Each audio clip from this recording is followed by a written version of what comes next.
The Angel Next Door Spoils Me Rotten, Volume 1 by Seekers. Chapter 1, Meeting an Angel. What are you doing? The first time Amane Fujimiya spoke to Mahiru Shiina was when he caught sight of her sitting on a swing in the park, in the middle of the pouring rain. This was Amane's first year as a high school student. He'd recently begun living alone in a nearby apartment building. Little did he know when he first moved in that his next-door neighbor was a veritable angel on earth. Of course, calling her an angel was just a figure of speech, but Mahiru Shiina was such a beautiful, sweet girl that the comparison seemed entirely fitting. Her straight, well-groomed, flaxen hair was always silky smooth and lustrous. The girl's pale, milky white skin was always soft, as if it had never been anything less than perfect. From her shapely nose and large eyes rimmed with long eyelashes to her delicate, dewy pink lips, every part of her looked like it had been sculpted by the practiced hand of a true master. Amane went to the same high school as Mahiru and was in the same grade, so he'd heard plenty about her. Mostly, people talked about her beauty or how she was accomplished in both academics and sports.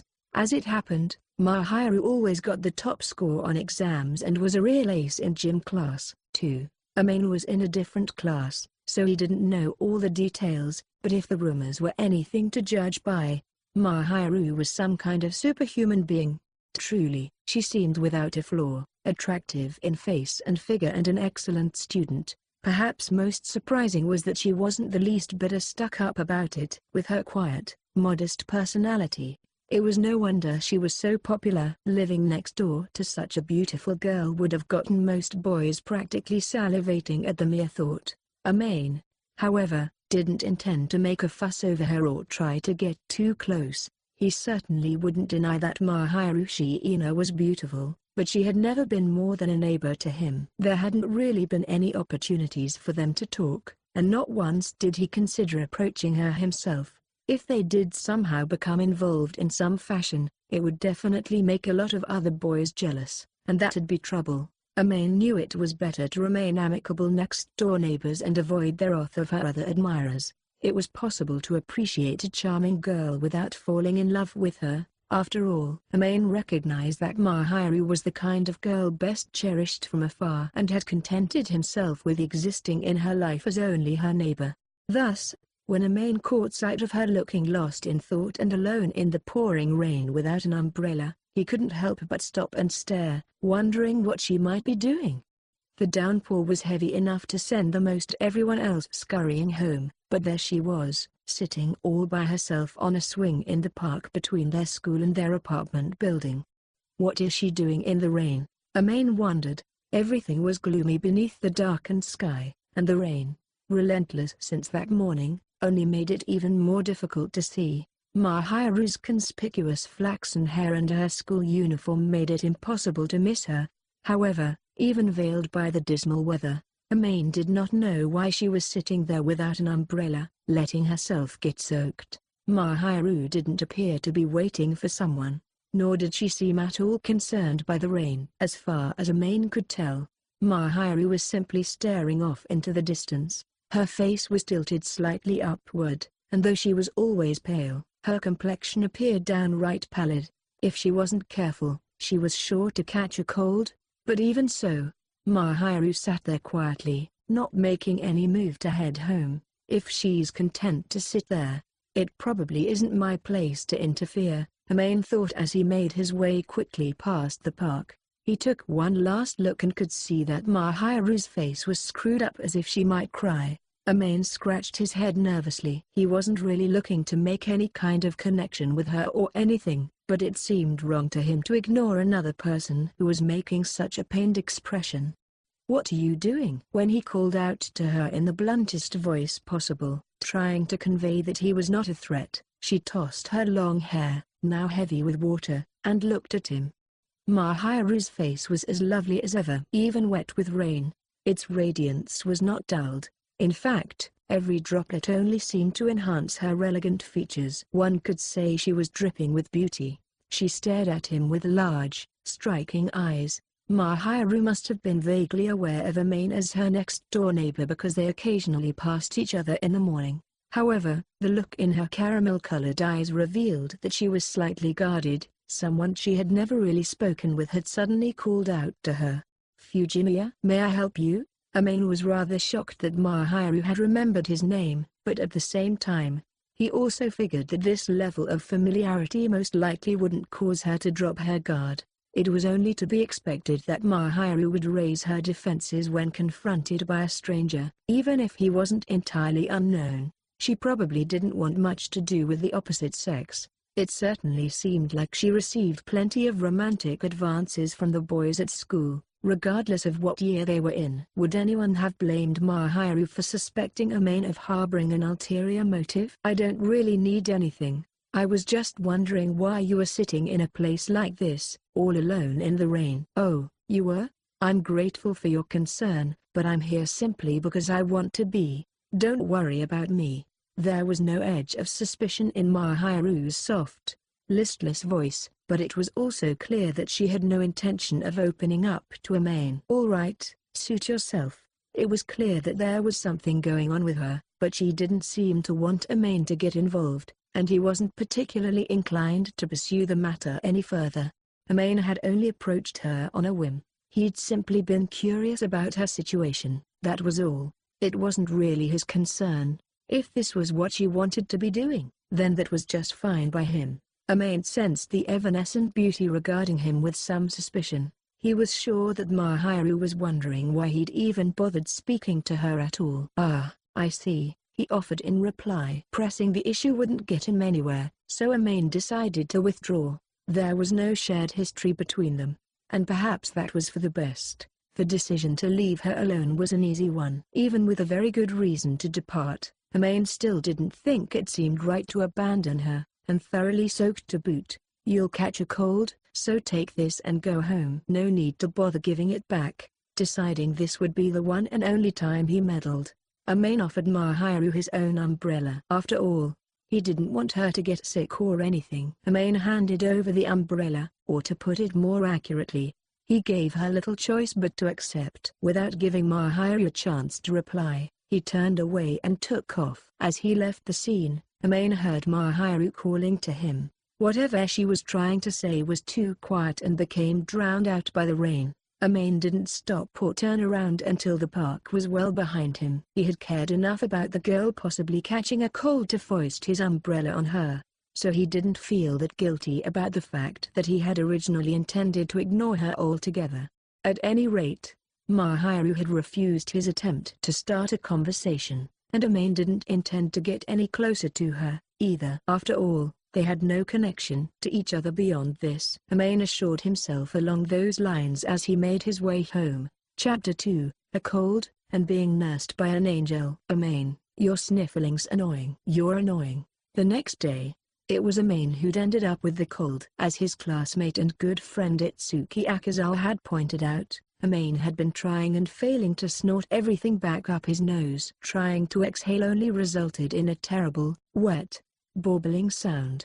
Amane wasn't sure whether it was because his nose was stuffed up or as a result of the cold itself, but a throbbing pain was spreading across the back of his head. He had taken some over-the-counter medicine, but it wasn't making a dent in his symptoms at all. Truly, Amane was a sad sight. His congested face twisted in nasal distress as he became well acquainted with the tissue. Itsuki looked at him, not with concern but exasperation. "You were just fine yesterday, dude. I got caught in the rain." Or, "Chin up." "Wait, didn't you have an umbrella yesterday?" "I gave it to someone." Naturally, there was no way that Amane could openly admit at school that he'd given it to Mahiru, so he kept things vague. Incidentally, he'd caught a glimpse of Mahiru earlier that day. She'd looked rather well, not ill at all. Amane couldn't help but laugh. Things had gotten completely flipped around. It was his own fault.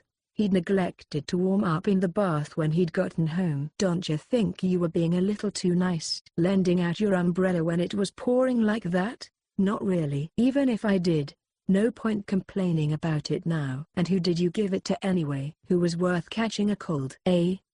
A lost little kid?" "Can't really call her a kid with that body, though." "Well, that and the fact that we're the same age." "Although, Her face did look kindly lost. Something clicked when Amane thought of the unusual encounter that way. Her expression had been exactly that of a lost little kid searching for their parent. "Well, what a kind and upstanding gentleman you are." Itsuki laughed, unaware of the feelings bubbling up in Amane's chest as he recalled his meeting with Mahiru the day before. "But you know, even if you let someone borrow your umbrella or whatever, I bet your real problem was that you got lazy and didn't warm up afterward. That's why you're dying." "How do you know that?" Amane shot back. "Well, you don't exactly take good care of yourself. That much was obvious the moment I saw your place." "That's why you got sick, dumbass." Amane couldn't really argue with Itsuki's friendly ribbing. It was true that he didn't have the most wholesome lifestyle. To elaborate, he was bad at keeping things tidy, and his room was always a total mess. What's more, he subsisted on a diet of convenience store meals and nutritional supplements. The only time he had a decent meal was when he went out to eat once in a blue moon. Itsuki often grew frustrated with him, asking him how he could live like that. Knowing his friend kept such habits, Itsuki was not at all surprised that Amane had caught a cold overnight. "You ought to go straight home today and rest up. Tomorrow's Saturday, so focus on getting better," Itsuki advised. "I will," Amane replied. "If only you had a nice girl to nurse you back to health like I do." Itsuki's lips curled up at his slight boast. "Shut up. I don't need to hear that from a guy who's already got a girlfriend." Amane slapped away the box of tissues in front of him with the back of his hand, intensely irritated. As the day wore on, Amane's condition continued to deteriorate. The headache and runny nose were soon accompanied by throat pain and a fatigue that permeated his body. Though he single-mindedly hurried home after school, his body seemed to be losing its battle against the disease, and his pace was agonizingly slow. Eventually, he reached the lobby of his apartment building and forced his heavy legs to move him into the elevator, where he leaned against the wall. His breathing was rougher than usual, and he felt hot. Somehow, Amane had been able to endure it while he was at school, but he'd let his guard down now that home was in sight, and his condition had suddenly taken a turn for the worse. Even the peculiar floating sensation of riding in the elevator, normally not a concern, was now a source of dull agony. When the elevator eventually stopped on Amane's floor, he staggered out on leaden feet and began to shuffle toward his apartment. Almost immediately, he was confronted by a sight that caused him to seize up. However, right there in front of him was the girl he had not expected to speak to again, her shimmery flaxen hair fluttering in the breeze. Her lovely features were full of life, her complexion vibrant and glowing. Even though she had definitely seemed the more likely candidate to catch a cold, she was healthy as could be.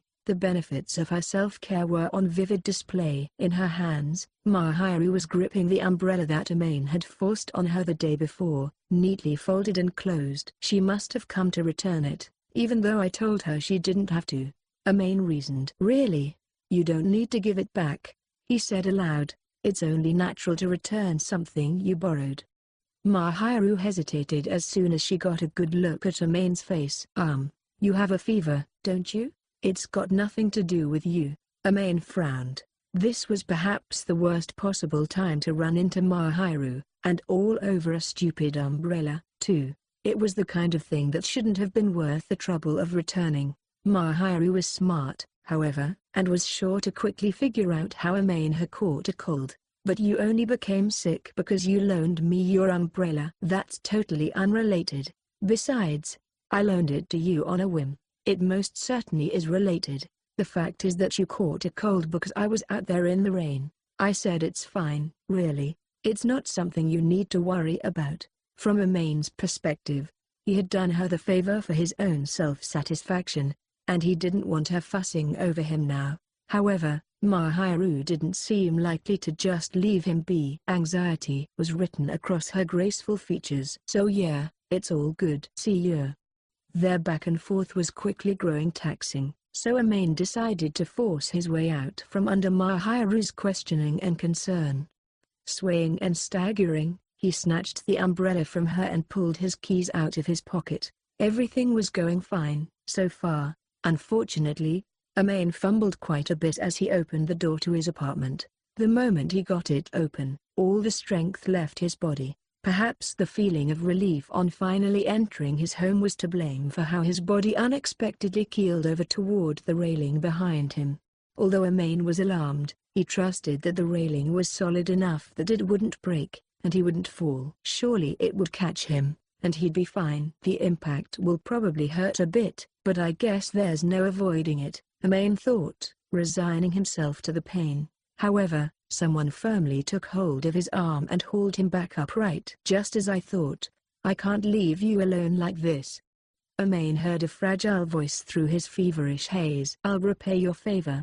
Amane's head swam as he tried to make sense of the words. But he quickly gave up. Before he understood what was happening, Mahiru had propped up his limp body and opened the door to his apartment. I'm going to help you inside. There's no other way, so please forgive the intrusion. Her tone of voice was quiet but left no room for argument. The fever-stricken Amane had no willpower to resist. He was pulled along, entering his apartment with a girl his own age for the first time in his life. It was true that he didn't have a girlfriend to nurse him back to health, but it seemed that an angel had descended to care for him instead. Thoroughly addled with fever, Amane had forgotten all about the sorry state of his place until it was too late. It wasn't until he saw the condition his home was in that he regretted ever letting Mahiru enter. His apartment was spacious. It even had a spare room in addition to the bedroom and main living space. It was quite an extravagant dwelling for a person living alone, but Amane's parents were fairly well off and had decided on this place after considering the safety of the neighborhood and the convenience of nearby transportation. Amane had always thought that spending so much money on housing was unnecessary.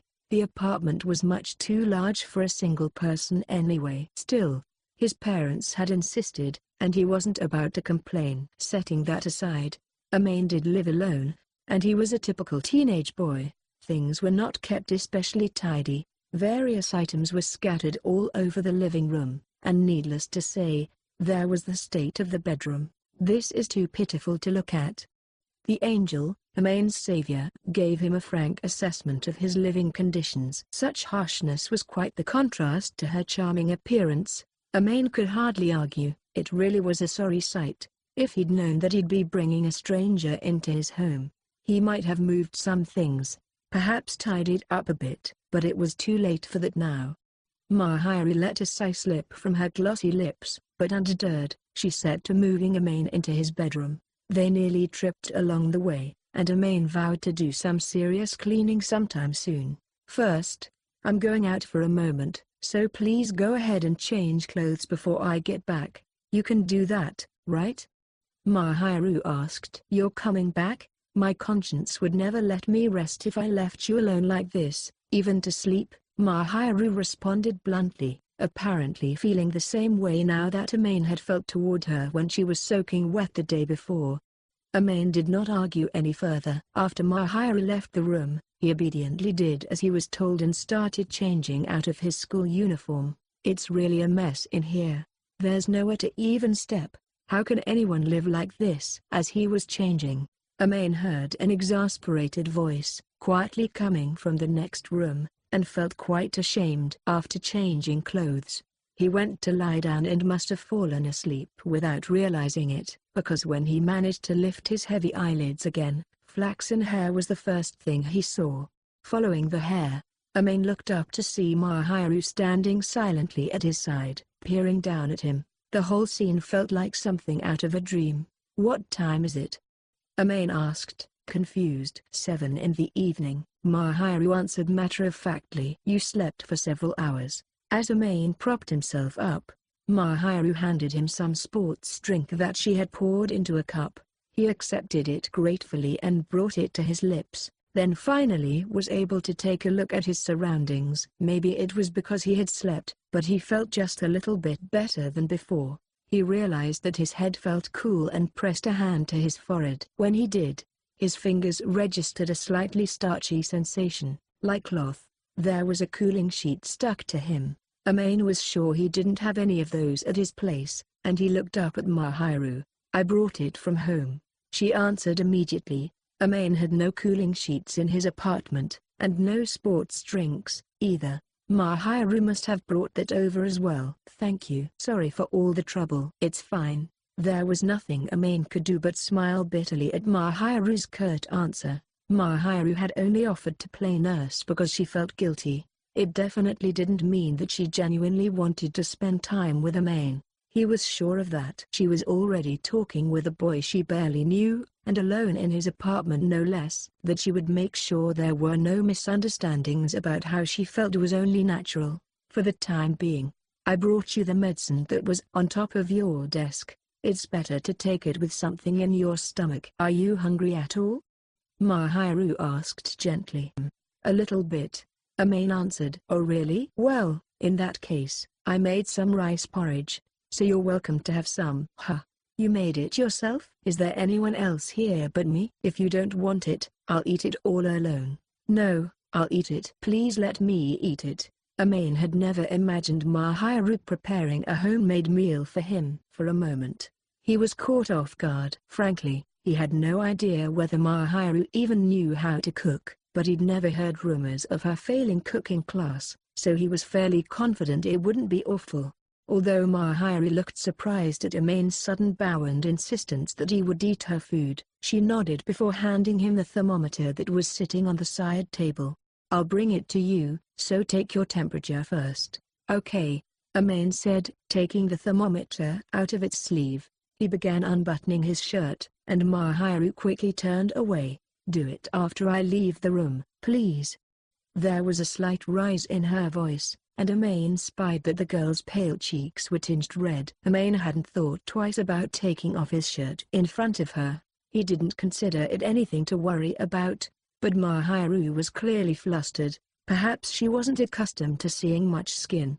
Mahiru's alabaster cheeks were faintly rosy, and she kept her blushing face turned away, trembling. Even the tips of her ears appeared to be changing hue, making her shyness almost palpable. I think I kind of understand why all the other boys are always saying how cute that she is. Amane had never denied that Mahiru was very pretty, but he'd also never had any special feelings for her beyond a commonplace appreciation for her gentle beauty.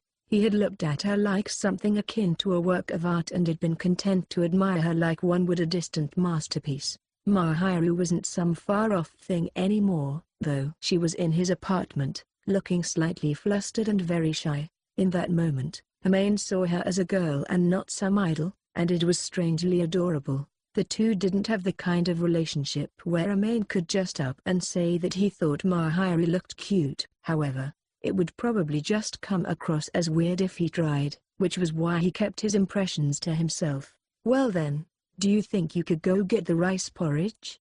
He asked. Why, you don't have to tell me, Mahiru answered dismissively. I'll be right back. She turned and made a swift exit, her footsteps pattering away. It took Mahiru some time to leave, maybe because she was trembling or maybe because of all the clutter. Probably the latter. After vacantly watching her go, Amane wondered again how things had turned out this way and let out a soft breath that was not quite a sigh. Well, I guess she just feels guilty over what happened. Normally, it would be unthinkable to follow a stranger into his apartment. It was too dangerous. She could be attacked or something. Mahiru taking such a chance on Amane must have meant she was worried about him. Maybe his apparent lack of interest helped put her at ease. Either way, Amane didn't think it mattered. He was certain Mahiru was only helping him out of a sense of obligation. Amane's mind, still slightly delirious with fever, continued to wander as he waited. Then came a hesitant knock at the door. I've brought the porridge. At the sound of Mahiru's concerned voice from the next room, Amane remembered again that he had loosened his clothing in order to take his temperature. I haven't taken my temperature yet, he called back. I thought I told you to take it while I was out of the room, though. Sorry, I spaced out. Amane apologized meekly and stuck the thermometer in his armpit. After a few moments, it let out a muffled electronic beep. When he yanked it out and held it up to look at the screen, it showed a temperature of 38.3 degrees Celsius. It wasn't bad enough to go to the hospital, but it was still pretty high. Okay, I'm finished, Amane said as he put his shirt back on. Mahiru entered with obvious apprehension, carrying a tray with a lidded bowl resting on it. She looked relieved, probably because Amane had fixed his clothes. What was your temperature? She asked, 38.3 I'll be better after I take some medicine and get some more sleep. Over-the-counter medicine only treats the symptoms and won't eliminate the virus itself, you know. You need to rest properly and let your immune system do its job. Such harsh scolding, even if it was coming from a place of concern, embarrassed Amane. Mahiru sighed in exasperation and placed the tray and bowl on the side table, then opened the lid. Inside was rice porridge with pickled plums. It looked severely watered down, maybe 70% porridge to 30% water. Perhaps Mahiru had done that intentionally because she'd thought it'd be easier on Amane's stomach. She'd likely added the plums because of their reputation as being good for fighting colds. The dish wasn't steaming, but it gave off a faint warmth. Amane guessed that Mahiru hadn't brought it straight from the stove but had instead made sure to let it cool down first. Ignoring Amane as he stared at the porridge, Mahiru ladled some into a smaller bowl with a clearly practiced hand. She had broken the pickled fruit up a bit for him and had apparently even neatly removed the pits. The red of the plums and the white of the rice mixed easily. Here you go. It shouldn't be too hot. Thank you. Mahiru gave Amane a puzzled look as he received the bowl, but then he merely stared at the porridge while his spoon hovered over it. What is it? You want me to feed you? Sorry, but that's not on the menu, Mahiru asserted. Nobody asked for that, okay? It's just. So I guess you can cook, too, huh? Amane asked. I live alone, so of course I can. The girl's words stung, a heavy reminder of Amane's own domestic failures. But before you learn to cook, you should learn to clean up your room, Fujimiya. Yes, Mom. Mahiru had quickly and thoroughly put him in his place. Amane grumbled quietly and scooped up some of the porridge, stuffing the spoon into his mouth in a bid to end the conversation. The flavor of the lightly salted rice spread across his tongue as he ate the porridge. The mellow sourness of the pickled plums pulled it all together. It was truly a dish with a perfect balance of flavors. Amane didn't like pickled plums that were too salty, but these had a milder taste and a bit of sweetness. They were actually a favorite of his. Often, he liked to top green tea rice with pickled plums. It's good. Thanks for saying so. Though, really, once you've tasted one rice porridge, I think you've probably tasted them all. Mahiru's answer appeared indifferent, save for the very slightest beginnings of a smile. Without meaning to, Amane found himself staring at the beautiful girl's relieved expression. Something about it seemed quite different from the more outgoing smile he occasionally caught her wearing at school. Fujimiya?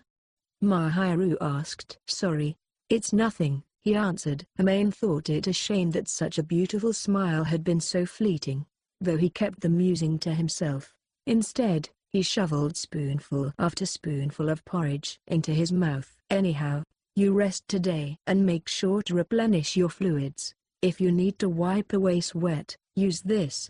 I've put water into your washbowl, so make sure to wet it and wring it out before wiping, okay? After Amane had eaten, Mahiru diligently prepared an unopened sports drink, readied the bowl of water, and laid out a towel and spare cooling sheets. All had been carefully placed on the side table in Amane's bedroom. There was no way Mahiru was going to stay over at the home of a boy she barely knew. Amane wouldn't have stood for it if she tried. Thus, Mahiru had prepared everything Amane could have needed while he rested, and he was grateful for her diligence, though he stared at her the whole time she got everything ready. This is an awful lot just to repay a favor. Once this is over, I guess we won't have much reason to interact. It's a one-off thing, a freak occurrence, that's all. Well, since we won't be talking ever again, I guess it's all right to ask about that thing I want to know, whether from the medicine or his nap. Amane's head felt clearer, though he was still exhausted. Hey, there's something I've been wondering, he started. What is it? Mahiru turned to look at him from where she was setting up all the essentials he'd need. Why were you sitting out in the rain? Did you have a fight with your boyfriend or something? The strange behavior that had kicked off this whole chain of events had been on Amane's minutes since he'd first noticed it. Mahiru had been rocking back and forth on a swing in the pouring rain. What could she have been doing there? It was precisely because Amane had been curious about Mahiru's slight resemblance to a lost child that he'd offered her his umbrella in the first place. He'd never discovered why she'd been out there in the storm to begin with, however. Amane had thought Mahiru had been waiting for someone, so he'd guessed that there was a boy she was dating, even wondering if perhaps she and her boyfriend had gotten into an argument. In response to Amane's question, Mahiru looked at him as if she was fed up. "Sorry, but I don't have a boyfriend, and I have no plans to get one," she replied. "Huh? Why?" Amane asked almost unconsciously. "Let me ask you, why did you assume I was dating someone? With how popular you are, I thought you'd have at least 1 or 2 boyfriends." Something about this back and forth made Mahiru seem much more like a normal girl to Amane. She was kind but strong-willed to other people, though. He was sure she seemed quite different. Mahiru was a beautiful girl who was tidy, sweet, quiet, and humble. Her pretty face, so lovely that she was often called an angel, turned heads wherever she went, and her body was petite but possessed abundant curves. The briefest sight of her instilled a strange, momentary feeling of wanting to protect her. That quality, combined with her excellent sense of style, made her an object of desire for many a schoolboy. On top of all that, her grades kept her at the top of her class, and she was an all-around excellent athlete. What's more, Amane had just learned firsthand that she was good at cooking, too. That certainly wouldn't hurt her popularity. Just one glance was enough to know there must have been plenty of guys who were after her, and Amane knew for a fact that quite a few of his own classmates had romantic feelings for Mahiru. She could have had her pick of the litter, and it hadn't occurred to him that she might not be seeing anyone. That was what Amane had meant when he'd said that thing about 1 or 2 boyfriends, but the moment she'd heard those words, Mahiru's expression had stiffened, if only for a moment. "I don't have a boyfriend, and what's more, I'm not the kind of girl who would keep the company of several boys at once." "It's absolutely out of the question." Mahiru's eyes were so cold, they sent a shiver down Amane's spine. He realized immediately that he'd stepped on some kind of social landmine. It might have been because of his sickness, but he felt a chill pass over him, and the room seemed drafty all of a sudden. "Sorry, that's not what I meant." "I apologize," Amane said. "No, I'm sorry for getting fired up." Mahiru bowing her head seemed to disperse the cold, tense atmosphere of the room. More than being fired up, Mahiru's icy reply to Amane's question had been like a blizzard, though he knew better than to point that out. "Anyway, that's not what was going on at all. I was just trying to cool my head a bit, and I really am sorry that you caught a cold because you were worried about me." Mahiru explained. "It's fine. I mean, it was my decision, after all. I feel kind of guilty about all this. Actually, I only gave you the umbrella as a spur-of-the-moment kind of thing. I'll try not to bother you once this is all over." Amane was sure that Mahiru was only there to help out of some sense of obligation, but when she heard what he had to say, she blinked a few times and gave him a curious look. It must have intrigued her to hear that he wouldn't be troubling her again. "We don't really have any reason to interact, so it's not like it'll be a big deal. I mean, even if you're the most beautiful girl in our grade, and a genius, and everyone calls you an angel, I wasn't trying to hook up with you, I swear. You don't think that this was some kind of scheme or something, do you?" Amane inquired. Mahiru looked away a little awkwardly. A bitter smile spread across her lips, as if she'd been waiting for Amane to say those exact words. Finally, he realized that she wasn't just acting cagey. Mahiru had probably wound up in that sort of situation a few times before. A guy trying to get in with a beautiful girl by making her feel indebted was, unfortunately, not unheard of. It explained why Mahiru had been so wary of Amane that day in the rain. She hadn't been upset at him, she'd just been trying to protect herself. "It must be so irritating, being bothered by guys you don't even like," Amane said. "Well, that's true, but..." Mahiru's voice trailed off. "Called it," quipped Amane, a little surprised to hear her admit it. "So the quiet, charming, model student, the one everybody makes a big fuss over, the one everybody calls an angel, does have things she doesn't like. Why, she even gets annoyed from time to time, just like the rest of us mortals." The thought gave Maine the sudden impression that he was seeing the real Mahiru for the first time. Unfortunately, the way she glared back at Maine seemed to suggest that she was really regretting having ever met him. It looked like she resented him for making her reveal how she really felt. Further proof that the angelic honor student has real emotions hidden deep down, Amane thought. I don't really see the problem with that, admitted Amane. Actually, I'm relieved. It's nice to hear that the angel finds that stuff just as annoying as normal humans. Please stop calling me that. Mahiru obviously hated the title others had given her. With disapproval in her eyes, she continued to gaze at Amane. Even her displeasure seemed interesting to Amane, who smiled again and said, "Not to worry, I won't bother you again without a good reason." Mahiru's eyes opened wide as if his declaration had caught her by surprise. With the faintest whisper of a smile crossing her lips, she bowed sharply and left. Amane lay in bed, staring vacantly up at the ceiling while thinking about Mahiru. Even though the medicine had taken effect, he was, unsurprisingly, still feeling sluggish. If he relaxed, sleep would surely claim him in no time at all. He closed his eyes and reflected on the events of the day. No one would ever believe him if he told them that he'd been nursed back to health by an angel with a surprisingly sharp tongue. The day's events were a secret shared only by Amane and Mahiru. It feels kinda weird to call it a secret. It's more like it'd be a real pain to explain the whole story. It's just easier not to tell anybody, that's all. Amane reasoned. As he slowly lost consciousness, Amane told himself that, when tomorrow came, he and Mahiru would be nothing more than mere acquaintances again. Chapter 3: The Angel's Generosity. As Amane had anticipated, he and Mahiru had returned to being nothing more than two people who attended the same school. He'd been feeling much better the following day and had happened to run into Mahiru when he went out to shop at the convenience store, but they hadn't said very much to each other. Amane did catch that Mahiru looked a little relieved to see him well on his way to recovery. Nothing changed back at school on the following Monday, either.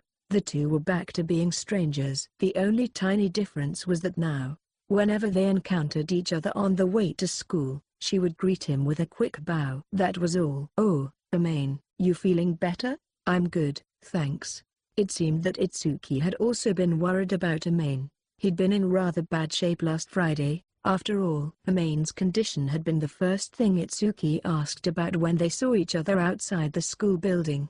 Itsuki had even sent Amane a text over the weekend. "You're not dead, right?"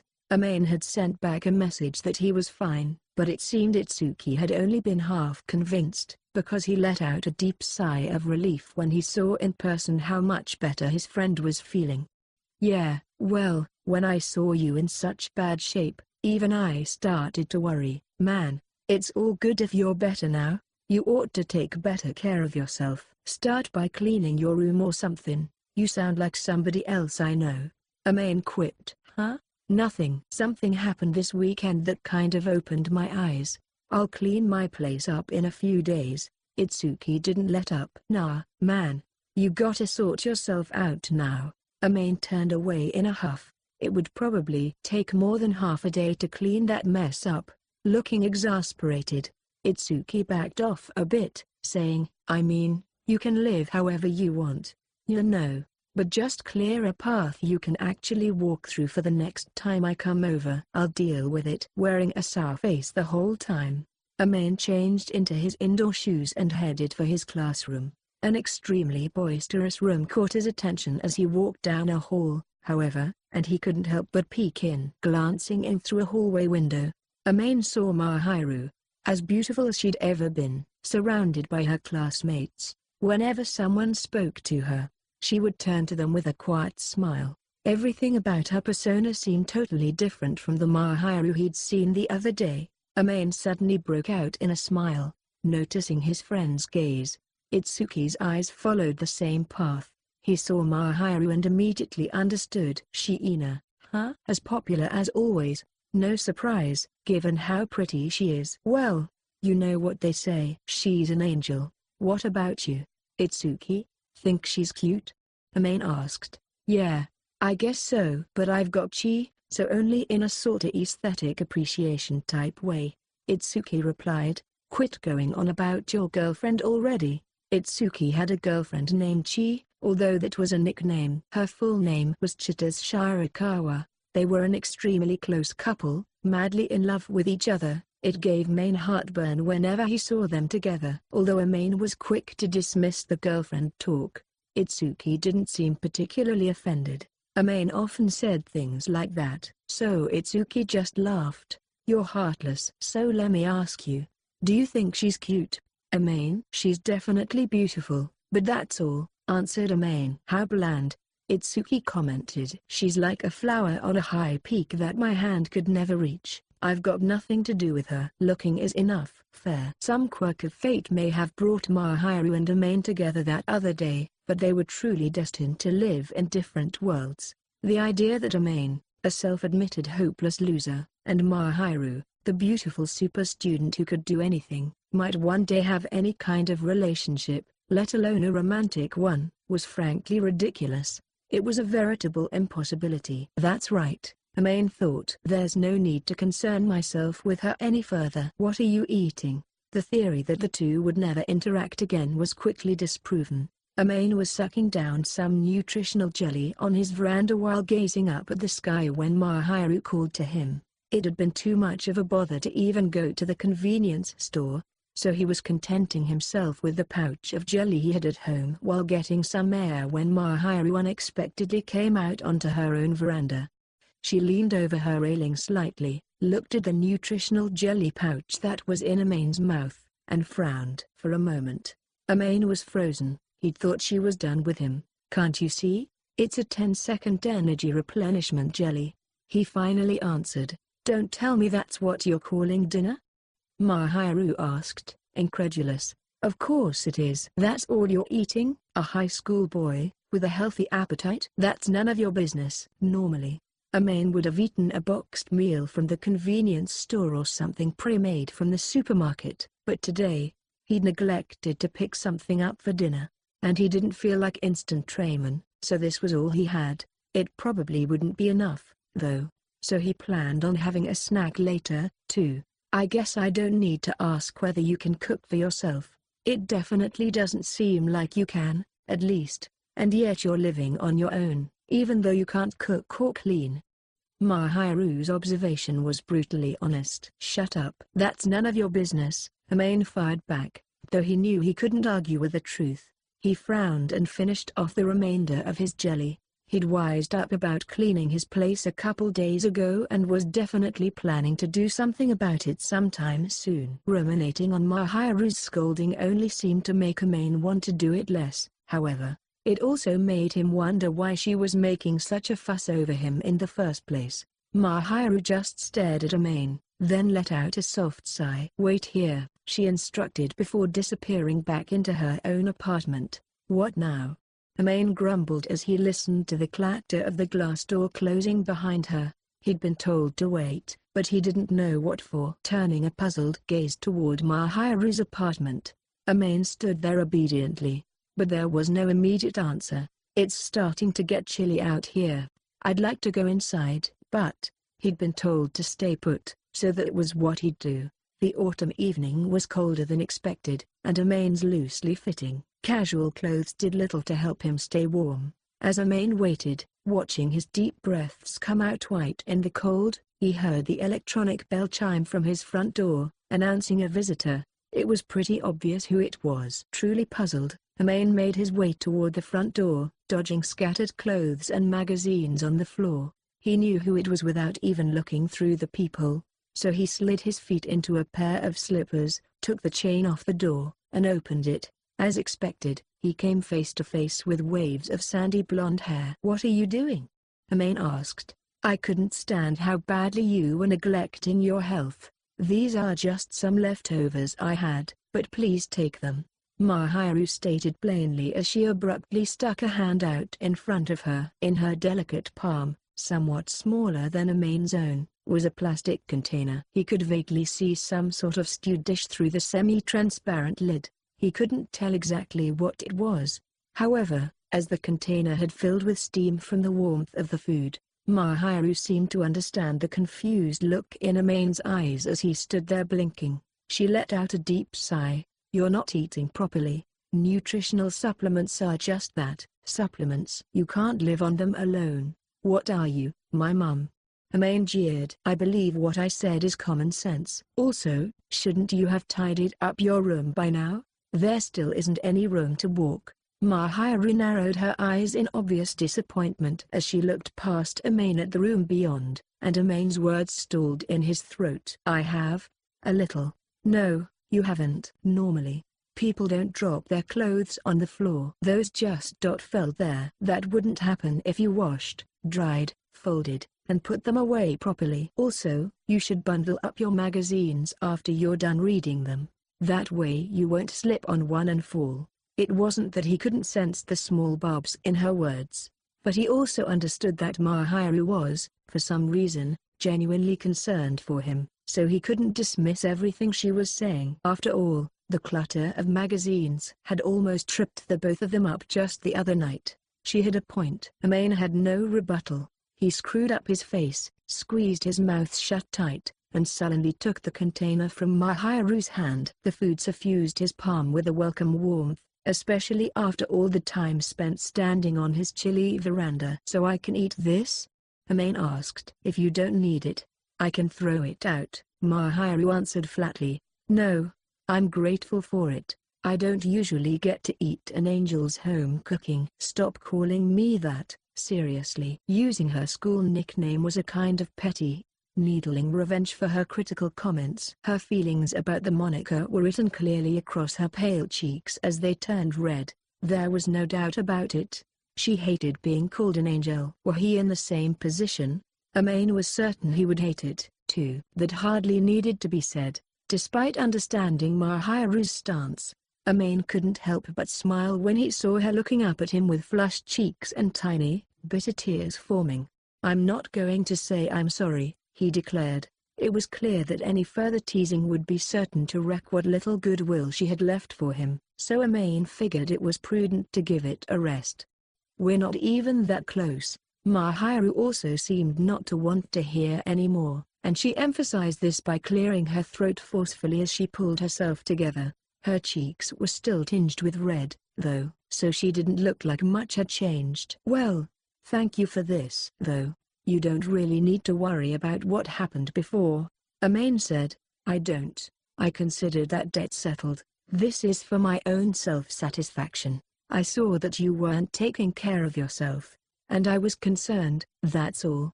Of course, Mahiru pitied him. That was it. There was no way to hide. She'd gotten a very good look at how he lived the other night. Even now, she could see the garbage piled up in the hallway behind him. "You need to at least start eating proper meals and get your life together," she scolded. "Yes, Mom," Amane answered sarcastically. He was getting a little tired of listening to Mahiru's nagging. Amane churlishly carried the meal Mahiru had brought him back into his apartment. He grabbed a pair of disposable chopsticks he'd gotten at the supermarket and sat down on his living room couch, eager to sample the flavors of her cooking. He remembered enjoying the rice porridge that she'd brought him before, even though his sense of taste had been dulled by sickness. The slow-cooked porridge had possessed a rich, comforting taste that had been gentle on his stomach. If that was any indication, Mahiru's cooking was undoubtedly quite good. But now it was time to find out for sure. As he hastily opened the lid of the container, the savory scent of stew drifted gently up at him. Various root vegetables had been cooked together with some chicken. The light-colored sauce underscored the vibrant hues of carrots and green beans, all of which had been cut into bite-sized pieces. Amane's stomach growled, reminding him that the only thing he did to eat was some nutritional jelly. He hastily snapped his disposable chopsticks apart and brought a piece of daikon radish to his mouth. Yum! Amane's mouth was greeted with a complex flavor. Typical of the health-conscious Mahiru, the dish was only lightly seasoned, spiced mostly with dashi stock. It was immediately obvious that she hadn't used store-bought, granulated dashi. Instead, she'd made it herself using with dry bonito fish and kombu seaweed. The difference in taste was night and day. As he chewed it thoroughly, the flavor of the dashi and the other seasonings, as well as the taste of the vegetables, spread gently through his mouth. Amane had never been a fan of veggies. He usually went out of his way to avoid them. But in this dish, the essence of each ingredient came together in perfect harmony, and Amane happily savored them all. There wasn't much chicken. Perhaps Mahiru had done that on purpose as if to tell him to eat more vegetables. What little meat there was had been cooked plump and juicy. There was nothing to complain about there, Amane thought, aside from the quantity. For something made by a high school girl, the ingredients were a little plain, but her skill more than made up for it. That Amane so readily enjoyed the food was enough of a testament to that fact. It would have been even better with some rice, and maybe some miso soup or clear broth on the side, but Amane didn't have any prepared. He was all out of rice anyway, so that modest wish was not destined to be granted that night. It was too late now, but he regretted not buying any instant rice packets beforehand. That angel's amazing, Amane said to himself as he devoured the perfectly seasoned vegetables, chopsticks never slowing for a second to think. She's great at school, and sports, and all kinds of housework. If Mahiru had been there to hear Amane's praise, she would have hated it. Here's this back. The food was good. The following evening, Amane carried the borrowed container over to Mahiru's apartment. The boy was certainly bad at housework, but not so bad that he couldn't wash something before giving it back. In his hand, he held the carefully cleaned little box, knowing that it was good manners to return it only after it had been thoroughly washed and dried. Mahiru had appeared the moment Amane rang the doorbell without even checking to see who it was, as if she'd been expecting him. She was wearing a wine-colored knit dress, and when she saw her visitor, her eyes narrowed gently. She quickly checked the container and said, "You washed it and everything, huh?" "Look at you." Amane frowned slightly when she praised him like a little child. "Well, thank you for taking the time," Mahiru continued. "Now take this." She pressed a new, warm container into Amane's hand. From what he could tell, there was sautéed pork and eggplant inside. It seemed to have cooled enough that the lid hadn't fogged up, for Amane could clearly spy the color of eggplant, grilled pork, and sprinkled sesame seeds through the clear top. From the color, he guessed the sauce was probably miso flavor. The sight of the eggplant with slight scorch marks and the lustrous pork definitely roused his appetite. No one would deny that it looked delicious, but Amane couldn't understand why he'd been handed dinner again. "No, I just came to return the container," he tried to explain. "This is today's dinner," Mahiru answered coolly. "Yeah, I get that, but I just want to ask, you don't have any allergies, do you? Don't get the wrong idea, though. I won't be catering to your tastes or anything. I don't, but I mean, I can't accept your food again." Taking a portion of the girl's dinner for the second time in a row seemed wrong to Amane. His malnourished body was grateful for the food, and Mahiru was clearly a much better cook than other girls her age, and the meal he was holding was sure to be delicious, but it also held no small amount of danger. If someone from school saw the two of them meeting like this, it could turn into a big debacle. That would be the end of Amane's quiet student life for sure. These apartments were meant for single occupancy, but the rent was pretty high because of the building's location and the amenities. Amane had never seen another student from their school in the building, except Mahiru, of course, so he was probably worrying over nothing. Even with that mild consolation, his brief meetings with the angel still made him worry. "I made too much, so I'm just happy to be rid of it," Mahiru explained. "In that case, I'm happy to take it, but someone might get the wrong idea, since people usually do this sort of thing for someone they like," Amane said sheepishly. "And do you have the wrong idea?" I guess not." One look at Mahiru's expression was enough to clear up any misconceptions about her feelings toward Amane. There was no way that a beautiful, talented girl like Mahiru could possibly fall for an oblivious slob like Amane. Sure, a cute next-door neighbor bringing him food seemed like something out of a romantic comedy, but there was no romance here, and certainly no comedy. The situation was as devoid of those elements as Amane's own apartment was devoid of rice. What kindness existed in the angel's barbed words had been born only from pity. "Well then, there's no problem, is there? And anyway, it looks like you are surviving on convenience store meals and side dishes from the supermarket," stated Mahiru. "How could you tell?" Amane asked. "It's not hard to see that your kitchen has barely been used. And you have a ton of disposable chopsticks from the convenience store and the supermarket on your desk. Besides, I can tell just by looking at you. You've got an unhealthy complexion. Amane's expression froze. Mahiru had gotten all that just from one visit to his apartment. Everything she'd said had been spot on. He had no room to argue. All right, I'll be going. Mahiru bowed and went back inside her apartment. Having said what she'd wanted to say and given him what she'd wanted to give, Amane looked at the container in his hands as he listened to the jangling sound of the chain on the other side of Mahiru's front door slide into place. The heat from the food was beginning to warm the palms of his hands.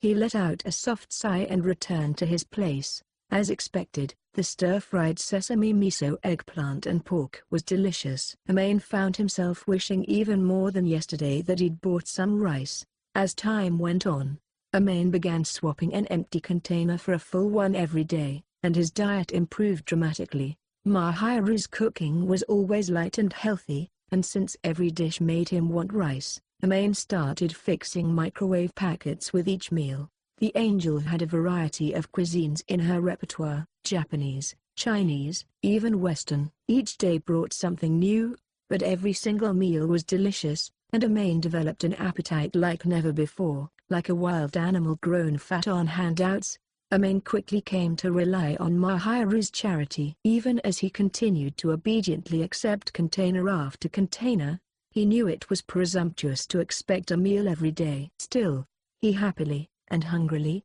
licked his chops each time. "You're looking good lately. You fix your diet or something?" Itsuki took a long, hard look at Amane one day during lunch. Apparently, his complexion had improved, probably because he was finally supplying his body with much-needed nutrition. Amane knew his friend was perceptive, and he felt a bit of a cold sweat break out as he slurped the udon noodles he'd ordered for school lunch. "Itsuki, you scare me," he said. "Why is that?" "Do you mean I'm right?" Well, I guess you could say I've had no choice but to re-examine my lifestyle recently." Whenever Amane passed by Mahiru near their apartments, she would chide him gently to take care of himself, and she was regularly sharing her dinner with him. It was only natural that his life had improved. On the one hand, he wanted to call her his guardian angel, but a small part of him also felt like she was meddling where it was none of her business. Amane had indirectly confirmed Itsuki's suspicions by dodging the question, and Itsuki cackled with delighted laughter. "Yeah, I knew it. You always looked unhealthy 'cause the way you were living was so crappy." "Shut up. But what made you decide to re-examine your lifestyle?" "I guess I was forced to." Your mom found out?" "You're not right, but you're not far off, either." Mahiru really did sound like Amane's mom at times. She was much too young and too cute to be a mother, though. Still, the way the girl went to such lengths to care for Amane made it hard for him to refuse her. "Say, Itsuki, do I really seem that unhealthy?" "Well, to start with, you're pretty pale. I guess you're tall enough, but you're gangly. You're also always shuffling around all apathetic like, so you look like a zombie. But that's just how I look. You think I don't know that?" "Try looking like one of the living for a change. Don't be absurd." "Wait, but seriously, a zombie?" Amane wasn't really sure because he almost never bothered to closely check his own face in the mirror, but apparently, he gave others the impression that he was barely alive. If he looked half dead even on a good day, that would explain why Mahiru had been so worried about him before. "You should pay a little more attention to how other people see you, Amane. You're always hunched over, staring at the ground. It makes you hard to approach. And it's not like you go out of your way to get close to anybody, either." "If I didn't know any better, I'd say you're the very definition of a moody teenager. You sure know how to keep it casual when you're insulting a guy." "Fine, I won't sugarcoat it, then. You look like a corpse, and your life is a mess." Itsuki continued teasing his friend, insisting that he ought to take this opportunity to pay more attention to his appearance and demeanor, not to mention his health. Sharply turning away, Amane replied sarcastically, "Thanks for your concern." Chapter 4, A Chance Encounter. Amane heard a beautiful voice ring out like a bell from behind him. Recently, he'd grown accustomed to hearing that voice. but only around his apartment building. Now he heard it while he was standing in the sweets aisle at the neighborhood supermarket. Amane had never expected Mahiru to acknowledge him in public, so he turned around with some bewilderment to see her standing there, eyes wide. A supermarket basket hung from her arm, and inside it sat a daikon radish and some tofu, as well as a package of chicken thighs and a carton of milk. These were likely the ingredients for her dinner tonight. This was nothing special. Amane had coincidentally stopped by the candy aisle at the same time. That was all. Just so you know, this is merely a coincidence, Amane asserted. It's not like I'm stalking you or anything. I know. Mahiru nodded. We're both just here because it's the closest supermarket. Before Amane had a chance to agree, he heard the girl mutter, really, though, that's the first thing that came to mind? She stared down at a notebook that she was carrying. It was just like the meticulous Mahiru to dutifully record everything she needed. Ignoring Amane in favor of her flower-patterned notebook, Mahiru brushed past the sweets and began searching the condiments on display in the next aisle. Something about Mahiru searching the shelves for kitchen staples and murmuring things like soy sauce and mirin in her lovely voice seemed cute to Amane. It was clear that the girl was in a strange kind of mood. However, mirin is right here. Look, Amane said, pointing it out. Not that. I'm looking for the low-alcohol kind. I can't buy that. Since I'm underage, Mahiru replied. This is considered alcohol. Mirin is sweet rice wine. After all, the ones that are specifically for cooking still have alcohol, but they add in salt to make it gross to drink, so even underage people can buy it. Amane had been about to hand her a bottle of mirin when she suddenly refused it, shook her head, and instead placed the low-alcohol alternative in her basket. Learn something every day. This was all new to Amane, who did so little housework that even these simple tidbits seemed revelatory. He watched Mahiru as she moved quickly on down the aisle, stopping in front of a shelf full of soy sauce. Mahiru frowned, as if she had only just noticed the price labels. Bargain price, limit 1 bottle per person. She had apparently been intending to buy a spare. Mahiru grumbled in disappointment and turned to glance at Amane. Maybe I could buy one, too? Amane quickly sensed what Mahiru had been trying to convey with her eyes, and with a wry smile, he picked up a bottle of soy sauce. When he did, her lips formed a satisfied arch. It's helpful to have someone who understands, she said. You're more economical than I expected, Amane commented. Well, I don't see why I shouldn't find the best prices when I can. Cut down on needless expense, right? I wonder if that's what they call a thrifty mentality. Well, as long as you're living on an allowance from your parents, I guess that's for the best. Amane may have technically lived alone, but in reality, his parents still supported him. His family was fairly rich, and they covered the rent of his clean, safe apartment, took care of his school fees, and provided him with a more than fair allowance. Amane had never had to worry about his expenses, but he was grateful for everything his parents did for him, so he tried not to waste money. That's right. We depend on their support, so it's important to be frugal, Mahiru replied matter-of-factly, taking stock of the contents of her basket. Her voice was cold, like something had stolen away her warmth. Amane flinched at Mahiru's flat tone, but when she looked up from her groceries, her expression had returned to normal. The gloomy eyes he'd seen in that brief moment were already gone. Anyway, are you really buying that? Mahiru asked, as if to change the subject, looking at the packs of instant rice and the container of potato salad that were in the basket that Amane was holding. The meals that Mahiru was sharing with him were, of course, delicious, but they weren't enough on their own. To compensate, Amane would pick up a staple food and side salad like he'd done today. I mean, it's dinner, Amane explained. It's unhealthy, Mahiru shot back. You're so fussy. I'm buying a salad, aren't I? A potato salad. How is your body still functioning? Mind your own business. Mahiru put wordless pressure on him, scrutinizing him with eyes that reproached him and told him to eat more vegetables. Amane turned away and let Mahiru go ahead of him, chatting about this and that. The two bought their respective things. Amane had started to pack his purchases into a plastic bag. but Mahiru produced a reusable bag she'd brought and quickly put everything into it. She was truly an environmentally conscious angel. Mahiru had only brought the one bag, however, and Amane was a little anxious that the quantity of groceries was too much for it. With the milk, soy sauce, and low-alcohol cooking mirin, there was 4 liters of liquid altogether. And if they weighed anything like water, that meant 4 kilograms right there. There was still the whole daikon radish and the other ingredients to consider, too. The bag had to be really heavy. Everything was packed in quite neatly, but still, it would surely be hard work carrying it all the way back to Amane and Mahiru's building. She's been cooking for me, so she must be going through more seasonings and ingredients than she normally does. She's got to be making a lot in order to split the dishes with me. The amount she gives me is always nearly a whole meal's worth.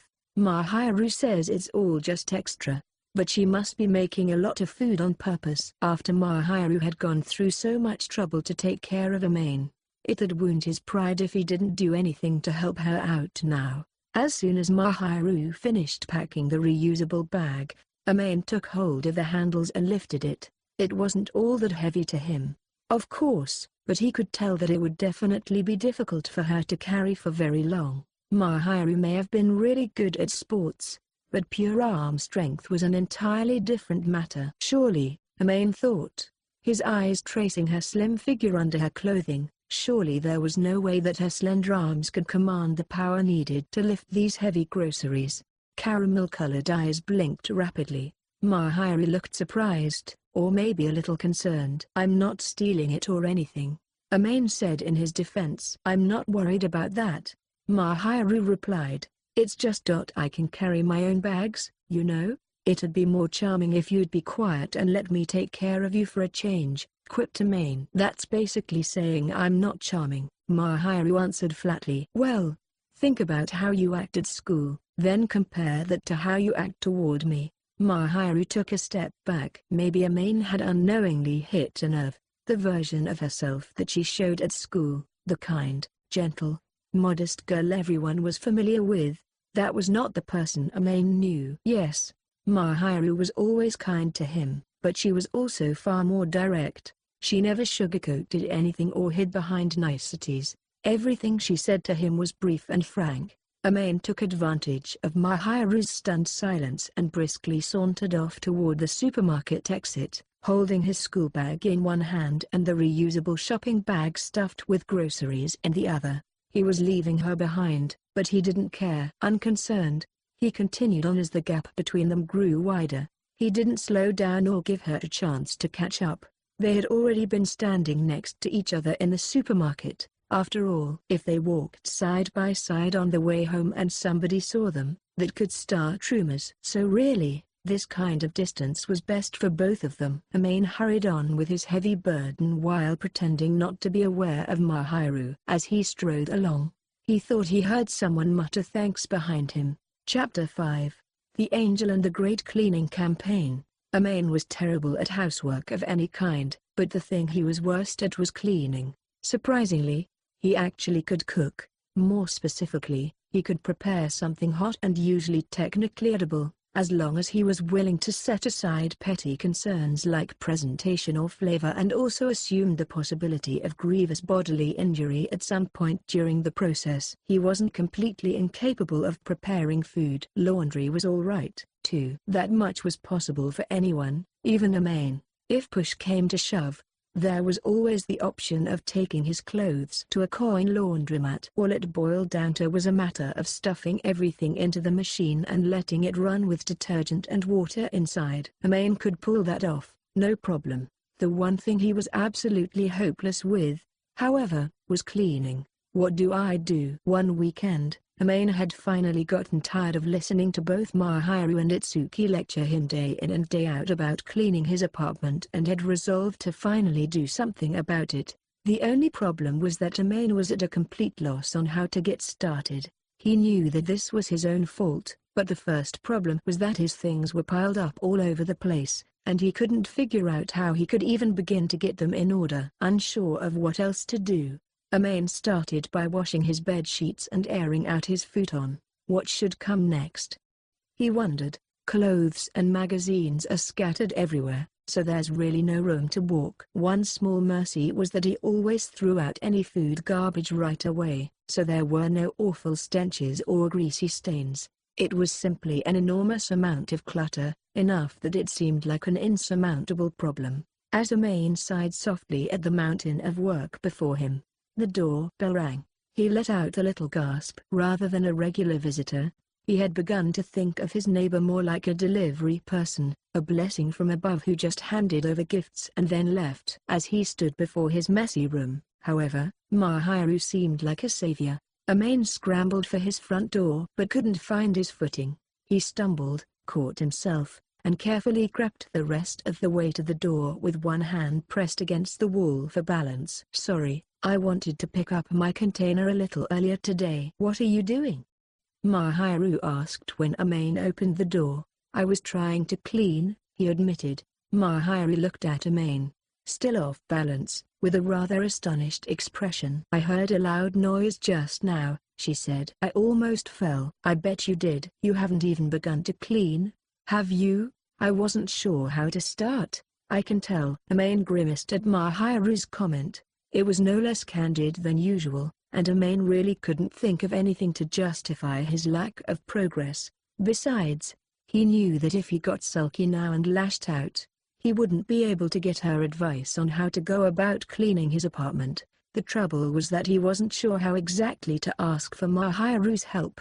"I was hoping for some cleaning tips, but I wonder if she'll actually give me any advice." Amane hesitated when he saw that Mahiru was peering past him at the clutter beyond.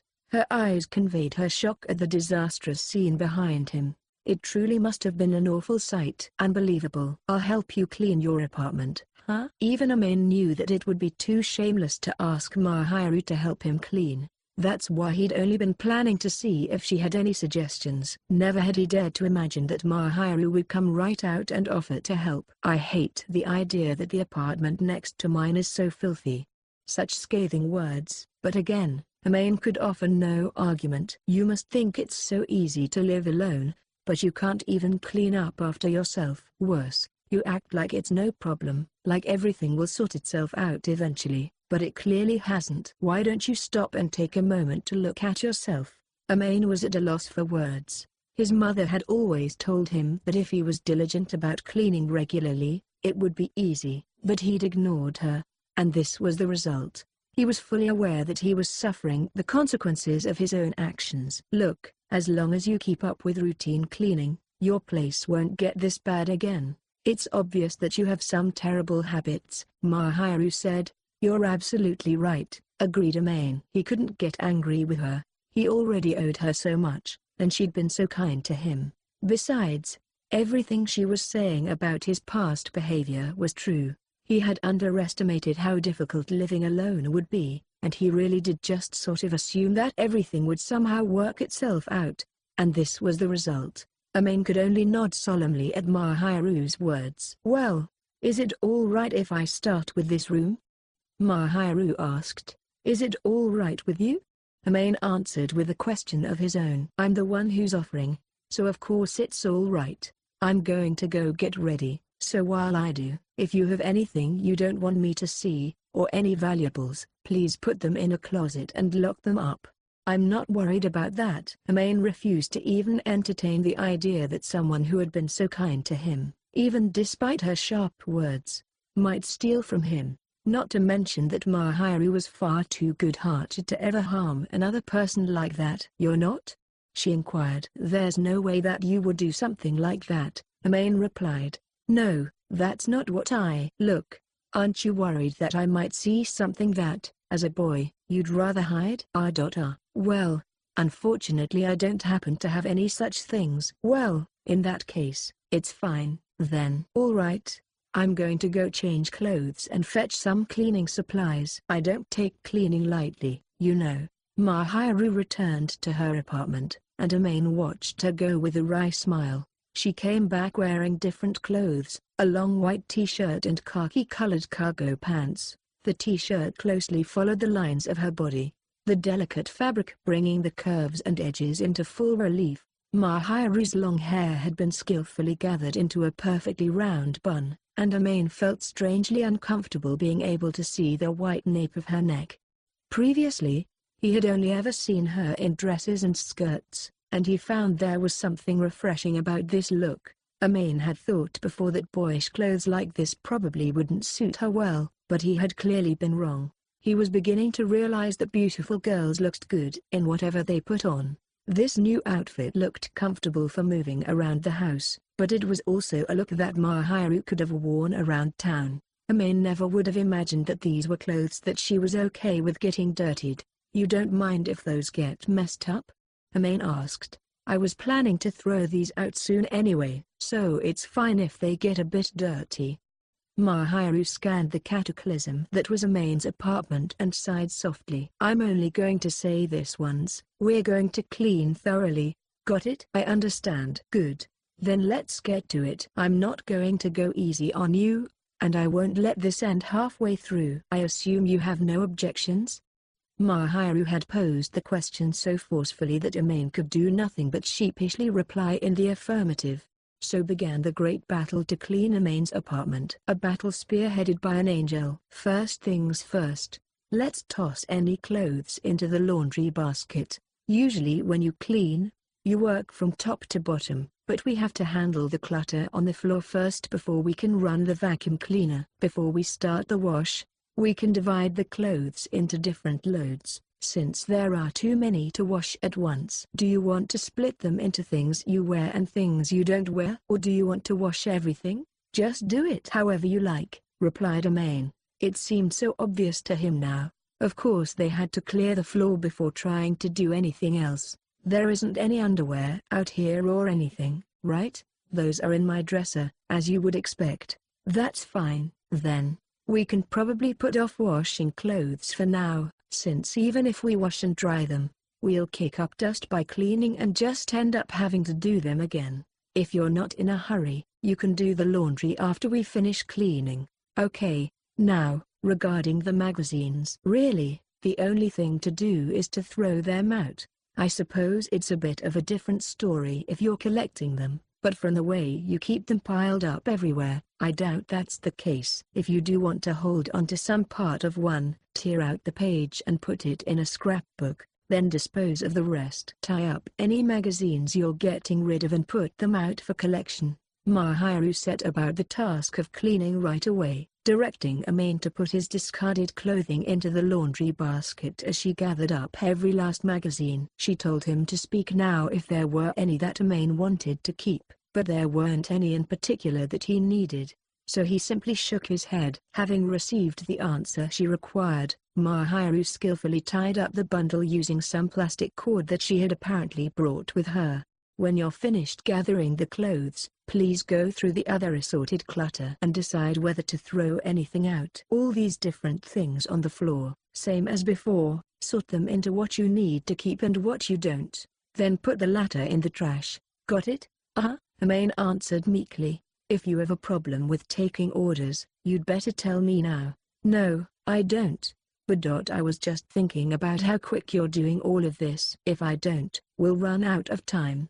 It's total chaos in here. After all." "You're right. Even though it was the weekend, time was limited. If they were going to run the vacuum, it would have to be during the day, considering that the noise would be a nuisance to the neighbors." Since Mahiru knew that it would take a lot of effort to get the place to a state where they could vacuum, she was working to tidy up as quickly as possible. One part of Amane felt bad for letting her do so much. On the other hand, under Mahiru's direction, more and more of the floor began to appear for the first time in a long while. "Professor Shiina," Amane muttered, "if you're going to ask for guidance from me like I'm a teacher, first learn by imitating. I'm not going to sort through your personal effects, so please be diligent and keep only what you really need," Mahiru instructed. "Yes, sir." "Please don't address me as a man." The angel nonchalantly returned Amane's jabs as she skillfully cleared up more of the clutter with a serious expression the whole time. Amane had a bad habit of hoarding useless junk, and he was both grateful for Mahiru's decisiveness and envious of it. Here she was, in a stranger's apartment, picking through the mess without hesitation. She really was the spitting image of an angel. Mahiru was so efficient that she could have easily cleaned up the whole place by herself had she wanted to. However, likely because she was in such a hurry, she got careless about watching her footing. There was no doubt that it was Amane's fault for leaving it on the floor, but Mahiru slipped on a piece of discarded clothing and lost her balance. The instant a small "ah" escaped Mahiru's mouth, Amane dived across the room, aiming for the spot where he thought Mahiru would most likely fall. A light, sweet fragrance mixed with the musty smell of the dust that had been kicked up in the panic. Amane landed on his backside, leaving his rear end to suffer a dull sting, but it was tolerable. He groaned just a bit as he felt the weight of Mahiru pressing down on him. "She must be happy that I caught her right away." "Fujimiya?" Mahiru looked up at him. She didn't seem angry, but she didn't seem particularly happy about the situation, either. Mostly, she just sounded surprised. "I can accept the blame for falling, but this is exactly why you must tidy up, because otherwise things like this are bound to happen." "I'm really sorry, honestly." "You're not hurt, are you?" Amane asked. "I'm fine, thanks for going out of your way to catch me." "I'm sorry, too." "No, it's all my fault." Amane wouldn't have been able to bear it if Mahiru had gotten hurt while helping him, especially considering she was already sharing meals with him. That would have been absolutely unforgivable. He wouldn't have even been able to look her in the eye, if he needed to. He was considering kneeling and asking for forgiveness, but Mahiru didn't seem too upset over her tumble. "We're cleaning up so that things like this don't happen anymore, understand?" "Yeah, I'm really very sorry." "It's fine. You don't need to apologize. I'm helping you because I feel like it, after all." Mahiru looked just a little bit flustered as she gazed up at Amane. Amane suddenly realized how close they were and was aware of her pressing against him. For a boy who basically never interacted with girls on a regular basis, this was a heart-pounding situation. Even though neither of them had any romantic feelings for the other, something felt very wrong about it somehow. Mahiru didn't seem to be conscious of the situation, so Amane gently grabbed her shoulder and pushed her off of him. Then he stood up before the awkwardness could show on his face. "Should we keep cleaning?" he managed after a moment. "Yes, that's a good idea," Mahiru replied. Fortunately for Amane, she appeared to be oblivious to his trembling as she grabbed the hand Amane extended and rose to her feet. Mahiru seemed unaware of how closely she'd been pressed up against him, because she just maintained her usual expression. Amane figured that a girl like Mahiru must have been used to the attention of a lot of boys. Surely a little contact like that wouldn't be enough to unnerve her like it did him. Smiling wryly at Mahiru's demeanor, Amane decided it would be wrong to leave everything up to her and returned to cleaning with newfound resolve. Even though the task was wholly unfamiliar, he did his best to struggle through. "You are full of surprises." Amane was too focused on his work to notice the quiet words that escaped Mahiru's lips, nor did he see that her ears, hidden by her straw-colored hair, had turned slightly red. "Phew, now, this is clean." In the end, it had taken the pair the entire day to clean Amane's apartment. Several hours were spent tidying up the clutter on his floor, and then, between washing the clothes, dusting the shelves and light fixtures, scrubbing the windows, and vacuuming, the entire day had flown by before they knew it. The sun had been visible when Mahiru came over, but it had long since set by now, proof of just how long she and Amane had been working. It had certainly been no small task, but those efforts were not without results. Amane's apartment was so clean that he barely recognized it. There was no unnecessary clutter, and he could see the floor. Once dirty window panes and frames didn't have a single speck of dirt on them. The lights, too, shone bright now that they had been dusted. The place was finally clean without all the junk crowding every surface. It actually looked to be quite a comfortable space. "To think that it took us a whole day," Mahiru observed. "Guess that's what it takes when it's such a mess." Amane answered. "But it was your mess." "Right you are." Amane verbally prostrated himself before his angelic savior, who had taken mercy on him. Mahiru, who had wasted one of her precious weekend days helping him, finished tying up a garbage bag with a beleaguered look. She didn't seem upset, but a hint of fatigue showed on her face, though it was mixed with a sense of accomplishment. That was only natural. since she had been working all day. After everything that had transpired, Amane would have been ashamed to simply let Mahiru go make dinner. It'd be unforgivable to expect her to do any more work, whether she shared a portion of her cooking with him today or not. Now that it's evening, I don't feel like going shopping, so I'm going to order a pizza or something. Please let me treat you today. After all, you've been giving me all kinds of food and stuff, Amane offered. Oh, but, Mahiru started, but she was quickly cut off. If you don't want to eat with me, I'll order one for you, and you can take it home. This gesture was more about showing gratitude than trying to get Mahiru to eat with him, so if she wanted to eat alone, Amane didn't mind. That's not what I meant. It's just, I was surprised, because I've never ordered pizza. Huh? You've never ordered pizza? Yeah, I live alone, but I've never ordered pizza. I've made it myself, though. It's amazing that you would even think to make it, Amane exclaimed. Normally, if someone decided they wanted pizza, the three options were to buy a ready-made one at the store, get it delivered, or go eat it in a restaurant. He was sure that there were very few people who would think to go through the long, laborious process of making one from scratch. Well, there's nothing strange about ordering pizza for delivery, Amane asserted. I do it all the time myself. Order delivery or go to a family restaurant solo. You know, like most people, I've actually never been to one of those, either, Mahiru admitted. Now, that is rare. I go alone pretty often, and my parents go to restaurants whenever they don't feel like cooking. I guess your parents aren't the type to eat out often, huh? In our house, the help made the meals. The help? Damn. You must be really rich. Finding out that Mahiru was fabulously wealthy explained a lot. It certainly cleared up why Mahiru's mannerisms were so graceful and refined, and why her clothes and possessions were always top quality. Even the girls' gate seemed to speak of an affluent upbringing. At Amane's words, Mahiru broke into a thin smile. You're right, I think I am comparatively well off.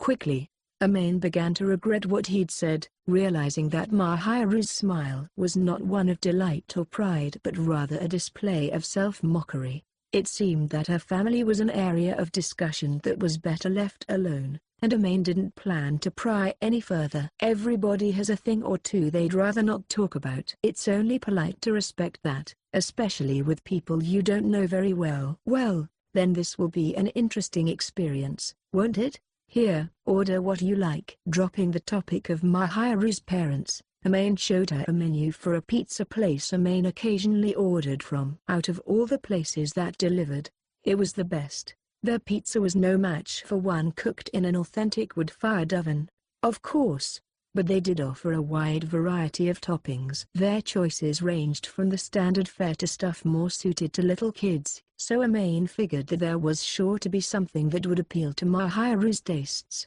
Mahiru accepted both the change of subject and the pizza menu. She immediately began poring over the list of options, her luminous brown eyes drawn to the many colorful photos of different pizzas. Her eyes weren't usually very expressive, but now they shimmered vividly. She must really be looking forward to this, Amane thought.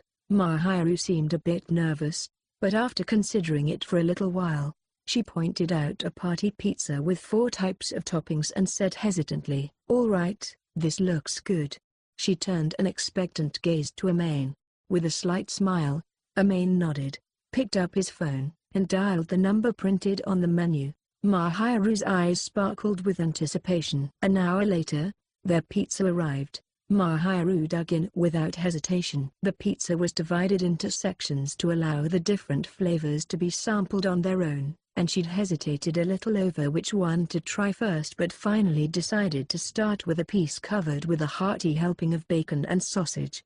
Amane was not surprised when Mahiru nibbled at her slice with small, delicate bites. He supposed her refined upbringing had taught her to eat everything with poise and grace, even delivery pizza. Watching Mahiru gave Amane a warm feeling inside, like he was watching a small, cute animal. She was strangely adorable as her eyes closed and her expression relaxed a little while she chewed on the stretchy cheese. Usually, the girl appeared so mature. In this moment, however, she finally looked her age. Amane quelled an intense urge to pat Mahiru's head as she enjoyed the pizza with little, mincing bites. "What?"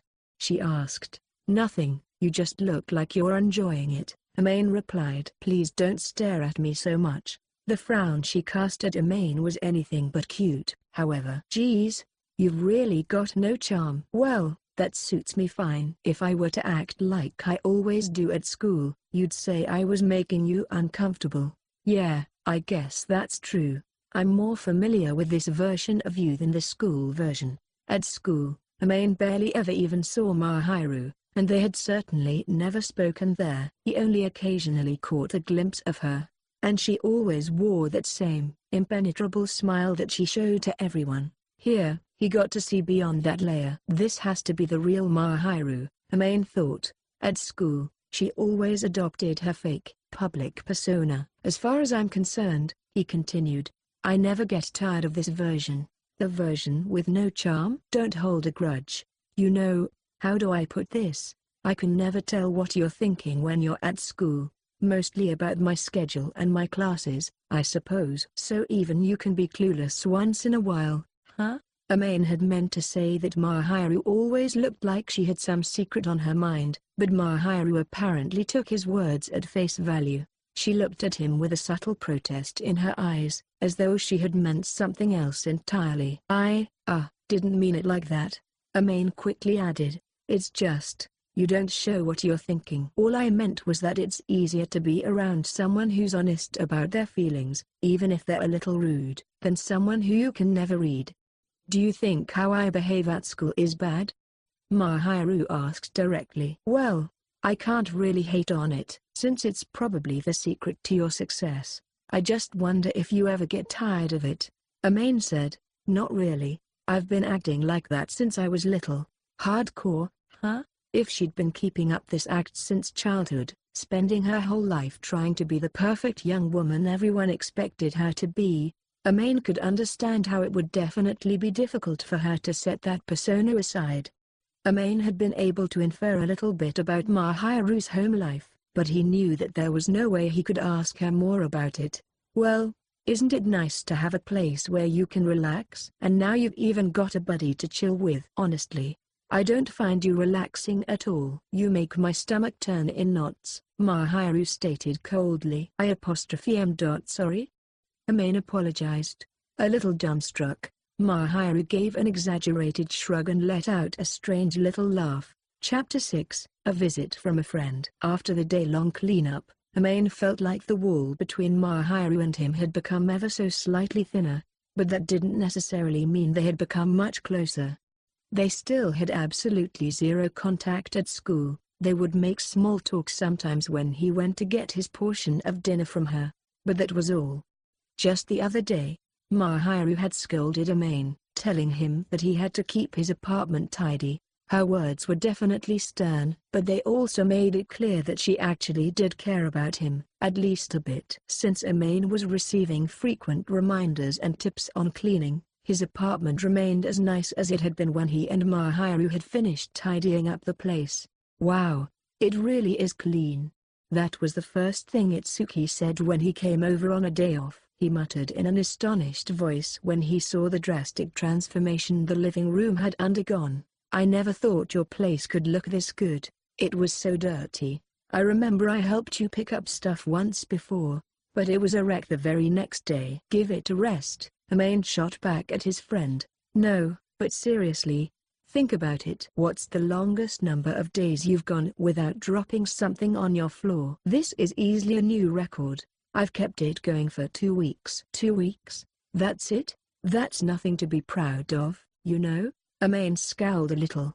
He was now keenly aware that normally, people did not leave their things lying around on the floor. Still, he knew that Itsuki was only speaking from a place of kindness and common sense, so Amane couldn't say much. After all, Itsuki had helped him out, too, long before Mahiru ever had, so Amane knew he shouldn't act like a jerk.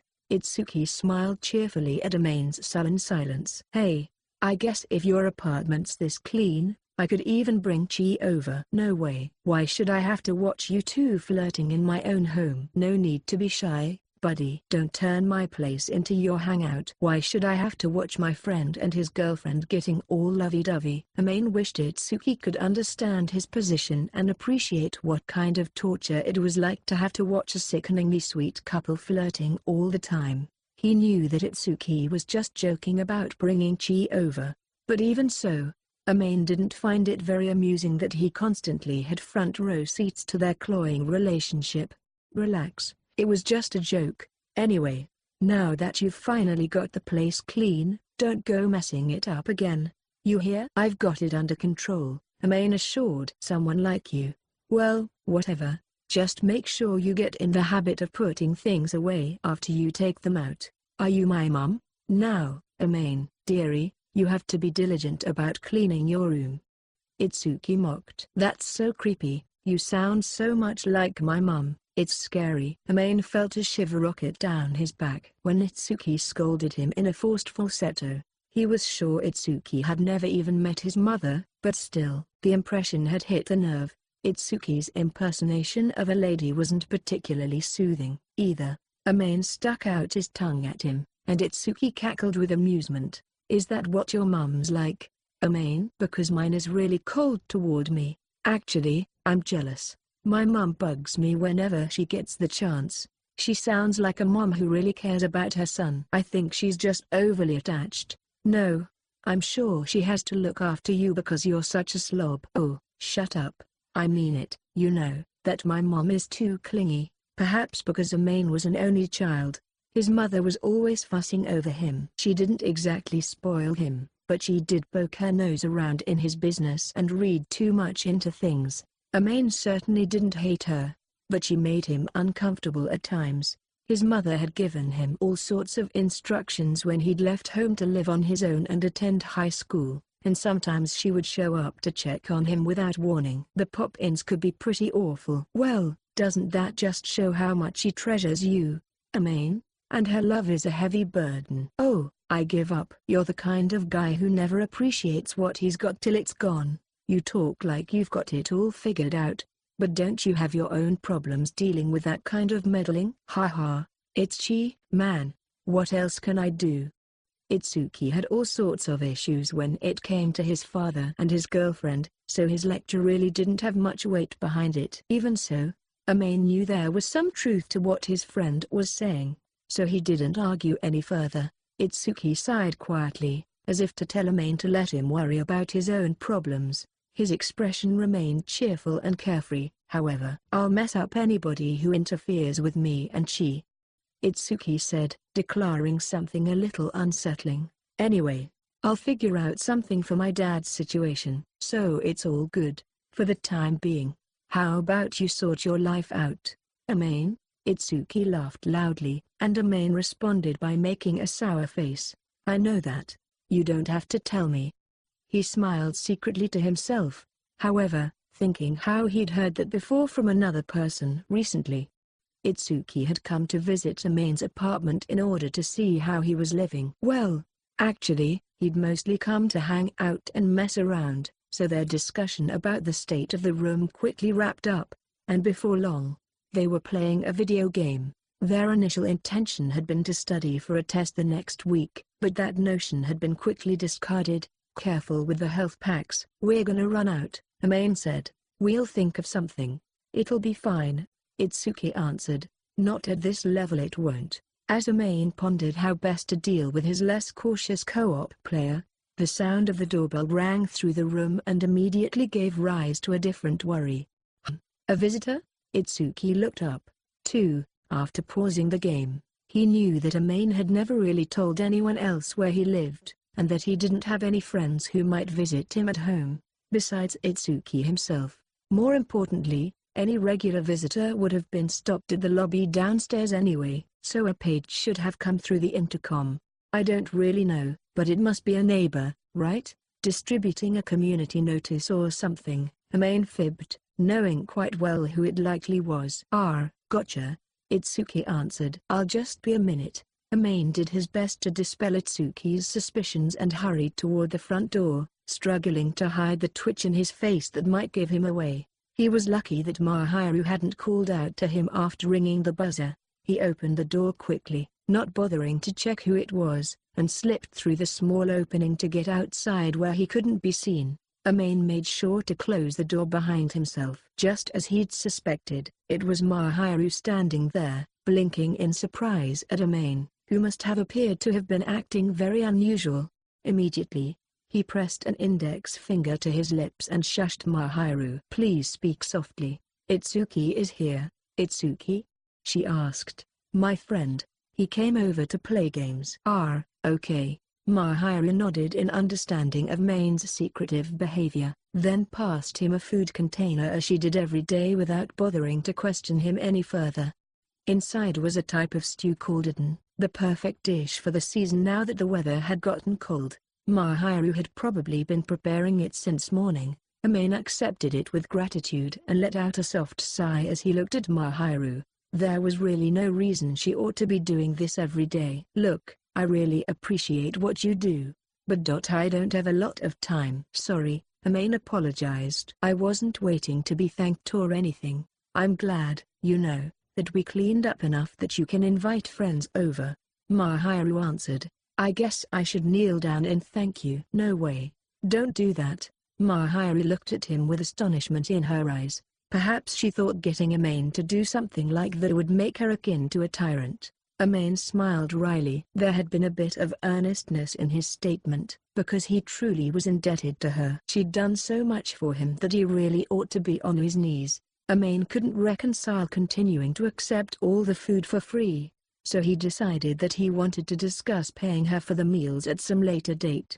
"Well, if your friend is here, I suppose you can't talk for too long." "Excuse me." "You're always helping me out." "I'll make sure to keep this secret from Itsuki." "Please do." "I mean, even if I told him everything, he probably won't believe me."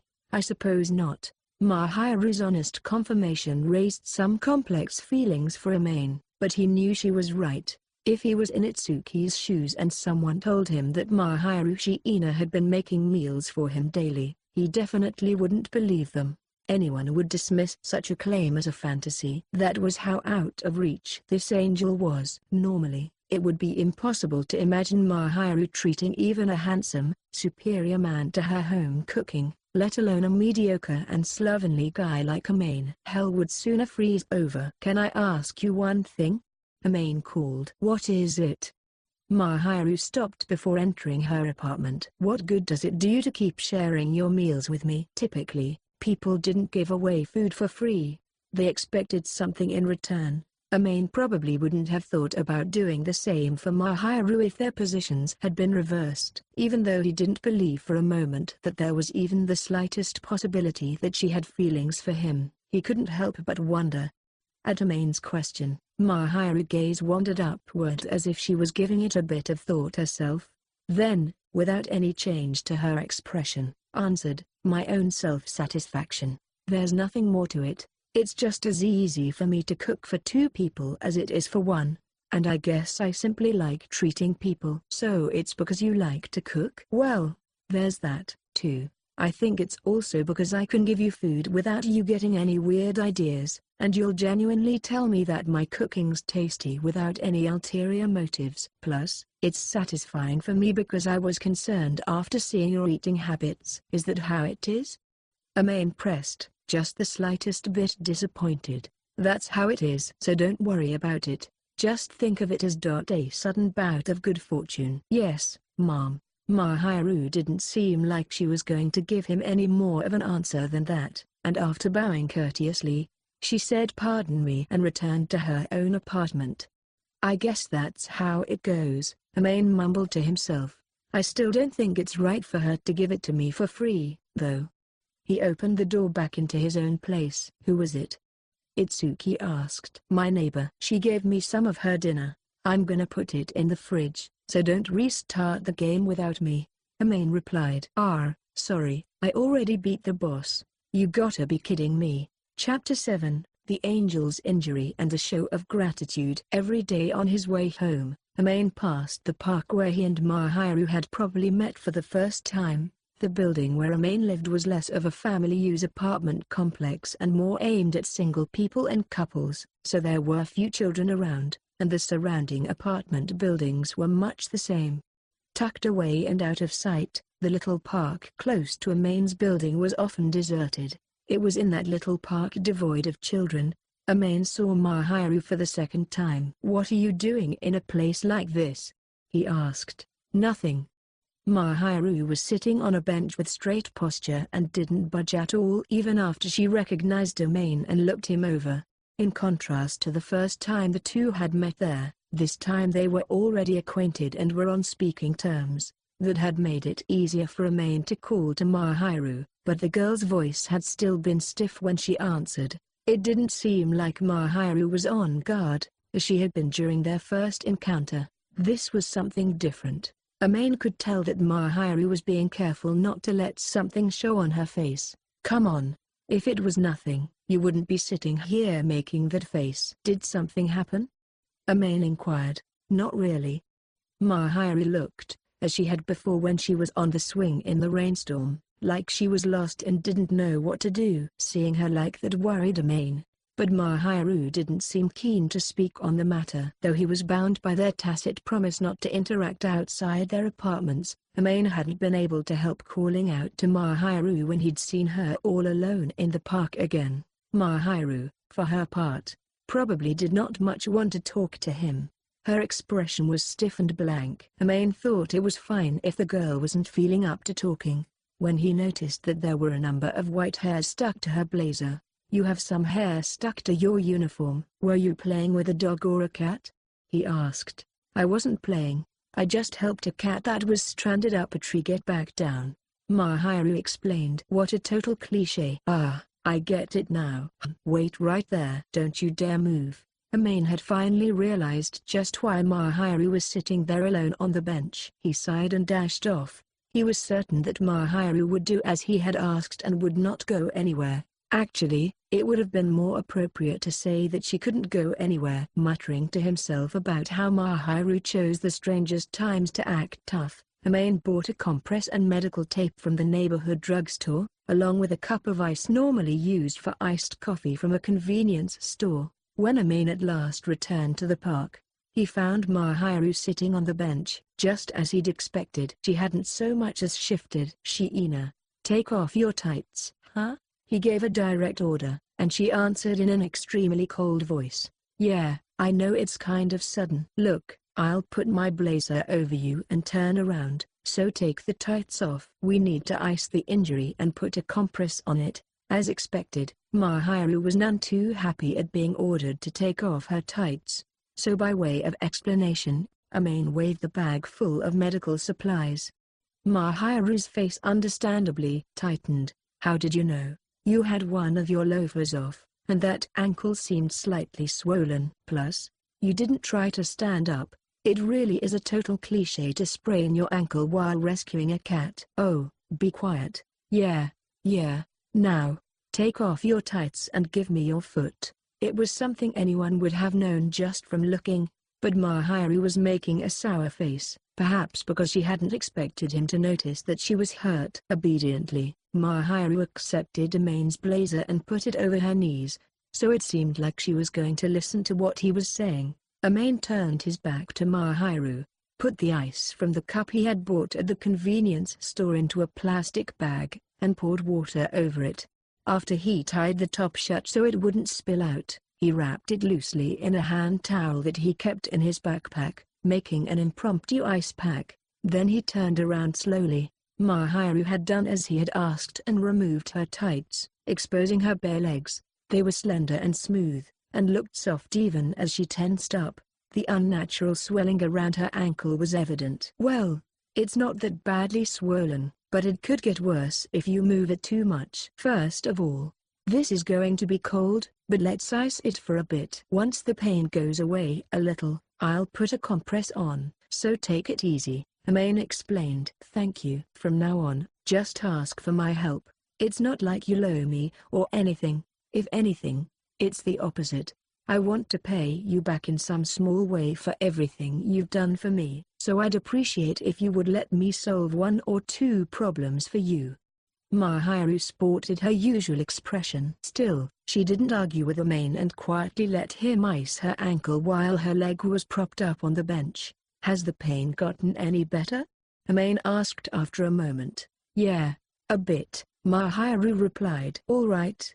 I'm putting the compress on, so don't get mad at me for being a perv or a groper or something, okay? I wouldn't say something so rude to the person helping me." "Good to hear." Stressing that he had absolutely no untoward thoughts, Amane squatted down next to Mahiru's leg and stuck a compress on her swollen, red ankle.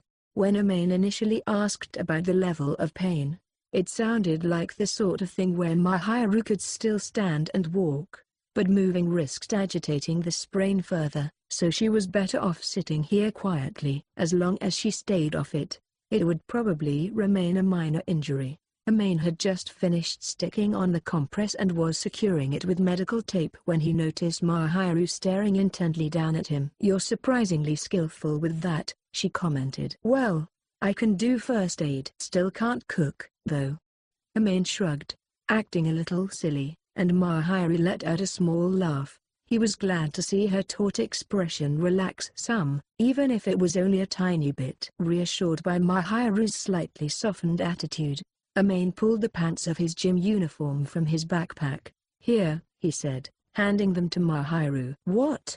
she asked. "Don't make that face at me, I don't like it. Anyway, your legs are exposed, right? And it's not like you can put your tights back on with the compress stuck to you." "Relax, I haven't worn them." It would be bad to let her put her tights back on over her swollen ankle, especially now that it had medical tape wrapped around it. Since it looked so painful, Amane figured Mahiru could wear his gym pants, both as protection from the cold and to stop anyone from seeing her underwear. Mahiru seemed to understand that he was just trying to be considerate, and so she slipped the pants on. Amane snatched up his blazer and handed Mahiru the parka he'd been wearing. "Here, wear this," he told her. "Wait, but why? Do you want to be seen being carried?" Letting Mahiru walk on her ankle was a bad idea. Amane had been planning to bring her home from the start.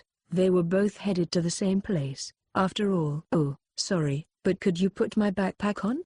Amane asked. "I can't carry you on my back if I'm wearing it, obviously. Is there an option where you don't carry me?" "Look here, your ankle is twisted, so you need to rest it. No one's around, and I've got perfectly good legs, so please put them to use." "Your legs? What, you'd prefer my arms? Would you rather I support you from the side? Are you even strong enough to carry me all that way? Are you making fun of me?" "Well, I'm actually not that confident." Amane knew he could support Mahiru if she leaned on him, but honestly, it would be quite difficult to fully carry her all the way back to the apartment complex. What's more, it would be sure to attract a lot of attention, which Amane preferred to avoid. He knew that Mahiru had been poking fun when she'd brought up his strength, so he smiled, glad she was feeling well enough to crack jokes like that. "Look, if you're game, put the hood up and wear my backpack. After you get on my back, take your own bag too. While you're at it, I won't be able to hold it if I'm supporting you," Amane instructed. "Sorry," Mahiru muttered. "I'm telling you, it's fine. It wouldn't be very manly of me to leave an injured person behind and go home, or to make you walk." Amane crouched down and turned away from her, and Mahiru timidly leaned onto Amane's back. Mahiru was wearing Amane's parka, so she had on even more clothes than normal, but even so, he could feel her body pressed against him, slim and willowy. After confirming that Mahiru's arms were secured around his neck without choking him, Amane stood up slowly, carrying the injured girl on his back. "I knew it, she's so light," Amane thought. He wondered if he should be the one worrying about her diet instead of the other way around. It was more likely that she was just naturally petite, though. That was probably all it was. Mahiru smelled slightly sweet, and though Amane could tell all sorts of things about how anxious she was feeling based on how tightly she clung to him, he headed for home without showing it. A few people did stare at the sight of a guy carrying someone on his back, but Mahiru had completely covered her face with the hood of his parka, so Amane wasn't too worried about what little attention was being paid to them. "All right, here we are." Amane carried Mahiru as far as her front door, then let her down and quickly turned to leave without interfering any further. Since Mahiru could get around on her own while leaning on a wall, Amane guessed that her injury was probably not all that serious. Thankfully, it was Friday, so Mahiru had plenty of time to rest her ankle and get back on her feet with no problems. "I don't need dinner tonight, so you should rest. If you like, I could bring you some nutritional supplements," Amane offered. "I'm fine. I have some stuff prepared," Mahiru answered. "That's good." See you. That was the most important thing, that food wouldn't be a problem. It was essential that Mahiru be able to keep still and rest. Amane watched her open the lock on her front door, and he, too, took out his apartment key. Started Mahiru. When Amane heard the girl's voice and turned around, he saw that she was looking up at him timidly, clutching her bag to her chest. She looked somewhat troubled, but as he tilted his head in confusion, she seemed to regain her resolve and looked straight into his eyes. "Thank you for what you did today. You really saved me," Mahiru admitted. "It's fine, really. I just did it because I wanted to. Take care." Embarrassed by the notion of Mahiru fretting over his help, Amane quickly dismissed the thought from his mind. After Mahiru gave him a quick nod, Amane turned to unlock his own door. It was only then that Amane realized that Mahiru was still wearing his parka and athletic pants, but he was sure she would return them another day, so he slipped into his apartment without saying anything. "Damn, dude. You so healthy that you wear shorts year-round now?" Amane's melancholy in Monday's gym class had less to do with his lack of athletic talent and more to do with the fact that he was wearing knee-length jersey shorts during an unpleasantly cold season. Everyone else had already switched to their winter gym uniforms, but Amane stood out from all the rest, his legs bare below the knee. "As if, I just forgot my pants." "Idiot." "Shut up." Amane hadn't seen Mahiru over the weekend, and she still had his gym pants, but he couldn't tell Itsuki that, so there was nothing to do but say that he forgot. He had resigned himself to the inevitable mockery, though when Itsuki slapped his back, cackling with laughter, Amane still found it in himself to slap him back. Amane let out a soft sigh as he watched Itsuki groan quietly. Then his gaze shifted. At the moment, the boys were practicing their high jumps, and the girls were using the other side of the field. What's more, since two classes of students were using the field at once, it was fairly crowded. The girls were practicing different track and field events, so between taking turns, the girls had plenty of time to watch Amane's class. "Do your best, Kadoaki." Usually, the boys and girls took gym class in different places on campus. With the girls present, the boys were getting all worked up. The girls, on the other hand, all spent their time watching Amane's most popular classmate, the handsome Yuta Kadoaki. Amane had never really talked to him before, but he was nice to everyone and was a great student, and on top of that, he was the ace of the track club despite being only a first year. Everyone knew he was popular with the girls. Amane figured Yuta must have won some kind of karmic lottery. A lot of the other boys didn't care for him as much, and there were always a lot of sulky looks when he was around. "Oh wow, looks like Yuta's as popular as always," Itsuki observed. "Looks that way," Amane answered dully. "You don't seem too interested," Itsuki prodded. "Well, it's not like we're friends or anything, we've barely ever spoken, so why should I care?" It wasn't as though Yuta was mean or ever messed with Amane. They had nothing to do with each other, so Amane honestly did not care. He knew that he was in the minority there, but he couldn't bring himself to envy Yuta the same way all the other boys did. More specifically, Amane knew that Yuta was so far out of his league that envying him was pointless. Typical Amane. "What? You don't get jealous now?" Itsuki asked. "Oh, should I be like wow, I'm so jealous of his popularity, huh?" Amane mocked. "That was pretty good." Itsuki guffawed.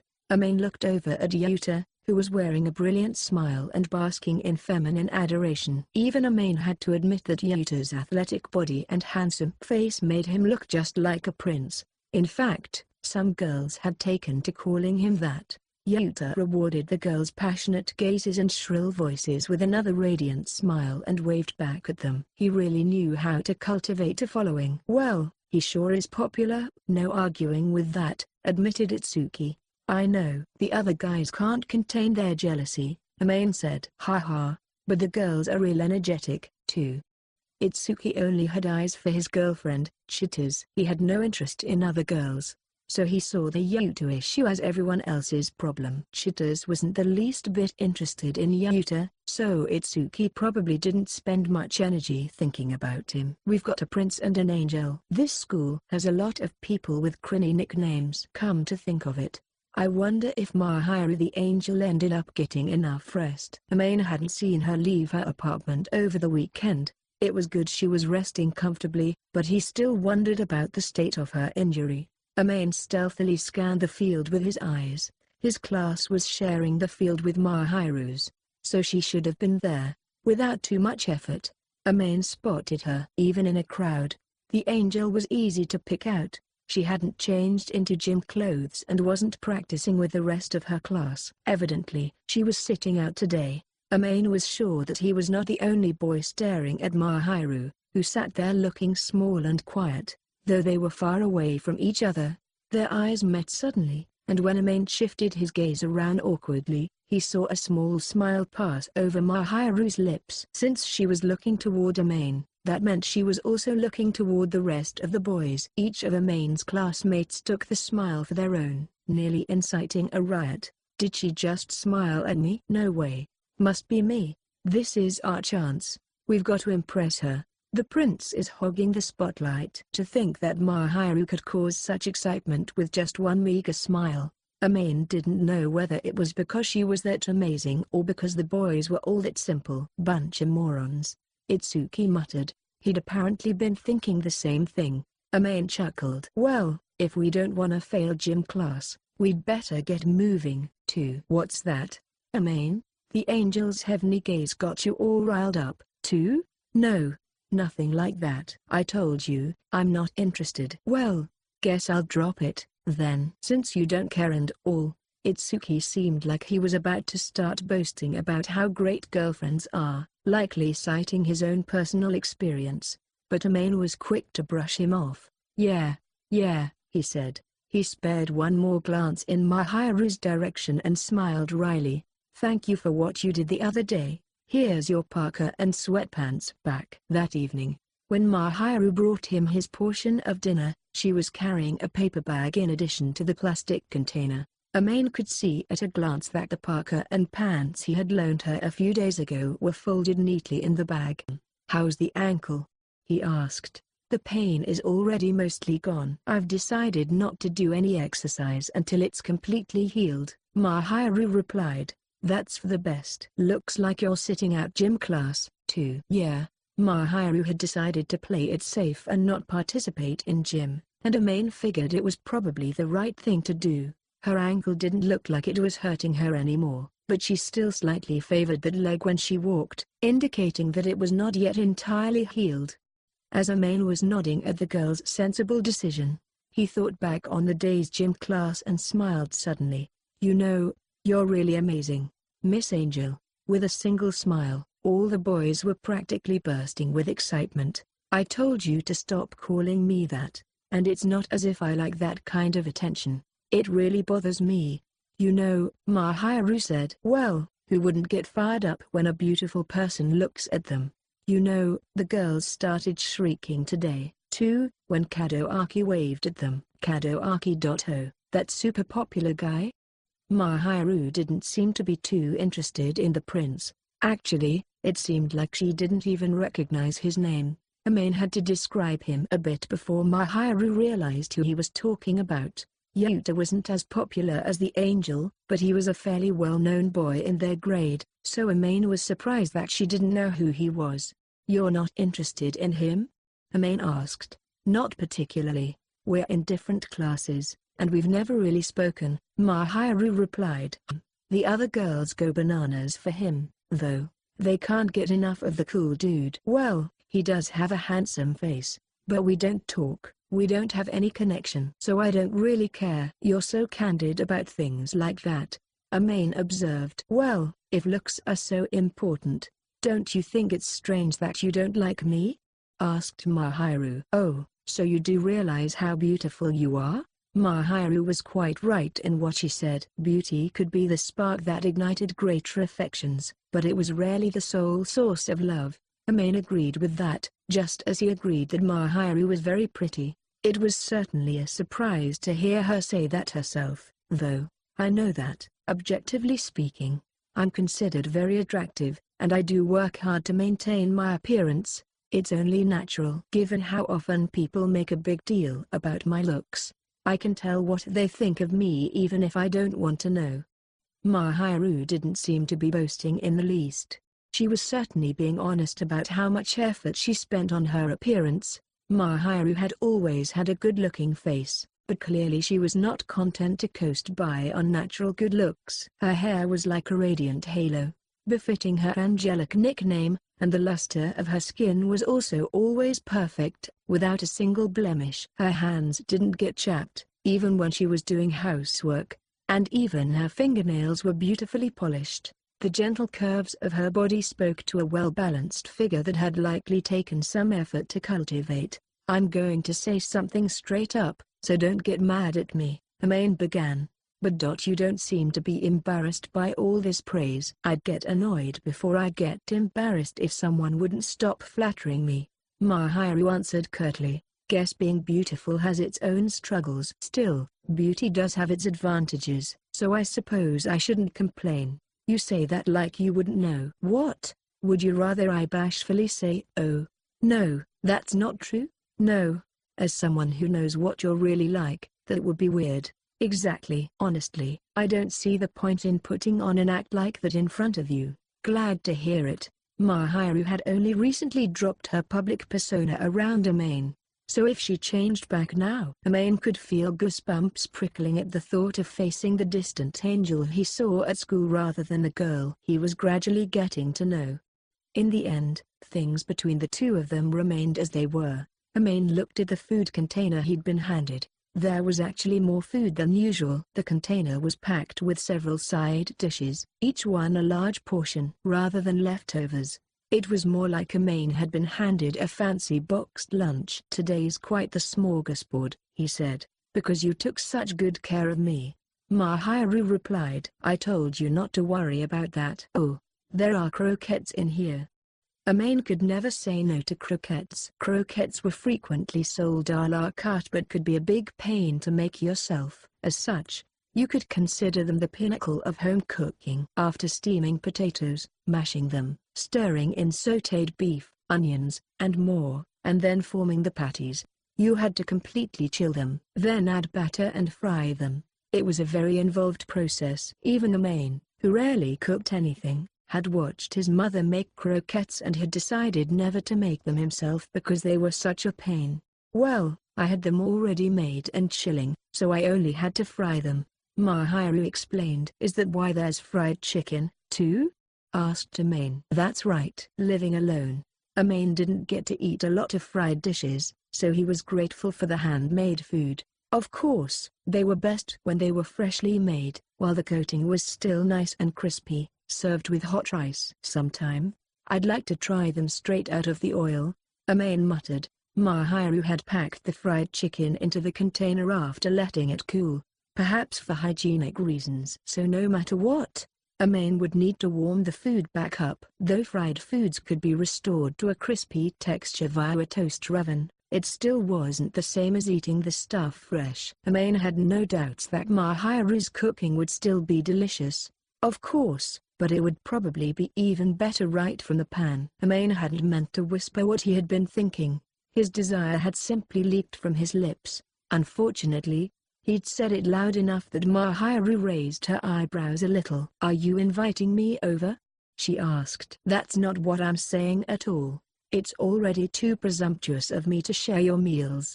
Amane hadn't meant it that way at all, and he shrugged and vehemently denied it. Mahiru brought a hand to her mouth and directed her gaze downward. She seemed to be mulling something over and did not make eye contact with Amane. Your share, she finally said. Huh? Let me cook at your place, and we can consider that as part of paying for your share of the food expenses. Mahiru's sudden proposition left Amane's mouth hanging open in shock. The accidental mention about eating the fried foods fresh had been more of a sardonic wish than anything else. That Mahiru had actually considered and agreed to it left Amane completely bewildered. Normally, who would think of going into the home of some boy they didn't know all that well to cook dinner? Maybe it would be more efficient to cook at his place rather than bring the food over after, but he was a member of the opposite sex, and it wasn't like they were close friends.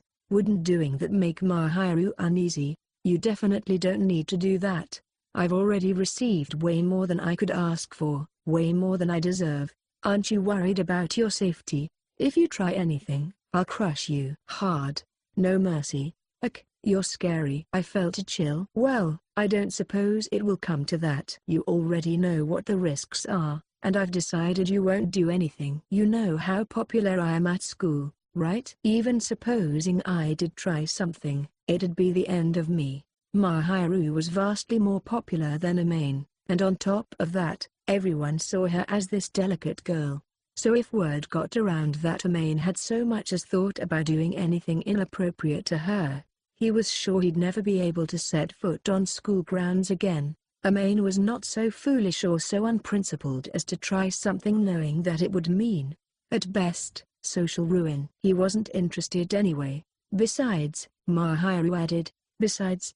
Amane asked, urging her to continue. You're not even the right type for someone like me, Mahiru asserted with a straight face, then suddenly smiled. And what if I was your type?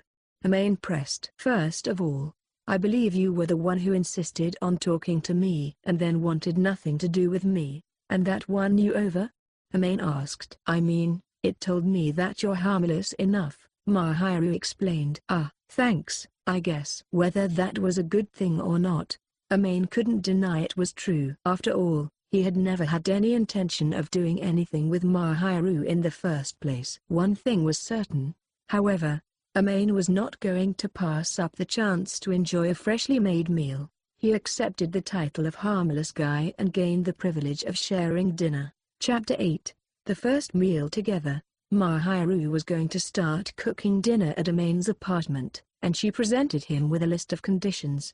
Amane would pay for half the cost of ingredients, plus an additional labor cost, plus the cost of any incidental expenses. The two of them would each contact the other no later than the day before if they had something to do and couldn't eat together. They would divide the work of shopping and cleaning up afterward. Regarding the extra labor cost, it had taken some work to get Mahiru to agree to it. Amane had insisted that he felt bad about all the time she was spending on him. It was to be expected, since she did all the work making the food. Aside from that, though, Amane and Mahiru had come to an agreement rather quickly. And so, the day after their agreement had been ratified, Mahiru came over early holding supermarket bags in both hands and made preparations to start cooking. It's really all brand new, like it's hardly been used, Mahiru commented. Shut up, Amane shot back. A beautiful girl stood in his kitchen, and she was wearing an apron. This was like a fantasy come to life. Amane was sure he was going to lose it any second now. When Mahiru pointed out, yet again, that he had really never used his kitchen, he felt a deep shame. You've got an impressive collection of gadgets here, but they're like pearls tossed before swine, Mahiru observed. Well, if you use them, they won't go to waste, Amane reasoned. That's a poor excuse. After the fact, your precious cookware is practically dying from neglect. All right then, bring it back to life with your amazing culinary talents. I sure as hell can't. With gracious concession, Amane motioned for Mahiru to take over. She returned the gesture with an exasperated expression, but perhaps because she'd expected as much, she just sighed and didn't complain further. All right, let's get started. Do you have any spices? Of course I do. Are you making fun of me? They're all properly stored, and none are expired, either. Wow, I'm surprised. It's because they've never been opened. That's nothing to brag about. All right, if you don't have what we need, I can bring things over from my place to use this once. That would be helpful. For now, if you have the basics, I think we can make do. Also, I decided on today's dishes already. Is that all right? I don't know much about cooking, so I'm happy with anything as long as I get to eat. I don't have strong preferences. Really? Then let's hurry up and get started. Please show me where you keep everything. In this basket. They're really unopened, huh? Mahiru raised her eyebrows in shock as she stared at the basket filled with untouched seasonings. Perhaps because she'd been warned before she'd seen the unused spices, she quickly reassumed her usual demeanor and began washing her hands at the sink. All right. I'm going to start making stuff, so you can go wait in the living room or in your bedroom, Mahiru declared. Okay, I can't help you with anything anyway. Amane accepted. What a gentleman. I suppose you'd just get in the way if you hung around. You're awfully honest. It's just the truth. There's no need to sugarcoat it. As Mahiru said, he would clearly just be in the way, so Amane obediently returned to the living room and watched her back as she worked. When she had finished washing her hands, Mahiru quickly set to work. Amane didn't know what she was making, but based on the ingredients she had readied, it was probably Japanese food. Everything about this felt strange to Amane, like he was in a dream, but it was real. Mahiru was actually preparing the ingredients right there, her hair tied up in a gently swaying ponytail. What's with this situation? It's like I've got a wife or something, Amane thought. Mahiru probably didn't feel the same way, but their setup looked a little too much like they were a happy family, and Amane couldn't help but imagine it. He didn't have even the smallest desire to live with Mahiru, but the sight of a beautiful girl standing in his kitchen was in itself enough to send his mind to all sorts of places. Whether or not there was any affection between Amane and the Mahiru, just having a lovely girl treat him to a home-cooked meal was enough to touch Amane's heart. Are you thinking weird things over there? You can stop with the strange speculations. Amane had frozen when Mahiru called him out. She guessed what he was thinking without even turning around. She sure is sharp. Feeling amazed and anxious all at once, Amane stamped down on the not quite evil base instincts that had begun welling up inside him and returned to staring at Mahiru's back. About an hour later, Mahiru began setting out completed dishes on the table. She'd chosen to make Japanese food today, which was typical when one considered her penchant for healthy cooking. It turns out you have quite a few utensils and seasonings, so it looks like I won't have to bring anything from my place. Starting tomorrow, I can try more elaborate dishes, too. I mean, I'm just grateful you're making anything for me, Amane admitted. Perhaps because Mahiru had known how many pieces of cookware and seasonings Amane had in his collection, she had made many simple dishes rather than anything more intricate, but the presentation was flawless nonetheless. Lined up along the table was an array of Japanese-style dishes, from fish simmered in soy sauce to dressed greens, from rolled omelets to miso soup. Every last item was something Amane could never dream of making himself. Previously, Amane had said he didn't have any particular likes or dislikes, but he did in fact love Japanese food. He wanted to reassure Mahiru, who looked apologetic for having only prepared easy recipes, that this was exactly what he had wanted. It looks amazing, Amane said.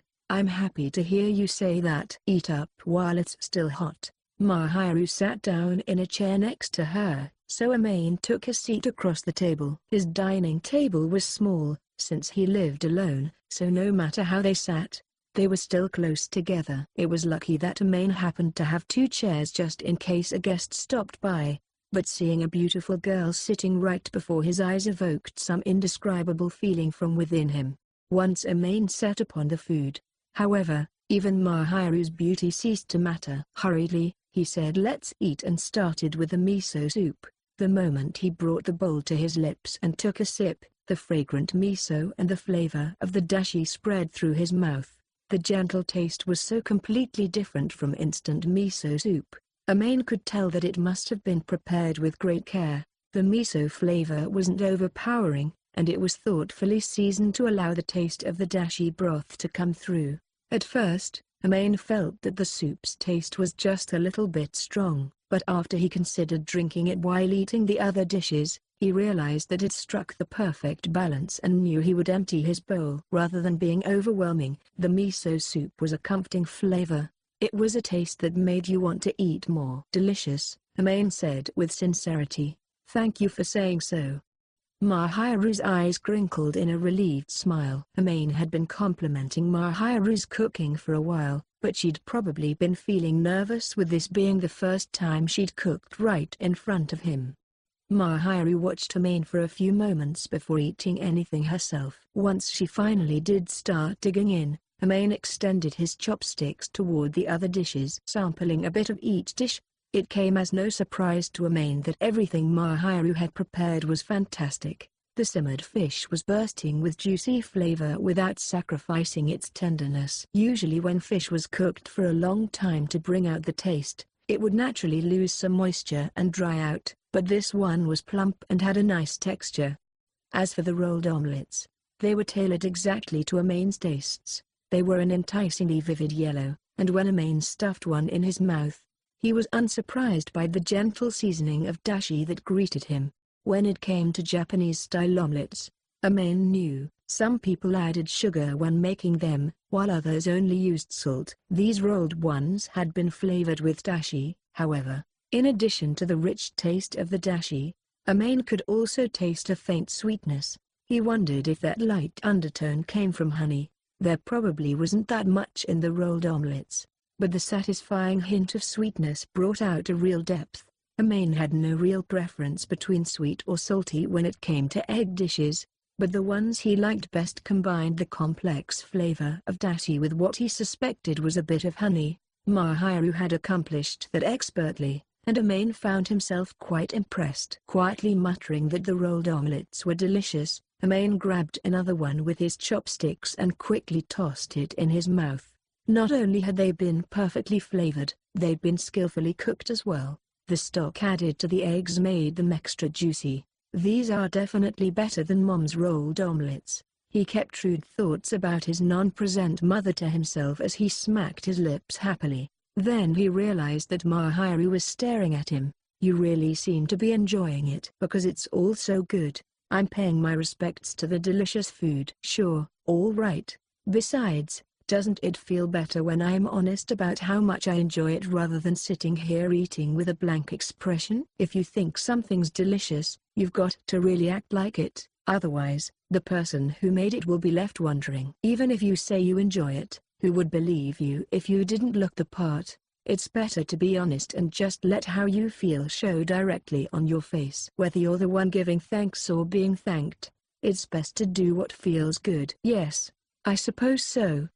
Mahiru seemed to understand what Amane was saying, and she smiled slightly. It was a gentle expression, and it betrayed just a hint of relief. It was sweet enough that all of Amane's thoughts ground to a halt for a second. "Fujimiya?" Mahiru asked. "No, it's nothing," Amane replied. He'd been enchanted by the angel's smile, but he couldn't possibly tell her that. To conceal his growing embarrassment, Amane took another bite of food, ending any further discussion. "Thank you for dinner. I'm glad you liked it." Amane had completely devoured every dish Mahiru had laid out. Mahiru's words had been calm, but her expression was serene, and she seemed happy that Amane had packed everything into his stomach. Not a single grain of rice had been left behind. "It was delicious," Amane complimented. "I could tell that much just by watching you." Mahiru quipped dryly. "Better than my mom's cooking." "I hear it's taboo to compare a girl's cooking to your mother's. Isn't that only true when you're criticizing someone? Anyway, does that bother you?" "I don't mind." "No. Well then, it's fine, right? It doesn't change the fact that it's delicious." Mahiru was clearly no amateur cook. Amane's mother probably had more years of experience under her belt, but she preferred different tastes, and many of her dishes were fairly bland, so they were no match for Mahiru's carefully concocted foods. "Man, this is so awesome to be able to eat like that every night!"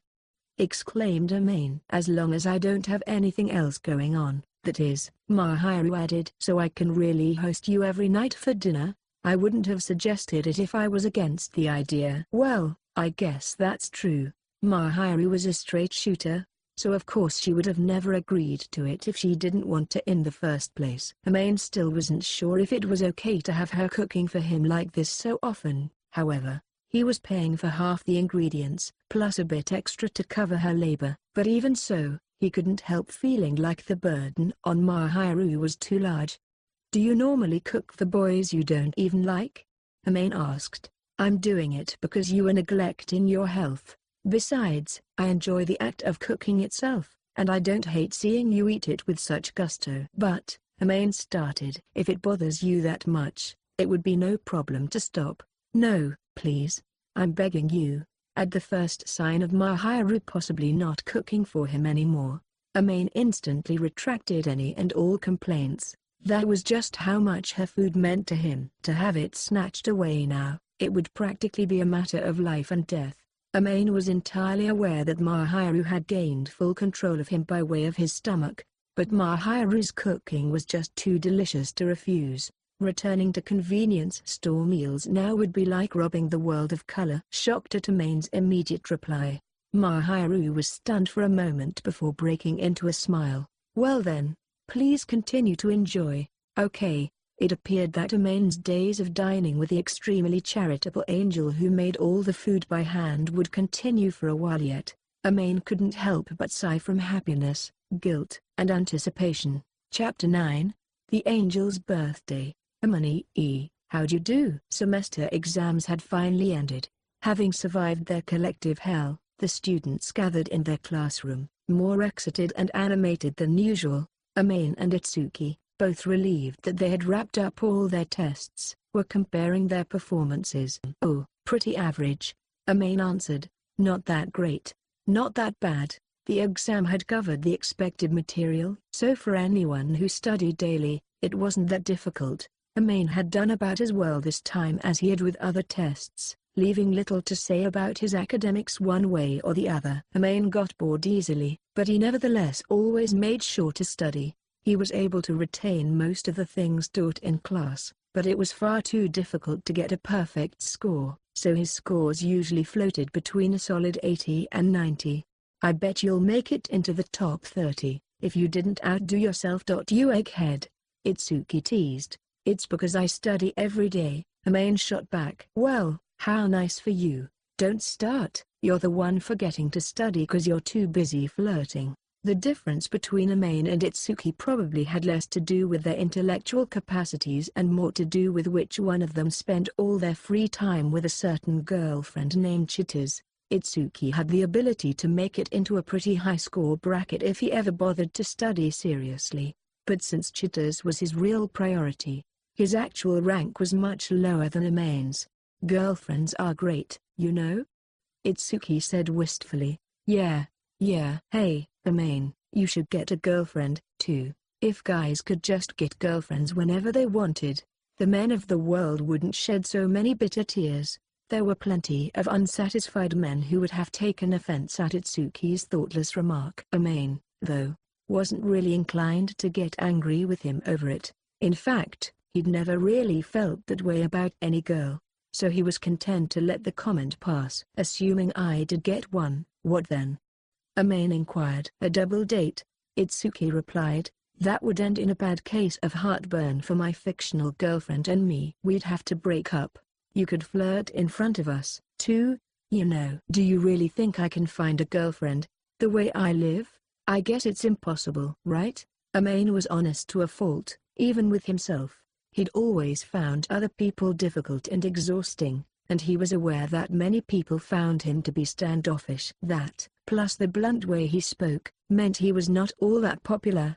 Amane's social status would have made it hard to find a girlfriend, even if he was looking for one. Against all odds, if Amane did somehow find a girlfriend, he was sure they wouldn't be like Itsuki and Chitters. He couldn't picture himself flirting in public with a girl, oblivious to anyone who might see. "Come on, you should at least find someone you like, Amane. If you just cut your bangs a little shorter, cleaned yourself up, and maybe found a style that worked for you, the girls would definitely look at you differently. I'm telling ya." Assuming Amane's self-evaluation was accurate, he didn't have the handsome looks of a pretty boy like Yuta or a Romeo like Itsuki, but he definitely didn't think he was ugly, either. Amane figured that if he just spent more time on his grooming and paid more attention to his clothes, he could rival most of the other boys his age. The problem was that he didn't know enough about fashion to dress well, and he was certainly not smooth enough with his words to win any girl over. "I'm not interested in the kind of girl who picks a date based on appearance," Amane asserted. "You say that, but if you don't get them interested in the first place, you won't even get to know them well enough to judge their personality, right?" Itsuki argued back. "Even if that's true, I'm not really looking for a girlfriend right now." Were some hypothetical girl ever actually interested in Amane, it would be all over the second she saw how he lived. Amane was a slob with no life skills, and on top of that, he had a difficult time getting along with other people. If there was a girl who was drawn to him, despite all that, he'd like to meet her. Such a hopeless thought was enough to bring a bitter smile to Amane's face. Besides, since Mahiru was cooking dinners for him now, a girlfriend could introduce some unpleasant complications. Not that Amane intended to pursue a relationship in the first place, but that was simply one more strike against the idea. Amane felt that Mahiru's delicious cooking was worth more than the possibility of an as yet unseen girlfriend, and that conviction was not likely to be easily overturned. "Ugh, you're so boring. How about I get Chi to introduce you to one of her friends?" offered Itsuki. "You care way too much about this." "Most of Kai's friends are too excitable. It's hard for me to hang out with them, even as friends." Amane quickly shot down the idea. "Only because you're so gloomy." "Oh, shut up." "Well, if you say so, I won't say anything to her for now, but as a blossoming high school boy, isn't it sad to live an empty life, all by yourself?" "I don't need a girlfriend, they're too much trouble. Just what do you think we're supposed to be doing at school anyway?" Amane thought. Even if he wasn't actually that serious about his studies, he still didn't see the point in spending so much time worrying about romance. Above all, finding a real match was no easy feat. "What a waste," Itsuki grumbled. Yeah. Amane shrugged. "But listen, you'll change your tune when you find a good one, Amane. You hear?" "What makes you so sure?" "Because girls particularly like to fuss over guys like you." "Whatever you say, man." Amane couldn't imagine acting so sentimental. It didn't seem possible. He decided to simply ignore his friend's words. Itsuki was looking at Amane with an exasperated glare, when suddenly, his line of sight shifted, and his face relaxed. "Itsuki, let's go home together." Chi. Just then, Chitters appeared. Apparently, Itsuki had promised to walk her home, which brought a swift end to their conversation. When Amane turned to see where his friend's attention had shifted, he saw a girl with medium short light brown hair tinged with red, looking their way with a radiant smile. Well, to be more accurate, she was only looking and waving at Itsuki. The girl's lively aura and bright, smiling face were enough to make Itsuki beam whenever he saw her. That was the kind of effect Chitters had on people, and for better or worse, she was always the center of attention. Chitters was a different type of beauty than Mahiru. She had a great big smile as she rushed over. With any luck, she wouldn't have much to say today, because usually whenever Chitters talked, she made fun of Amane. "You agree, right, Chi? Amane's the type of guy who needs a girlfriend to take care of him, don't you think?"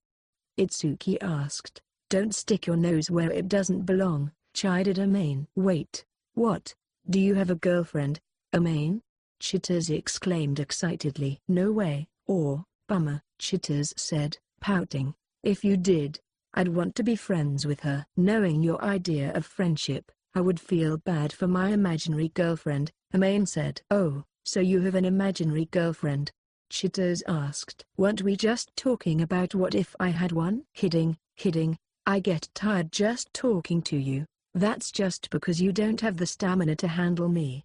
Don't have the patience, more like." Even a short exchange with Chitters was mentally exhausting for Amane. Most of the time, he tried to keep his head down and avoid other people, like at school. When he found himself forced to carry on a conversation with someone as extroverted as Chitters, it was really demanding. Chitters didn't let Amane's sour attitude bother her at all and flashed the exhausted-looking boy a truly joyful-looking smile. "You're such a mess." Itsuki smiled in the same way and tossed out some perfunctory advice. "You'd better get your act together, buddy." Amane was already too worn out, managing only to let out a deep sigh. "What are you doing?" After returning home and gobbling up Mahiru's handmade food, Amane returned to the living room once he was finished doing the dishes and saw Mahiru with a question sheet spread out before her. There'd been no agreement about cleaning the dishes, but Amane took the initiative to shoulder the burden whenever possible. While he'd been tidying up, Mahiru had gone to sit in the living room. It would have been inexcusable to make her do everything and then hurry on home. "I'm grading," Mahiru answered. I can see that." She seemed to be reviewing her answers with her textbook out, checking that she hadn't gotten anything wrong. "So what's the result?" Amane asked. "Well, if I didn't make any recording errors on my answer sheet, then it '(s) a perfect score." "I can't think of anything to say except it figures." Just as Mahiru didn't show much of a reaction in regard to her errorless work, Amane didn't have a very exaggerated response. He wasn't surprised, because her name was practically always written in the top spot of the periodic exam results. He knew Mahiru was more than capable of a perfect score, so he was not the least bit surprised by her performance here. "It's because studying doesn't bother me. I've actually already completed all of this year's coursework, so now it's enough to simply review," Mahiru explained. "Whoa.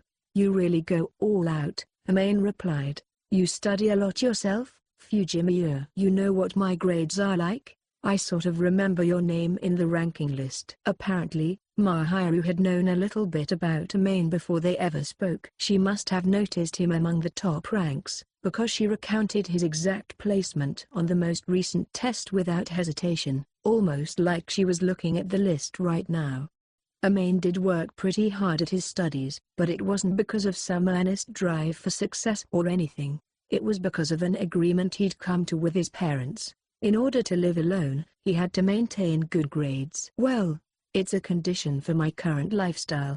I have to keep my grades up." The only other facet to the agreement was that Amane had to visit home at least once every 6 months, but he could take care of that over long school breaks. Basically, as long as he was keeping his grades up, there were no problems. "I study hard enough to keep my head above water, but nothing like you. You really put a lot of effort in." "I have to try hard," Mahiru mumbled, casting her eyes downward. Her expression was hidden by her bangs, and while Amane couldn't get a proper look at it, anyone would have recognized it wasn't a happy one. Before he could get a read on her, though, she quickly looked back up, once again wearing her usual expression. Even if there had been time to point out the curious change, Amane probably wouldn't have. He could tell that Mahiru was carrying some kind of painful burden by certain things she did or faces she made. While Amane made sure to never ask Mahiru what was bothering her or what was so unpleasant, he still got the impression that she was struggling with something. Amane imagined that, whatever it was, it had its origins in her home life.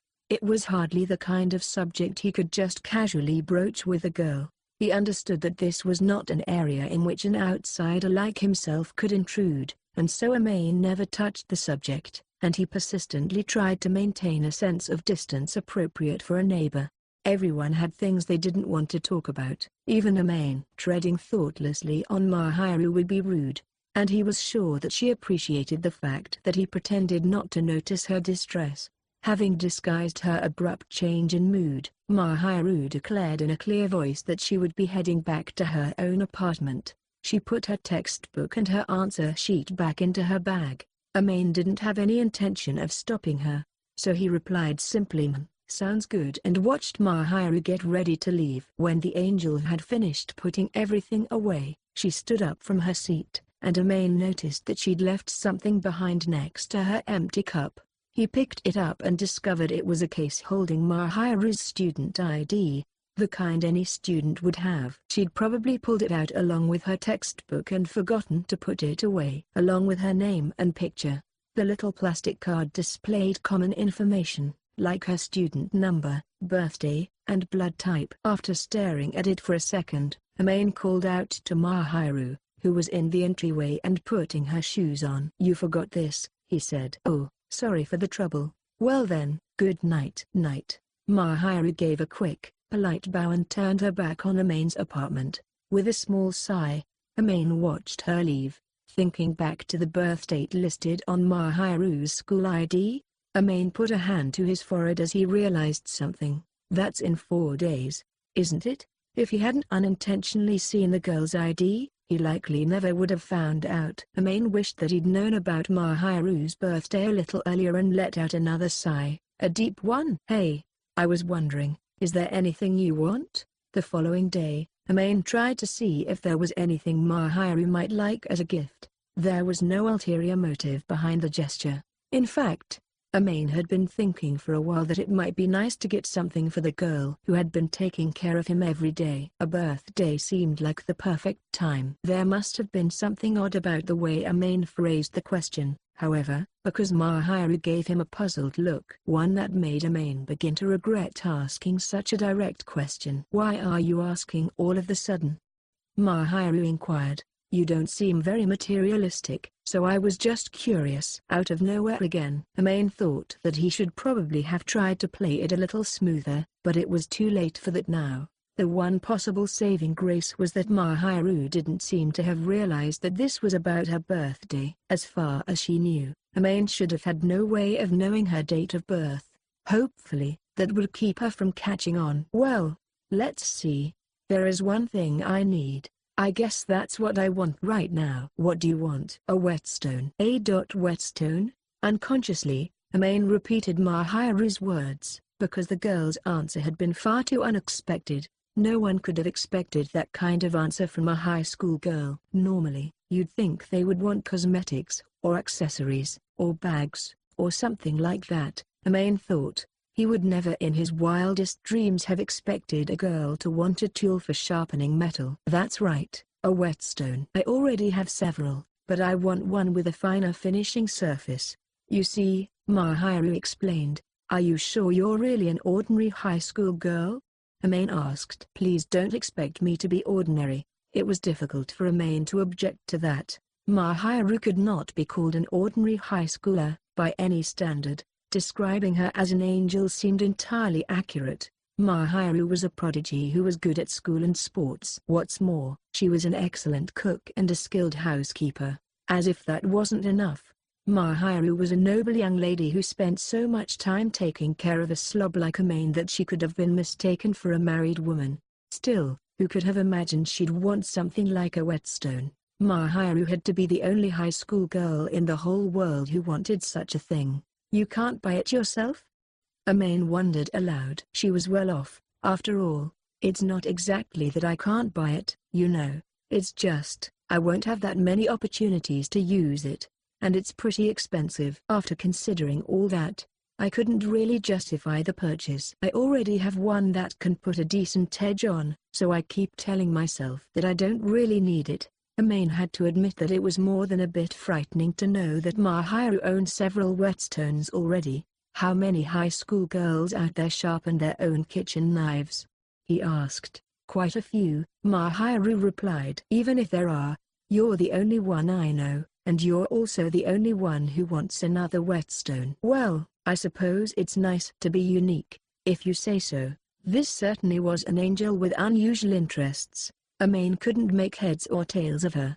Mahiru tilted her head in confusion as Amane stood there looking baffled. He'd completely lost sight of his original objective. "Hey, Itsuki." After completely failing to decide on a gift that Mahiru might appreciate, Amane had decided instead to consult with his best friend. Itsuki had a way with women's hearts, as well as a girlfriend to consult, so Amane expected that he would probably have some grasp on what a girl would normally want. While he wasn't really sure it was a good idea to try to apply normal standards to someone like Mahiru, he expected that she wouldn't outright hate things that made someone else's girlfriend happy. "What's up?" Itsuki replied. "When you give Chita's presents, what do you usually get her?" Amane thought it would be best to start by asking what Itsuki bought for his girl, but all he got back was a blank stare. "Huh, you planning on giving a present to some sweetheart of yours? Do you think I have it in me to do something like that?" "Nope." "All right, then. In that case, why are you asking?" "Someone I know has a birthday coming up, so I wanted to ask you." While Amane was planning on listening to Itsuki's advice with the utmost attention, he was also keen not to reveal too much about his own circumstances. For starters, you should try finding out what they want. You know, it's important to do that sort of research on a regular basis. It's the secret to a harmonious relationship. I'm telling you, said Itsuki. I told you that this isn't for a girlfriend, Amane reminded, setting aside the potential grave danger the other boys at school would pose to Amane's physical safety if word ever got around. Mahiru was too awe-inspiring to even consider asking out in the first place. Sure, he was comfortable hanging around with her, and they got along well enough as two frank individuals, but there were absolutely no romantic feelings between them. Sure, she was cute, but that didn't mean Amane wanted a relationship. What they want, huh? And what if you don't know? Amane asked. Depends on how close you are. If you're good friends, an accessory or something is good, but if you're not close, something practical that they can use is a safer bet. There are lots of girls who are happy to get flowers but don't know what to do when they receive them, Itsuki explained. You sure know your stuff. Well, I've done a fair bit of research, I guess. Itsuki and Chittas hadn't always been so wild about each other. Their relationship had slowly developed, first starting in middle school. Amane had gone to a different middle school, so he didn't really know all the details, but apparently, they'd gone through a lot together, and their relationship had grown from those experiences to the point where these days, they wouldn't shut up about each other.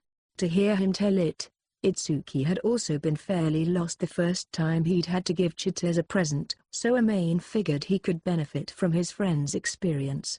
Oh, and no girl hates hand cream, Itsuki added. Hand cream? As Amane was pondering this unexpected option, Itsuki grinned and explained proudly. No matter what age they are, every girl has some use for it. If she's a student, her hands get dry from handling notebooks and textbooks in class. If she's in the workforce, her hands dry out from typing and air conditioning, and housewives cook and clean, so their hands take a beating, too. You can't go wrong with that stuff. You sure know an awful lot about women's hands, Amane said. You're the one who came and asked me. Itsuki snapped. Itsuki slapped Amane on the back, but there was no power behind it. The two friends shared a laugh. Hand cream, huh? I guess that is a pretty safe bet. Amane had been taking the initiative on washing the dishes after dinner, but Mahiru obviously did her own dishes at home, so he could imagine her hands could use some moisturizing. More importantly, Amane was sure she took care of her hands already, since they were so smooth. A gift she could use right away really was the best plan. Cool, thanks for your thoughts, Amane said. Let's try asking Chi, too. As a fellow girl, she probably has a better idea, proposed Itsuki. You gotta warm up to her. Amane certainly didn't hate her, but Chittas was not exactly his favorite type of girl, and being around her always made him feel awkward. Usually, he tried to avoid interacting with her altogether. Itsuki slapped Amane's back again gently, smiling in amusement. What, Amane, you're giving a girl a birthday present? Chittas was smiling. No, smirking, at this rare development, and it was all Amane could do not to grimace. He had gone to Chittas's classroom to talk to her after school, and sure enough, she seemed greatly amused. Incidentally, Itsuki had sent Chittas a message saying that he wasn't worried about her being alone with another boy as long as it was Amane. So he had gone on home. Amane had sighed softly, while Chittas had worn a wide grin. I told him I didn't want to ask her. It was obvious that she was definitely going to pry and ridicule him, so he hadn't intended to turn to her for help at all. Amane certainly didn't hate Chittas, but he couldn't deny that there were some things about her that he just couldn't stand. Okay, so Itsuki wrote here that Amane was hoping you'd give him some pointers. So you want my help, huh? You're the only girl I can ask, Chi. It doesn't sound very nice when you put it like that, you know. Chittas looked at Amane with clear pity, but he let it pass. The truth was, Amane had no female friends outside of Chittas. Every single girl in his class barely counted as acquaintances, and he wasn't close enough to any of them to be able to ask for help with things like this. Actually, Amane was usually rather quiet in school. If one of his female classmates tried to talk to him, he probably wouldn't know what to do. Alright, well, I can't imagine you really understand how girls think, Amane, but don't worry, Miss Chittas is here to advise you. I guess I'm in your hands, Amane said. You guess? What's to guess? I may not look it, but I know women's hearts perfectly. I mean, you are a girl, after all. I guess. Watch it with those guesses, buddy. I'm not sure I like what you're implying. Chitters cleared her throat and thrust out her chest. Compared to Mahiru, who Amane saw every day, the result was underwhelming at best. Amane awkwardly stared at the ground. Regardless of what he personally thought, Chitters was popular with guys. Personality-wise, she was cheerful and friendly, and she talked to everyone without playing favorites, so hers was a different kind of popularity than Mahiru's. She got along with boys and girls alike. She really was the epitome of a life of the party kind of person. She had apparently been a member of the track and field club in middle school, and her slender build and toned legs certainly didn't hurt her popularity. It was a verifiable fact that her legs were beautiful, so much so that Itsuki had warned other guys in school that he'd get angry if they stared at her too much. Right, Chitters chittered. Something for a cute girl. Let's see. There were definitely times when she got too friendly, but Amane wouldn't deny that Chitters was cute. He could understand why other guys in school liked her. You know, Chitters added, that glum attitude of yours is seriously gonna give people the wrong idea. Gee, thanks for your concern, Amane replied. Fine. So you're giving something to a girl, right? Well, what kind of girl? Chitters' question didn't leave him much room to maneuver, but Amane knew that if he was careless with what he told her, she wouldn't let him live it down. So he chose his words gingerly. She's an acquaintance of mine, and she's relatively young. Beyond that, I'm exercising my right to remain silent. If you won't tell me about her personality or what she likes, even I can't come up with any ideas. You know, can't you just tell me some things that you would like to get as a gift? Then I'll choose from among them. I get it. You don't want to tell me anything about her. Fine, we'll do it your way. Chitters made a good point, but if he told her any more, she would know that Amane was close to a girl their age, and it was likely that the conversation would veer off in a strange and uncomfortable direction from there. If he really slipped up, Chitters might even end up figuring out that he was talking about Mahiru. Amane wanted to avoid that if at all possible, so he'd decided not to tell her anything that wasn't strictly necessary. Chitters also seemed to understand that he wouldn't willingly reveal much more, and thankfully, she was kind enough to back off on the questions. Let's see, I don't know what type of relationship you have with her, but if she's an acquaintance you speak with fairly often, I'm assuming she would be happy to receive something from a person who's about as close to her as I am to you. In that case, generally a consumable or everyday item that's not too expensive should be good. Itsuki told me pretty much the same thing, Amane said. Obviously, he understands how girls think. Now, if you're looking for a casual gift, some sweets and a handkerchief or some small item might be good. If I got an expensive accessory from you, Amane, I'd totally be like a bribe? Or something. I don't think I would get anything out of bribing you, though. After shooting Amane a glance that seemed to be asking for some sort of recompense for her help, Chitters smiled and answered, well, you've got that right. Anyway, little things like that are safe. Gotcha. You sound kind and unsatisfied. Chitters cocked her head. It's not that I'm not satisfied, but...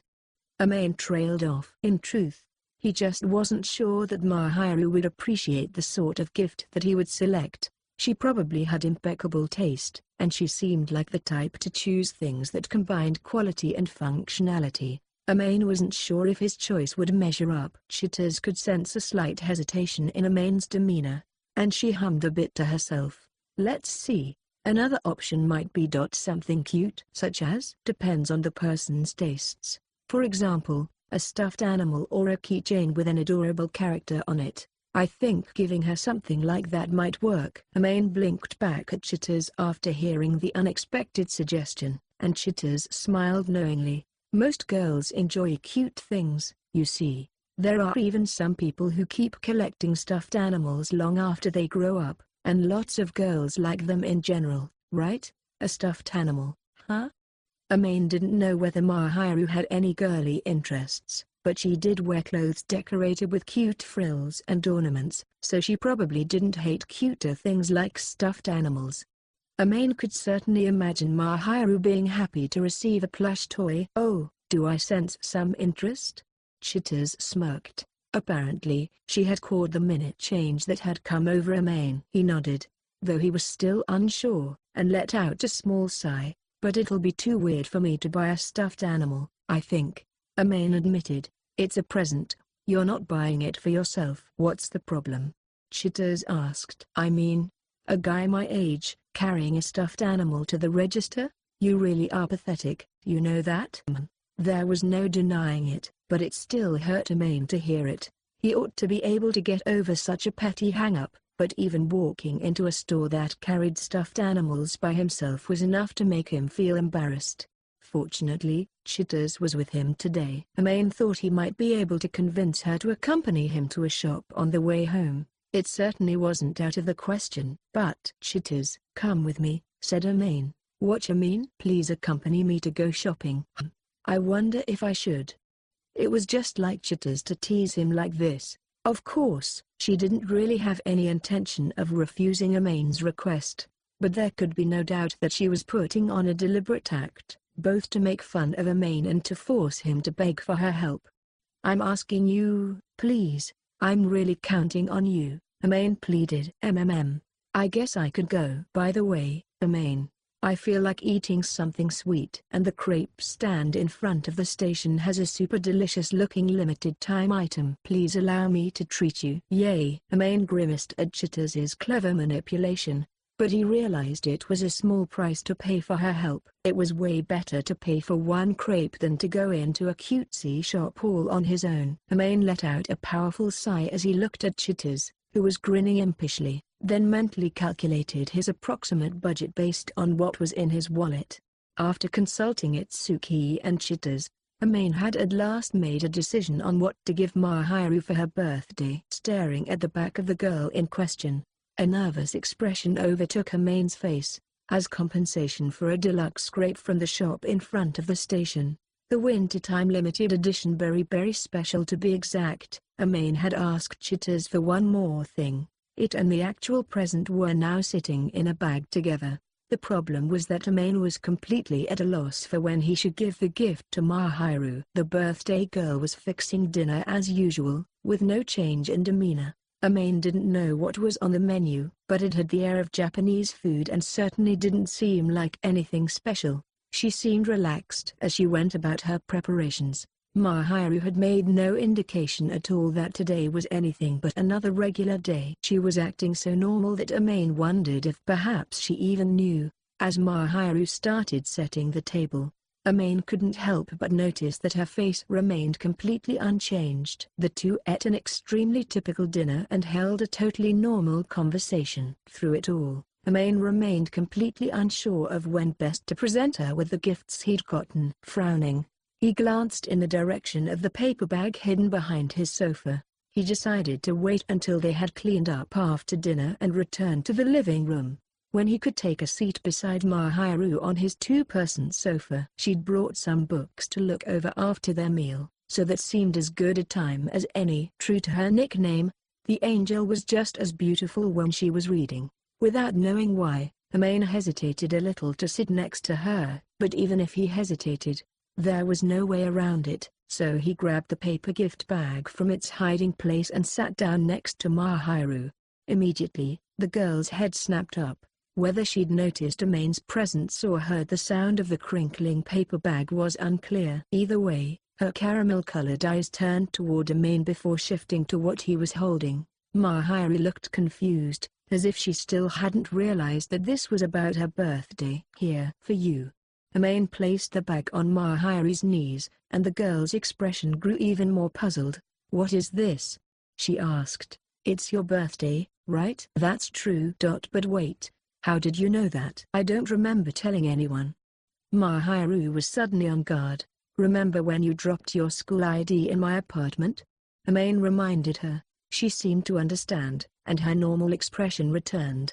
"I really wish you hadn't gone to the trouble." "I don't celebrate my birthday." Amane was certain that he'd heard a bit of cold detachment in Mahiru's voice when she spoke. The look in her eyes told him that even the word birthday was something she avoided. "I see," he thought, So the reason why she didn't act any differently, even though it's her birthday, wasn't because she forgot. She's been purposely ignoring it. Something about it must bother her. Amane figured that if that wasn't the case, Mahiru wouldn't have spoken like that. Okay then, call it an expression of gratitude for everything you do for me. I just decided to give you something to repay you. Setting aside any mention of Mahiru's birthday, Amane pressed the bag on her, justifying it as his way of thanking her for her daily kindnesses. She cooked delicious meals for him every evening and helped him with his cleaning sometimes. When it came down to it, Mahiru did a lot to take care of Amane. He wanted to repay that debt in whatever small way possible.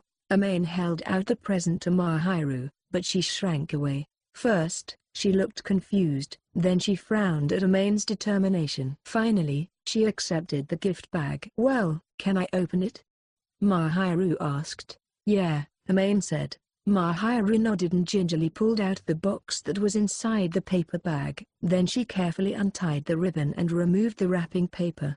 Something about watching Mahiru open the gift made Amane extremely nervous. Inside the box was the hand cream Itsuki had suggested. It was nestled in a largish box alongside some sweets. Apparently, it had been some kind of set. It wasn't the kind of hand cream that smelled particularly nice, nor was it all that stylish. Instead, it was the scentless kind that was gentle on the skin. That way, it wouldn't cause any trouble while doing housework. This was the sort that was advertised as moisture-retaining. Amane had made sure to check the reviews of the product on the internet, so he was certain of its efficacy. Yeah, sorry, it's nothing too crazy. I just thought that since you do a lot of housework, your hands might get dry. They had scented ones too, but I thought you might have some of those already. Apparently, it's effective and easy on the skin. It is quite practical, Mahiru said. I thought you would value practicality over anything else, answered Amane. Yeah, you're right. Thank you very much. Mahiru smiled slightly, as if she understood Amane's reasoning. A little less nervous now, Amane's expression softened a bit as well. It seemed like he'd made a good impression. There was one more present, though, and Amane felt embarrassed to have Mahiru open this one in front of him for some reason. He'd hoped that she would only notice it after she had gone back home. However, Mahiru was peering into the paper bag, looking as if she had already noticed that there was one more thing hiding within it. What, a second one? She asked. Yeah, there is. It's a bonus. I picked it out myself, Amane answered. What does that mean? Exactly what I said. Amane averted his eyes. Mahiru tilted her head in confusion for an instant, then promptly pulled the second gift from the bag. To purposefully disguise this other present, Amane had intentionally wrapped it in paper the same color as the interior of the bag. He'd hoped that would make it stand out less, and that Mahiru would only notice it later when he wasn't around. Unfortunately, it was large enough that Amane should have known it would be impossible to miss. There was honestly no way Mahiru could have overlooked it. Unlike the hand cream, this present didn't come in a box, just a polyester bag. It was just about the right size to fit comfortably in Mahiru's arms. The bag was tied up with a navy blue ribbon, and Amane watched Mahiru undo that carefully as well, wondering if it would be all right for him to stand up from his seat. Finally, Mahiru carefully pulled out what lay inside. She held the bag's contents up gently with both hands, blinking her large eyes dramatically, looking truly surprised. A bear?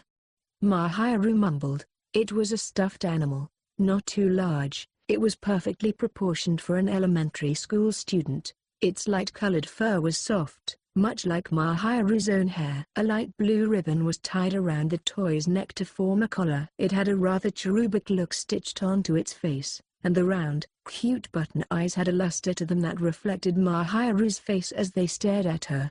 Doubtless, the girl was wondering why Amane had given her such a thing when she was in high school. The truth was that Amane had taken a risk and chosen it based on Chitaz's advice that girls liked cute things no matter how old they were. Of course, he had been much too embarrassed to go buy the bear alone, so Chitaz had come with him to make the purchase, though only in exchange for the deluxe grape from the shop in front of the station. Chitaz's smiling face had loomed over Amane throughout the whole process of buying the bear and getting it trapped. In the end, he couldn't help but think it might have been better if he'd just gone alone. Though, there was nothing he could do about it now. I thought it looked like something a girl would like. Amane mumbled to no one in particular, scratching his head. He was terrible at stuff like this. The last time he'd gotten a present for a member of the opposite sex was when he'd given gifts to his mother as a little kid. Amane had never once thought he'd have to pick something out for a girl, so it doesn't faze her to get a cute stuffed animal from a boy, huh? Risking a quick glance at Mahiru, Amane saw her staring directly into the bear's face. He couldn't tell from her expression whether she was happy, only that her eyes were fixed on the stuffed animal. "I mean, if you don't like it, you can just toss it," Amane said, hoping to diffuse the situation with some light humor. Mahiru turned sharply toward him and drew her eyebrows tightly into a frown. "I would never." Sure, didn't think you would or anything." The response had been so absolute that Amane couldn't help but flinch and barely managed to nod in answer. Mahiru looked back at the bear in her hands again. "I would never do such a cruel thing. I'll treasure it." Slender arms embraced the stuffed bear, as if to wrap it up entirely. Amane couldn't decide if Mahiru looked more like a child with a favorite toy or a mother protecting an infant. Either way, she certainly embraced the bear enthusiastically, looking down at the thing as though it were the most precious object in the world. Mahiru's face was not the stony mask she kept up at school, nor was it the face she often wore when she was exasperated with Amane. This time it was peaceful, soft, and somewhat affectionate, an unmistakably sweet expression. Amane felt an innocence in her, and her pure smile was beautiful enough to take his breath away. She was really exceptionally cute. I shouldn't be staring, Amane thought. Mahiru was liable to notice if he kept looking at her like that. Amane was certain that he wasn't in love, but seeing a beautiful girl make a face like that, and knowing that he was the cause of it, undeniably made his heart throb. She looked so adorable as she sat there with a faint smile, hugging the stuffed animal to her chest. Anyone who saw her would have been captivated by the sight. Amane certainly was. Despite his usual reservations, just pressing a palm to her face would have made it immediately apparent how much warmer it was than usual. Embarrassed after being so open with her emotions, she swore under her breath. Damn. The word was so quiet it could barely be heard. Fortunately, Mahiru did not seem to have noticed how Amane was looking at her, because her face was half buried in the stuffed animal that she was clutching to her chest. She still looked extremely sweet, and Amane was worried he would say something strange in spite of himself. "I'm really glad you like it." Thankfully, Amane managed to keep what he said brief. Quickly, Mahiru turned to face him. "This is the first time I've ever received something like this, huh? With how popular you are, I thought you'd be getting presents like this all the time. What do you take me for?" It came as a relief to see Mahiru's usual behavior return, but that was only because Amane couldn't see her current expression behind the bear. "I never told anyone when my birthday was," Mahiru continued, looking back down at the stuffed animal. "I hate that day, so I don't really share it." Mahiru's expression softened as she looked at her gift, though her words remained sharp. The apparent dissonance set Amane on edge a bit. "Normally, I hate getting presents from strangers, so I don't accept them," Mahiru explained. "You're accepting this, though," Amane said. "Fujimiya," Mahiru said quietly. "You're not a stranger." Face still half buried in fur, Mahiru looked up toward Amane again. She wore a dreamy, innocent expression. It was captivating, and as Amane gazed at the angel sitting on his couch, he realized he was in trouble. Mahiru was so cute that Amane found himself reaching unbidden to stroke her hair, and he had to quickly stuff his hand behind his back before he did something really awkward. That was close. If Amane had let his guard down, he probably would have started patting Mahiru on the head right then and there. Doing something so inappropriate would have destroyed everything he'd built with her. "What is it?" Mahiru asked. Nothing," Amane replied shyly. Perhaps Mahiru had seen his arm move, or maybe she'd noticed his obvious distress as he struggled to keep his alarming feelings from bubbling to the surface. Mahiru's head tilted to one side in puzzlement. That simple movement was enough to leave Amane speechless, and it occurred to him that beautiful girls possessed a terrifying power. Still, he felt embarrassed for being so captivated by Mahiru's cuteness. He was also confident that if he told her how he felt, she would just be confused. Something about the feeling instilled a sense of danger in Amane, and he did his best to push it deep down. "Thank you very much, Fujimiya," Mahiru said in a soft voice, but Amane had already turned away from her. Hey, Amane, how'd it go with that girl you got the present for?" Obviously Chitters was going to pry, since Amane had convinced her to come along shopping with him. The day after Mahiru's birthday, Amane was confronted by Chitters' grinning inquiry. Chitters was in a different class but had come to his classroom after school. That alone wasn't much of an issue, but hers was the sort of smile that made Amane feel like she was up to something. Today especially, he felt the urge to turn and run. "Nothing happened, at least, not anything like you're imagining," Amane answered. It was the truth. He definitely wasn't holding on to any amorous feelings, and he hadn't given Mahiru the present because he hoped it would lead to the start of something more. Sure, she'd graciously accepted the gifts, but there had certainly been no romantic developments of the kind that Chitters anticipated. "Now hold on," Itsuki interrupted. "The fact that you were so concerned about someone at all is a pretty rare thing. You know, you suddenly have some acquaintance that you seem involved with, and it's a girl. Very suspicious." "It's nothing like that." Amane knew he had to shut this down now. He was happy that Mahiru had been pleased with her gifts, but he was starting to think that bringing other people into the situation was more trouble than it had been worth. Not wanting to feed their curiosity anymore, Amane had answered as bluntly as possible, but Itsuki had his hand to his mouth, as if he was pondering something. "Say, Amane, what is it? Is it possible that the person you gave the present to is your neighbor?" Itsuki was smart and very perceptive, which at times like these could be a real pain. "What makes you think that?"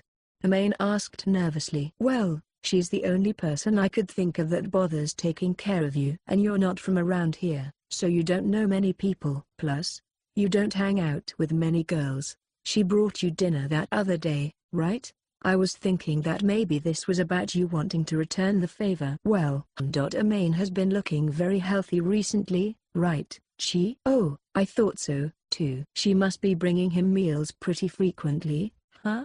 I wonder if that's why he wanted to give her a birthday present, to thank her." Amane fought to maintain a blank expression as Itsuki perfectly described the situation to Chitters. It was so accurate that it was like he had been there to watch it all go down. Sometimes Itsuki was scary like that. Amane could see why his friend was so popular. He was a bit of a show-off but also smart and thoughtful. Amane just wished Itsuki would save the grandstanding for his girlfriend. "What an overactive imagination," Amane interjected. "Well, you won't fess up, so imaginations are all we've got. Come on, spill it." Itsuki pressed. "Who knows? You're holding out on us." "So stingy." Chitters chimed in agreement. "Shut up." No matter what anyone said, Amane wasn't planning on confirming the truth. If he let anything slip, Itsuki and Chitters would never stop hounding him until he'd spit out the whole story. Really, Itsuki was only the tip of the iceberg. Amane was in the presence of a high school girl who loved gossip, especially when it came to romantic affairs. While there wasn't the slightest bit of romance to be found here, if Chitters got one whiff of the person involved, Amane would never hear the end of it. Sighing in exasperation, Amane finished packing his things and shouldered his backpack. He decided on a strategic retreat, before his two friends gave him heartburn. "See ya. You two can go ahead and flirt all you like in private," Amane said. "We were gonna do that whether you said to or not." Itsuki shouted. "Itsuki, weren't we gonna tail him and try to meet the girl in question?" "Yeah, you probably shouldn't discuss your operation in front of the target. And anyway, there's nothing to see. Even if there was, you two would never make it past the lobby." Amane scolded. "Tch." Chitters' lips curled into a cute pout, but her eyes were serious. Apparently, she really had been planning on tailing Amane. Nervously hurrying out of the room, Amane left his friends behind. That was a close one, Amane grumbled without thinking. What was? Mahiru asked him curiously. It was still a little early to make dinner, but Amane and Mahiru had gone shopping and come back to his apartment. They'd been relaxing for a bit, when Mahiru overheard Amane talking to himself. Mahiru had been acting the same as usual.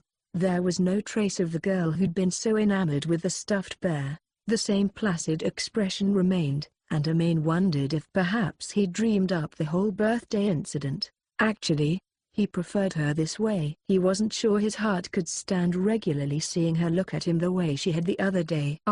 Well, Itsuki and Chitters were suspicious about the present. Amane intended to explain that he'd consulted them about the present, but Mahiru seemed to remember Itsuki's name, and she exhaled, saying I see, as if she understood.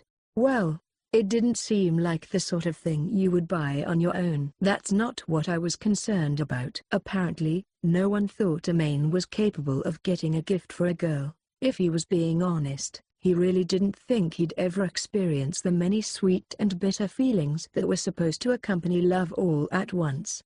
My shopping is my business. Why does everyone think that way about me anyway? Certainly, Mahiru was cute, and yesterday he'd felt a desire to reach out and touch her. That much he couldn't deny, but what young man wouldn't have felt that way? Mahiru was outrageously beautiful. After all, Amane had been caught up in her beauty, that was all. Nothing about what had happened was evidence he had any deeper feelings. Mahiru was a great person, but Amane was not interested in her like that. He glanced over at Mahiru. She was just as beautiful as ever, but Amane's heart didn't pound like it had the night before. Once again, he reminded himself that he didn't care for Mahiru in any meaningful way. Worried that Mahiru would say something if she caught Amane staring at her, he looked down at his phone instead. When he did, he realized he'd received a ton of new texts. Thinking it was probably Itsuki, Amane decided to check them, but it turned out they hadn't come from his friend. Amane frowned at the sender's name, Shihoko. She was one of only 3 female contacts in Amane's phone. There was Chitters, Mahiru, and Amane's mother. Wondering what she could possibly want, Amane tapped the message thread. He hated dealing with his mother's high-strung questions, always asking him how exams were going or whether he needed anything. He could barely handle Chitters, and yet some members of his family were just like her. In fact, Chitters might become very much like Amane's mother as she got older. Shihoko wasn't so bad that Amane outright hated her, but he couldn't stand his mother's personality. I brought some fruit back from grandfather's, so I'm going to share it with you, Amane. I'm sending it over, so be at your place on Saturday afternoon. I won't forgive you if you refuse delivery or aren't there to get it, okay? So you can just decide my plans all on your own? Amane muttered. Now, he didn't actually have any plans for Saturday, but he thought his mother ought to have at least contacted him a little earlier. Did something happen? Mahiru must have heard Amane's whisperings, because she looked over at him with her usual calm expression. My mom picked some fruit at my grandpa's place, and she's sending it here on Saturday afternoon. Probably apples and stuff, Amane explained. Do you peel your apples? I guess I could do that, with a peeler. That would peel them, but it'll take off a lot of the flesh, too, so it's a little wasteful. Mahiru's words sounded like something Amane's mother would say, and he tried to swallow that thought before it surfaced. If it comes down to it, we can just eat them whole, he said. How savage. It's a pain to peel them. Amane shrugged and grinned haplessly. You're such a mess. Despite Mahiru sounding annoyed and giving a rather brutal assessment of Amane's table manners, the way she held herself also showed some understanding. I guess it's all the same once you eat them. You know, I'm not sure I'll be able to eat them all before they go bad. Do you want some, too? Asked Amane. Sure, I'd be happy to take some. Fruit is expensive, after all. It was kind of a domestic thing to say, but then again, that was the kind of person Mahiru was. Saturday, right? In that case, I'll make us lunch beforehand as thanks, Mahiru said. But you're always taking care of me already. Amane protested. Like I've told you, I really don't mind making food for you, Fujimiya. Mahiru smiled very slightly. Somehow, The little grin made Amane feel awkward. It called to mind the events of the previous day, and Amane couldn't help but avert his eyes from the beautiful angel in his apartment. "All right, thanks," he replied curtly. Chapter 10, Mother Invades. Asking Mahiru to pick up a portion of the fruit as soon as the package arrived turned out to be a big mistake. When Amane heard the sound of the intercom and the high-pitched, mischievous voice that called _Amane through it, he understood that he was in trouble. Amane had been very grateful for Mahiru's proposal to make lunch for him on Saturday. It had seemed a veritable blessing from heaven at the time. Truly, the carbonara she'd whipped up had been delicious. The thick-bodied sauce and the kick of black pepper were a perfect match, and it had been tremendously tasty. Mahiru hadn't done anything wrong. Those at fault were Amane himself for failing to recognize in advance what his mother had meant by telling him to be home on Saturday for the delivery, and that irksome, surprise-loving woman herself. Fujimiya, is that the delivery?" Mahiru asked. "Nope.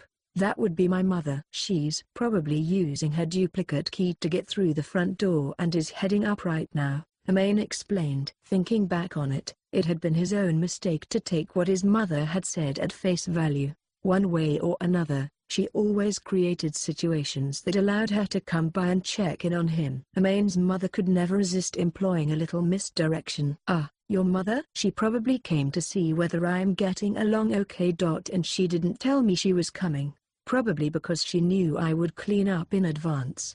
I know it's all a bit hard to swallow, but that doesn't matter right now. Right now, the problem was what to do with Mahiru. If Amane's mother had still been in the lobby downstairs, he could have sent Mahiru home, but that was out of the question now that she was approaching his door. At the same time, his mother was sure to get the wrong idea if he invited her into his apartment and she came across Mahiru.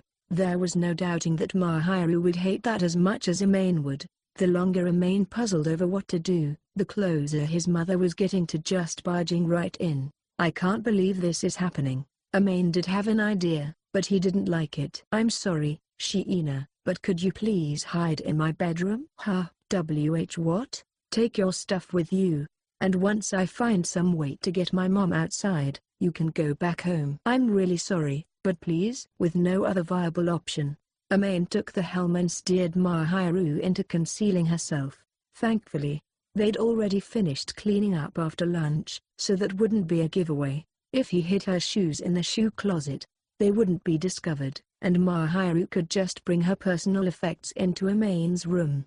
The plan was to let Amane's mom to make a quick inspection of the apartment while Mahiru was hiding. Amane would mention to his mother that he really wanted to eat her home cooking, something that'd probably keep her too busy to push her way into his room.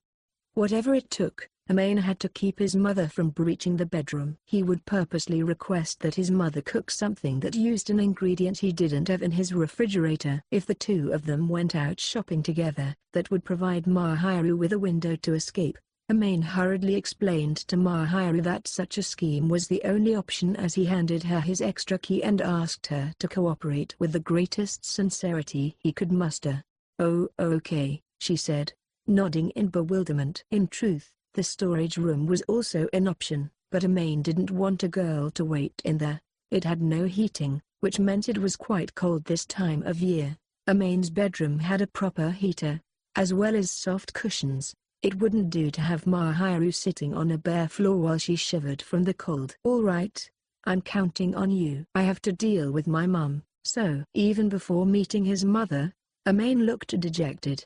He headed for the entrance while Mahiru quietly slipped into the bedroom. After making sure that the angel was hidden, Amane reluctantly opened the front door. "My goodness, Amane, that took you long enough. I'm glad to see you're looking well. I was starting to wonder if you were asleep." There was Amane's mother, standing just outside his apartment.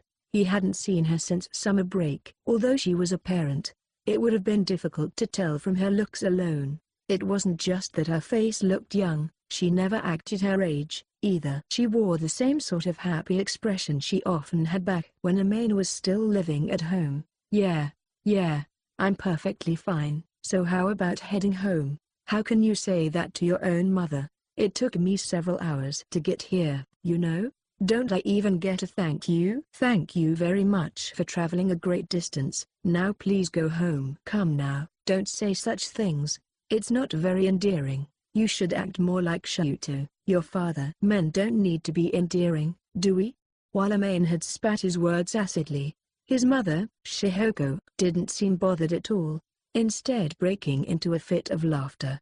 You've really hit your rebellious phase, she said. I hope you're not planning on having me stand outside all day. I'm coming in, okay? Wait, nobody said you could. Have you forgotten that your father and I pay the rent on this place? There was nothing Amane could do to argue or refuse his mother once she'd played that card. Reluctantly, he allowed her to enter. To keep her from going into the bedroom, Amane casually guided his mother to walk past the bedroom door and into the living room. By the way, you really should tell me beforehand when you plan on visiting, said Amane. Now, I wouldn't be able to get a proper picture of my son's living situation if I didn't show up unannounced, would I? Shihoko replied. Look, there's no problem, okay? I'm keeping the place clean. You certainly are. I'm surprised you never kept your room clean at home, but you're doing better than I'd expected. I'm surprised. Shihoko nodded seriously, looking genuinely astonished as she surveyed the living room. The unspoken truth was that his place was only clean because Mahiru had helped Amane tidy up.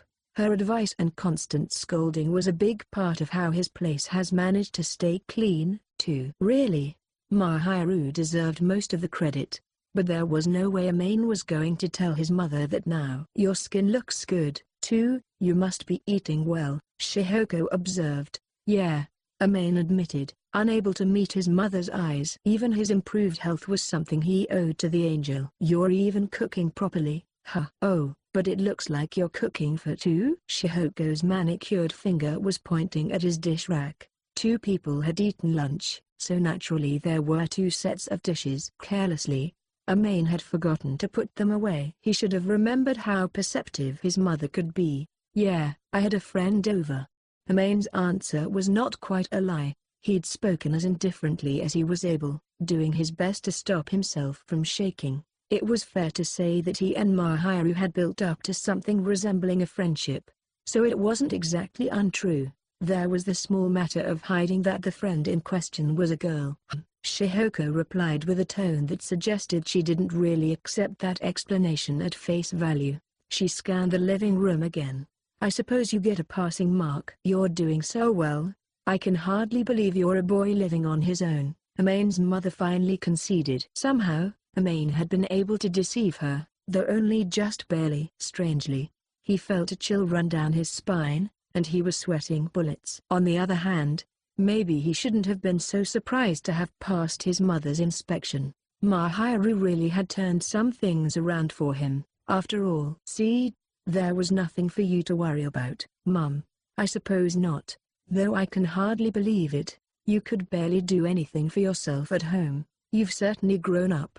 I'm basically an adult, Amane replied, though inwardly, he scoffed at himself for having the audacity to say such a thing. Good job, Shihoko praised, smiling. It made Amane a little uncomfortable to hear that, since of course he hadn't done any of it on his own. There was no way he could risk telling his mother the truth, however, so he would have to leave things as they were and try to get her out of there.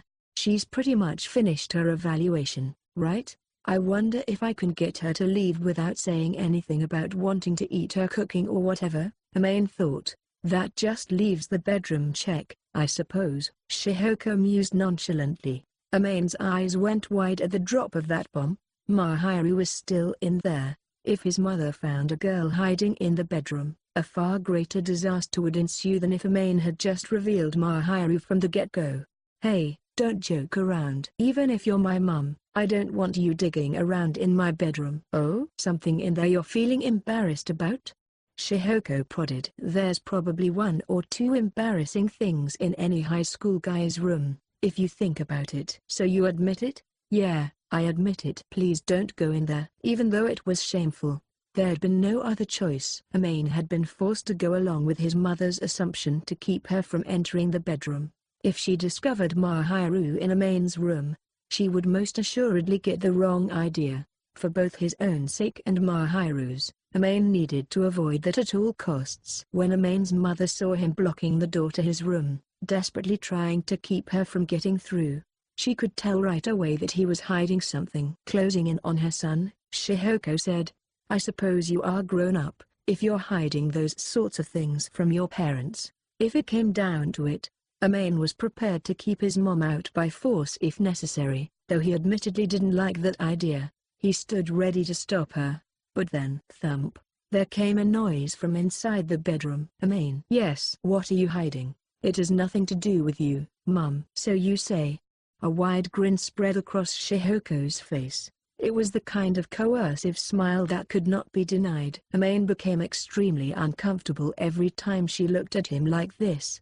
It had a way of sapping his willpower to oppose her. Amane groaned, and Shihoko saw an opening. She put her hand on the doorknob to his room, and by the time Amane noticed, it was far too late. Shihoko slipped past Amane, intent on discovering the source of the noise on the other side of the door. What met her eyes beyond that barrier that Amane had failed to protect was the figure of a beautiful girl. She was leaning her back against the side of the bed while hugging a cushion to her chest. The girl's eyes were closed, and her breaths were a gentle rhythm. Mahiru had dozed off by the time Shihoko discovered her. A warm room with a heater running and a full stomach after lunch were the perfect conditions for an afternoon nap.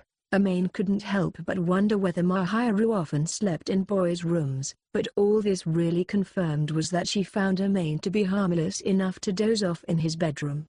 He couldn't exactly blame her for it. Sitting motionless so as not to make any noise had probably gotten real boring real fast. The main problem was, obviously, Shihoko, who had arrived at just the wrong moment to witness a situation she was sure to misunderstand. Had he been a third party, Amane would have gotten the wrong idea, too. He would have assumed they were so intimate that Mahiru had no problem drifting off for a nap in his room. Grimacing all the while, Amane glanced over at his mother and saw that her eyes were sparkling. He could only imagine the commotion she was about to raise. "Oh my, Amane, you've got such an adorable girlfriend!" Shihoko shrieked in her youthful voice. "This isn't the kind of girl you can just hide away in a corner, you know." Amane felt a headache coming on. She had immediately jumped to possibly the worst conclusion available. And to make matters worse, she was clearly very excited about the idea that her son was dating such a lovely girl. There was no doubt that even Amane's mother was smitten with Mahiru's beauty. Mahiru looked so vulnerable when she was asleep. The practiced hair of elegant refinement that she always wore like a mask had melted away, revealing the full captivating nature of her looks. Her cute face had never looked more peaceful, or more pretty. Amane had grown somewhat accustomed to Mahiru's appearance, but seeing her like this, he was once again struck by her incredible charm. Her cherubic face held such an innocent serenity. Once again, he felt the urge to reach out and touch her. Her sleeping figure, hugging Amane's cushion tight, awakened many desires in him that were best kept private. This truly captivating girl was Amane's girlfriend, or so his mother thought. It was no wonder she was excited. "I suppose the reason you didn't want your mother looking in this room is because your girlfriend is here? Look at you, growing up right before my eyes." "That's not it. You've got it all wrong. She's not my girlfriend or anything." "Come now. You don't have to make excuses." "Your mother has no intention of opposing your relationship, Amane." "No. I'm telling you, that's not the issue here. We're not in a romantic relationship." "You've got it totally wrong." "Well, whether I'm right or wrong, she's in your bedroom right now, isn't she?" "That's because you showed up all of a sudden." "We were just hanging out in the living room, but I knew you would misunderstand.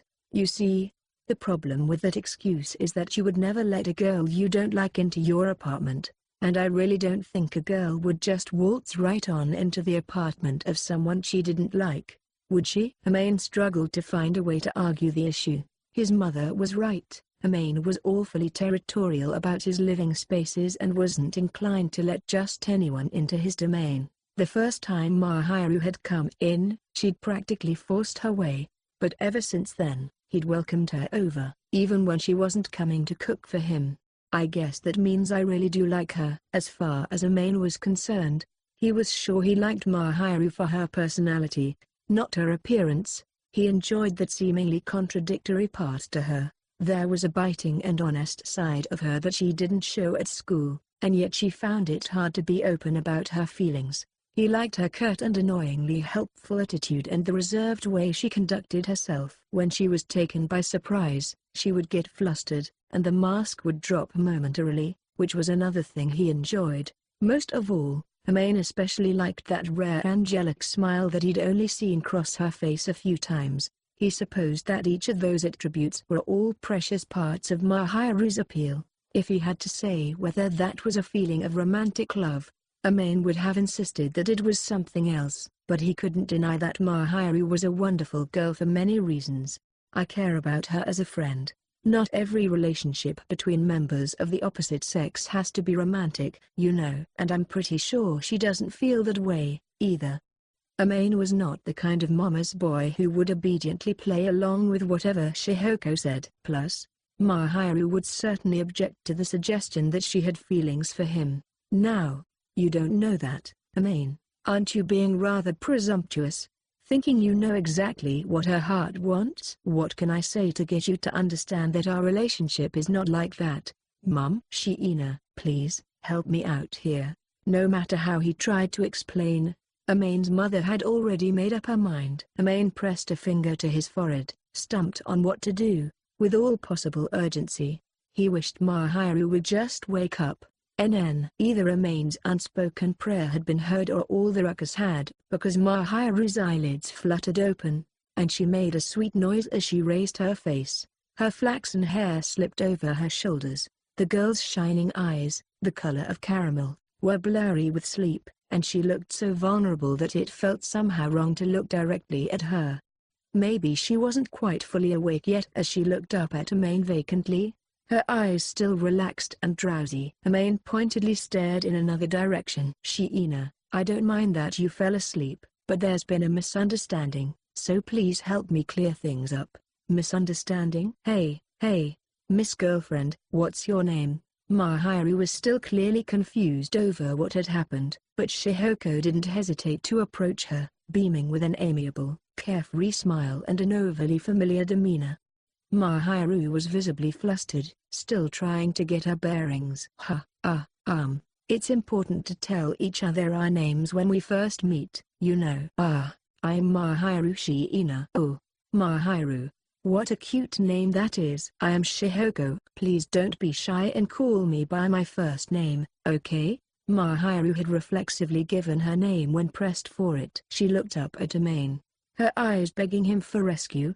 Unfortunately, Amane was helpless. He had been hoping Mahiru would save him somehow. Regretfully, he shook his head. He knew that once his mother got started, there was really no stopping her. She was set on learning more about Mahiru, and nothing would dissuade her now. It was unlikely she'd ever realize just how uncomfortable she was making the poor girl. All right, Mrs. That is, Shihoko. See?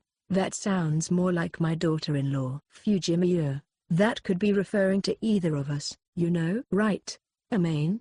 Mom, you're bothering Shiina. Amane, you mustn't be so formal with your sweet new girlfriend. Call her by her first name. Shihoko didn't seem inclined to listen to anything anyone said. Amane scowled at her, but she didn't show any sign of letting up. Her smile was wide and utterly shameless. Shihoko. Yes, dear? He and I. Why, I don't know who you mean. He who? Amane and I, we aren't dating. Even though she was obviously flustered by his mother's verbal assault, Mahiru tried her best to set the record straight. Unfortunately, she'd looked right at Amane and had even been forced to call him by his first name, which was apparently exactly what Shihoko had been after. The older woman's smile grew even wider. Well, I suppose it takes time for things like this to blossom. Something to look forward to, Shihoko said, quite presumptuously. That's not, Mahiru said, trying to object. Oh no, I must have intruded just when things were getting good. I want you to let me explain properly. I don't have that kind of relationship with Amane. We were just having lunch together because Amane can't cook. What a wonderful bride you'll make, Sweetie, my Amane set out to live on his own even though he's incapable of doing any kind of housework, you see. So I really do appreciate you supporting him. No, Mahiru had put up a heroic effort, but she may as well have been banging her head against a wall at this point. The moment she'd mentioned visiting Amane's place, cooking there, and sitting at the same table as him, the sparkle in Shihoko's eyes had changed. The pushy mother somehow looked even more unbinged than usual to Amane. Once Shihoko got like this, he knew there was nothing he could do to stop her. The only person who ever stood a chance was his father, Shuto. Shiina, just give up. My mother won't listen to anyone when she gets like this. You can't be serious. Mahiru sounded extremely dismayed. Amane realized that they weren't getting anywhere. Trying to explain the situation wasn't working, and he clearly couldn't stop his mother's wild speculations. At any rate, my Amane did quite well to snag such a beauty. I'm surprised. With Amane exhausted from arguing, and Mahiru having no clear idea what to do, both simply went quiet. It was possible Amane's mother took their sudden silence as a sign of agreement, though Shihoko had doubtlessly already assumed that their embarrassment was proof enough of her suspicions. She was looking at Mahiru with no attempt to hide the wild curiosity in her eyes. What do you think, Mahiru? Can my Amane really make it, living on his own? That's well, Mahiru stammered. Enough to stay alive. You should have just said I'll be fine. Amane interjected. I remember the place being pretty bad, Mahiru reminded him. Don't bring that up. I'm keeping it clean now, aren't I? And I've been helping you with the cleaning this whole time. Haven't I? That's true, and I'm grateful for it, Amane admitted. All of it, truly. The food, the cleaning, and everything else. Mahiru was inarguably the reason that he'd been able to live so comfortably, and he would bow down in thanks to her without any hesitation. He knew that she wouldn't have done so much if she'd hated it, but he always strove to make his appreciation known. As should have been expected by now, Amane's mother interpreted the exchange in a different light. Well now, Amane, so it wasn't just a day's lunch. Mahiru's been doing everything for you this whole time. You useless child, the way you speak to each other, it's like you're already living together. No, how did you even reach that conclusion? We only live next to each other. Amane fired back. Aha, so it was fate. Isn't that wonderful, Amane? You got me such a beautiful daughter-in-law. I'm not denying that she's beautiful and talented, but I'm totally against calling it fate or destiny or whatever. Doesn't it sound more romantic that way? That's not what I'm bothered by. I'm telling you we don't have a romantic relationship at all. How persistent. Clearly, Shihoko was choosing to believe that Amane was still too embarrassed to admit the truth. Amane's face contorted into a progressively deeper grimace, and he heaved his heaviest sigh of the last few months. He couldn't recall how many times he'd suffered at the hands of his mother's wild imagination. Shihoko was really the kind of woman who just did whatever she wanted. As for Mahiru, the one who'd been caught unawares by the full weight of Shihoko's overwhelming enthusiasm, she could do little else than look helplessly back and forth between Amane and his mother, utterly bewildered. Mahiru, this is probably a parent's love talking, but my Amane isn't very good with words. And he isn't very upfront about his feelings, but he is faithful and gentlemanly. I'd say he's a pretty good catch. Plus, he doesn't have any experience with girls, so you'll be able to get him to do whatever you want. What on earth are you saying, Mum? Seriously, cut it out. That last bit especially is none of her business, Amane thought angrily. I mean, it's true, isn't it? If not, then why haven't you had any other girlfriends? You resemble your father, so I don't think it's your looks. Maybe it's because you're a little immature? It's none of your business. You really should try harder to act cool in front of Mahiru. You know I will not, and she's not interested, either. Amane protested. Oh, come now, sweetie. You can train him to suit your own preferences, you know. Amane cleans up pretty good if you dress him up. Shihoko, grinning madly, struck poor Mahiru again, who could do nothing but offer a vague sort of smile in return. Not even an angel could retaliate in a battle like this. Amane's mother was truly something else. Mom, you're bothering her. Please go home. What a big man you've become. telling your mother to go home. I'm serious, please. It's really obvious that you're making her uncomfortable. Oh? Is that true, Mahiru? Don't ask her. She'll definitely just say what you want to hear. Just this once, please head back. You can come back some other time. Well, if you're going that far, I suppose I get the message. I did barge in while you were alone with your girlfriend. After all, it's only natural you'd be upset to lose your alone time. Fine. You can explain it however you like. Just hurry up and go. Amane was beyond tired of arguing with his mother, and this whole situation had to be taking a toll on Mahiru as well. He looked over and saw that she also looked exhausted. Vowing internally to shower her with appreciation later, Amane shooed his mother away and got a look of sour disapproval in return. Even so, Shihoko didn't make an effort to stay, so at least she kind of cared, though it was obvious her view of reality was still quite different. Mahiru, let's exchange contact information, shall we? I want a full report later on how Amane's doing, among other things. Oh okay. In a last-ditch effort, Shihoko tried to sink her hooks in again. Caught in the woman's powerful momentum, Mahiru wound up exchanging contact information with her. Now Amane's mother would be able to reach her directly. The thought made Amane want to press a hand to his forehead. Beaming wide, Shihoko gripped Mahiru's hand and reminded the girl to look after her son. Amane resolved to send his father a message later, asking him to rein Shihoko in. I'm exhausted. Sorry, she's like a hurricane. Shihoko hadn't stayed all that long, but she'd left the two completely ragged. After flumping down on the couch, Amane put his head in his hands and sighed deeply.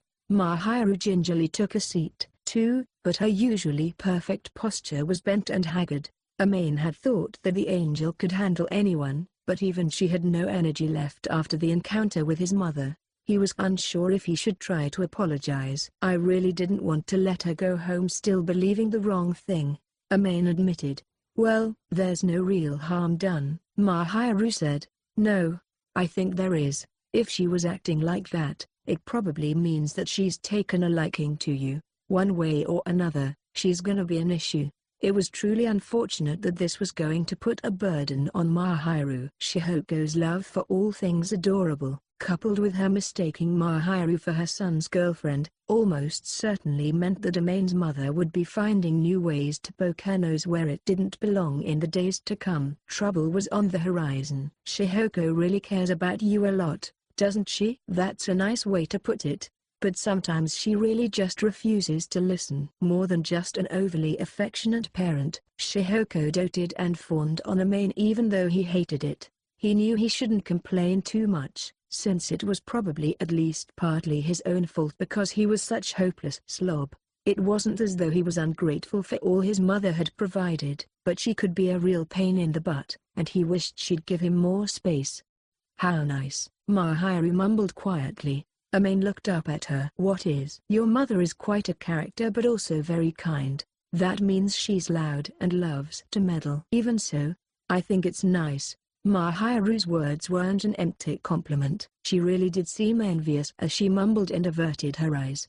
A gloomy expression was plain on the girl's face. So much so that Amane thought she might break down into tears at the drop of a hat. Anyone could have sensed how fragile she was right now. It was clearly more than simple exhaustion.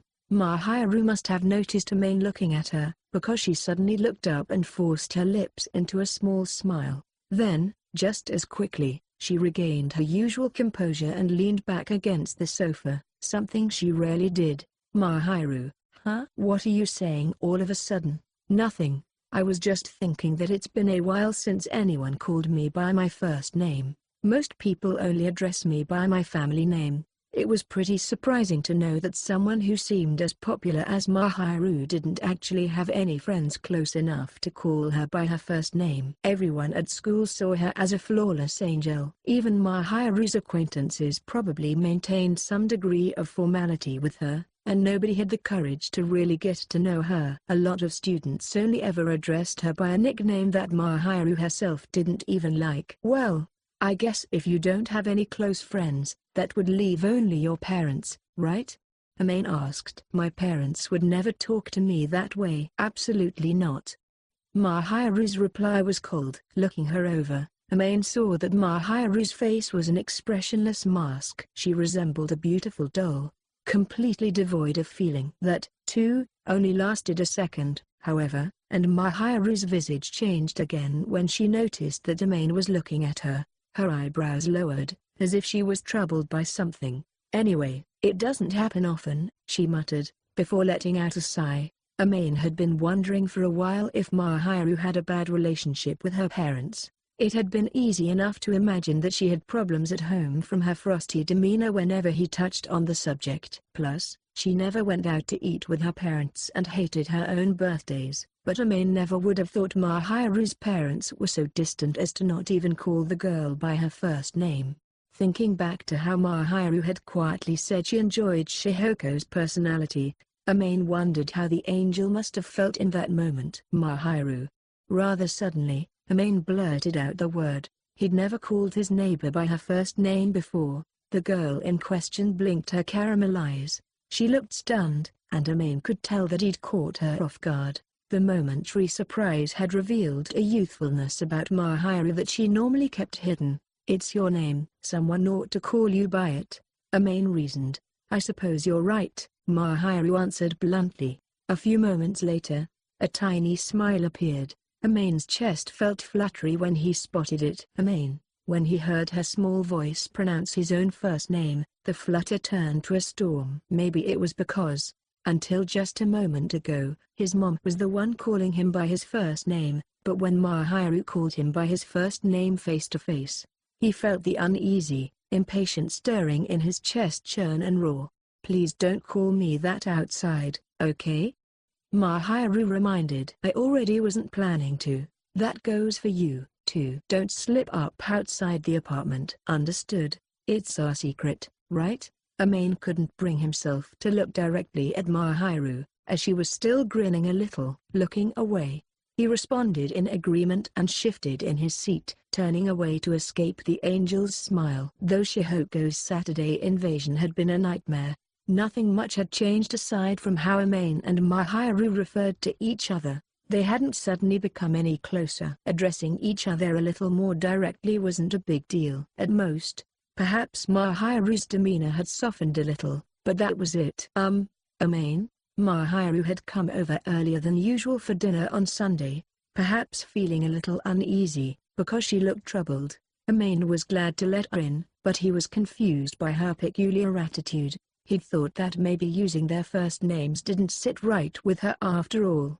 But when the time had come, she'd said his name without hesitation, so there must have been something else bothering her. For the time being, they sat on the sofa together, and as he waited to see what Mahiru would do, she pulled a handkerchief from her skirt pocket. As Amane continued to wonder what was up, Mahiru opened the neatly folded handkerchief to reveal a tarnished silver key.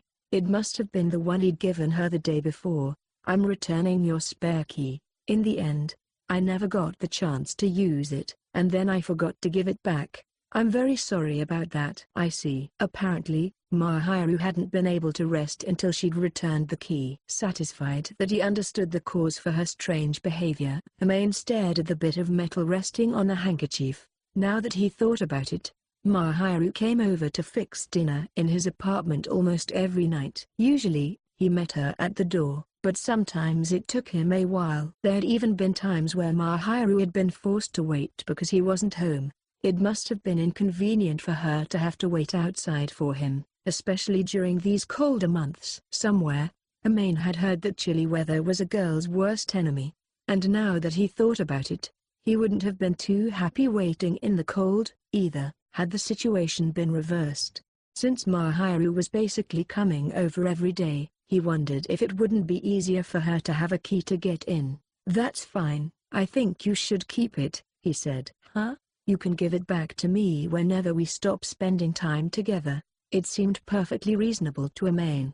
Now that Mahiru had the key, she might as well keep it, but she didn't seem convinced. "But I mean, going to the door every time you come over is a hassle." "Ah, so that's what this is about. I doubt you're going to misuse it or anything." "Well, that's true, but..." Amane had been sharing meals with Mahiru for more than a month now.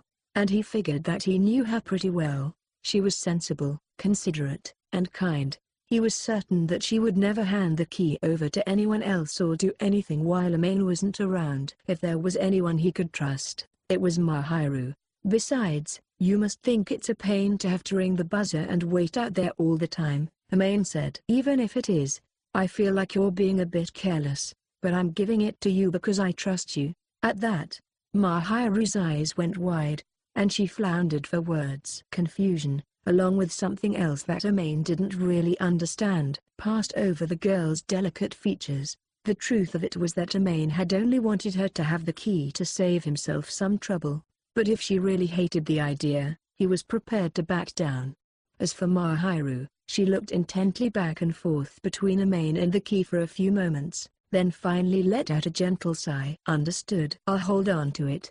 You know, I'm never sure if something is a big deal to you, or if you even care at all, Amane. Mahiru jabbed with a slightly prickly tone. She sounded fed up, and Amane couldn't do anything but smile wryly. Suits me well. Don't you think? You shouldn't say things like that about yourself, Mahiru admonished. Amane's smile grew wider. Mahiru seemed to be growing more comfortable with this kind of silly back and forth. They were now on a first-name basis. Of course, it would have been strange if they hadn't built up some kind of rapport. While Mahiru's eyes were still full of exasperation, as if to say that Amane was really a hopeless case, her gaze wasn't cold. In fact, there was a noticeable bit of warmth to it. She understood that Amane was just joking around. All right then, I won't hesitate to use this. I might even do something to your apartment without telling you. Like what? Like a surprise cleaning. I would be grateful for that. Or how about if your fridge was suddenly packed full of food? It'd make breakfast easier, and we'd have more options for dinner, too. Mahiru's idea of a prank clearly needed some work. Amane would have been glad to suffer under any one of her suggestions. That she couldn't come up with a real threat even when she truly tried only reminded Amane of Mahiru's gentle nature. It was quite charming and brought a smile to his lips. Are you sure you're not making fun of me? Mahiru looked like she ready to pout, which would have been cute in its own right, but Amane didn't want to upset Mahiru any further. Suppressing the grin that threatened to break out, Amane said, "Course not." Chapter 11, A Reward for the Angel. Well, guess that's how it goes, Amane grumbled as he looked the list of names up and down. The rankings for the previous week's tests were out, so Amane had shown up to check them like the rest of his class. Coming in at 21st, Amane was situated around his usual score. It was a good enough ranking but hardly a result that stood out. He hadn't found this exam any more challenging than previous ones, though it was still a relief to see he'd done as well as he'd expected. Surprising no one, Mahiru reigned over all the rest from her typical first-place position. She truly was a genius, but Amane knew perfectly well that she didn't attain that position without applying herself. Amane had often seen her studying after dinner. He wasn't about to argue that Mahiru wasn't smart, but he felt confident that it was the hard work that put her at the top more than anything else. Sheena is first again, huh? Of course she is. The angel's on a whole different level. Such proclamations caused Amane to make a sour face. What's with that look? Was your rank that bad? Itsuki came over, puzzled by his friend's odd expression. Only the top 50 test scores had been posted. As such, Itsuki hadn't come to see his own score, but rather, to accompany Amane. It's nothing. I'm 21st. Oh? Isn't that better than last time? Only by a little. Gotta consider the margin of error. Whoa. You clever people even speak differently compared with us common folk. Itsuki grinned. Yeah. Amane ignored his friend's sarcasm and turned back to the class rankings. He knew Mahiru really gave it her all when it came to studying. She didn't like all that effort to show, however, so she worked tirelessly in secret to make her success look like it came naturally. Others might have praised her or called her a genius, but since they didn't know about all the behind-the-scenes struggling, they couldn't recognize her actual accomplishments. That must have been an oppressive way for Mahiru to live. I should at least do something, Amane whispered. What did you say? Nothing. Come on. Let's go back to class. Huh? What's this? Amane? Mahiru had gone to the supermarket and returned with dinner ingredients. When she'd started to put them in the refrigerator, a conspicuously unfamiliar white box had caught her eye. Ah, it's a cake. It was likely that Mahiru already had an inkling as to the box's contents based on its shape, but she'd gone ahead and asked anyway. Amane had gone to a patisserie that Cheetahs talked about a lot on social media to buy the cake. "Do you like cake?" Mahiru asked. "Not really. I bought it for you." "What?" "Why? I thought it would be nice as a little celebration, because you were top of our year on the test. It's to congratulate you." Mahiru quickly blinked a few times, unable to process that the cake was for her. She looked quite taken aback. But I get top rank every time, so it's not really something to celebrate," she protested. "Well, you're always working hard, so I thought it might be nice to get a reward for once. It's a short cake." "I hope you like that." "Huh? I don't hate it or anything." "Great. Have some after dinner." While Mahiru still looked a bit troubled, Amane cut the conversation off there. He decided that it would be best to act like this was no big deal, since Mahiru always seemed troubled when people treated her like she was special. Mahiru was the type of person who would exhaust herself taking care of someone else but then neglect herself. Amane had never once seen the girl do anything enjoyable for her own sake, and whenever anyone praised her or showed appreciation, she'd just redouble her efforts and run herself down. Simply put, Mahiru was not good at accepting kindness from others. Amane hadn't known her for all that long, but he was sure that much was true. That's why he wanted to return just a little bit of the kindness she was always showing him. Amane smiled again as Mahiru got everything ready in the kitchen and began cooking for that night. After dinner, Mahiru put the cake on a plate and brought it over to the coffee table with a nervous expression. Amane couldn't help but chuckle at the sight. "Why are you laughing?" "Nothing. Don't worry about it. It doesn't seem like nothing." "It's fine. Stop worrying." Amane found it amusing that Mahiru was acting so stiff, but his laughter clearly bothered her. He was supposed to be showing her some appreciation, not making fun of her, so Amane quickly shut up. Mahiru set the cake and the coffee she had brought along with it on the low table, then sat down on the sofa. Her movements were still slightly stilted, and Amane felt another fit of laughter coming on. But Mahiru was sitting next to him now, so he did his best to quash the temptation. A shy look in her eyes, Mahiru glanced up at Amane. "Right, so congratulations," he said. "Thank you very much. But it's fine, just enjoy it. You worked hard." "That's true, but, come on, eat up." "Even you should treat yourself to something nice once in a while." The deed was done, and the cake was already here. Mahiru couldn't object to that. She gave a small nod before picking up the plate of cake and a fork. "Very well, then I will gratefully accept this," she said. "Please go ahead." With a nimble wave, Mahiru cut the cake into bite-sized pieces with their fork and cautiously tried some. Amane imagined that girls were naturally very picky about their sweets, but since he'd gotten the cake from one of Cheetah's favorite shops, he was fairly confident it was a good choice. He knew his hunch was correct when he saw Mahiru's eyes widen slightly when she put the cake in her mouth, then the corners of her mouth relax slightly. Usually, Mahiru's expressions really didn't change all that much, but recently, she'd become a bit more animated, or perhaps it was that Amane had gotten better at reading her emotions. The mellow, carefree face that Mahiru let show as she slowly savored her cake was one she made only while eating. Is something wrong? She must have noticed Amane staring, and he quickly looked away. "No, nothing," he answered hastily. Now it was Mahiru's turn to stare at Amane. Suddenly, she snatched up the fork again, as if an idea had just struck her. She stabbed one bite of cake and held it out toward Amane in a suggestive way. In other words, she was offering to feed him. "Oh, no, thanks, I didn't really want any," Amane protested. "Really?" Mahiru asked. "No, well, if it's alright, I guess I'll have some, but, Amane certainly hadn't expected this development. At a loss, he reflexively agreed. A beautiful girl, hand-feeding him cake. For many adolescent boys, it would be a dream come true. Unfortunately, Amane's shyness prevented him from enjoying the situation as much as he would have liked. "You're the one who bought it in the first place, Amane, so you've got to have some, too." Mahiru seemed entirely unaware of any of the implications behind her gesture. She maintained an ordinary, clueless expression as she held the cake out toward his mouth. There was no way he could turn her down, so Amane steeled himself and bit down. An incredibly sugary flavor instantly hit him. "This is crazy sweet," he said. "Well, it is cake." That wasn't what Amane had really been getting at. But Mahiru remained oblivious. Sweetness spread through Amane's mouth as he chewed, but he was too preoccupied with something else to appreciate the flavor. "This really doesn't seem weird to you, does it?"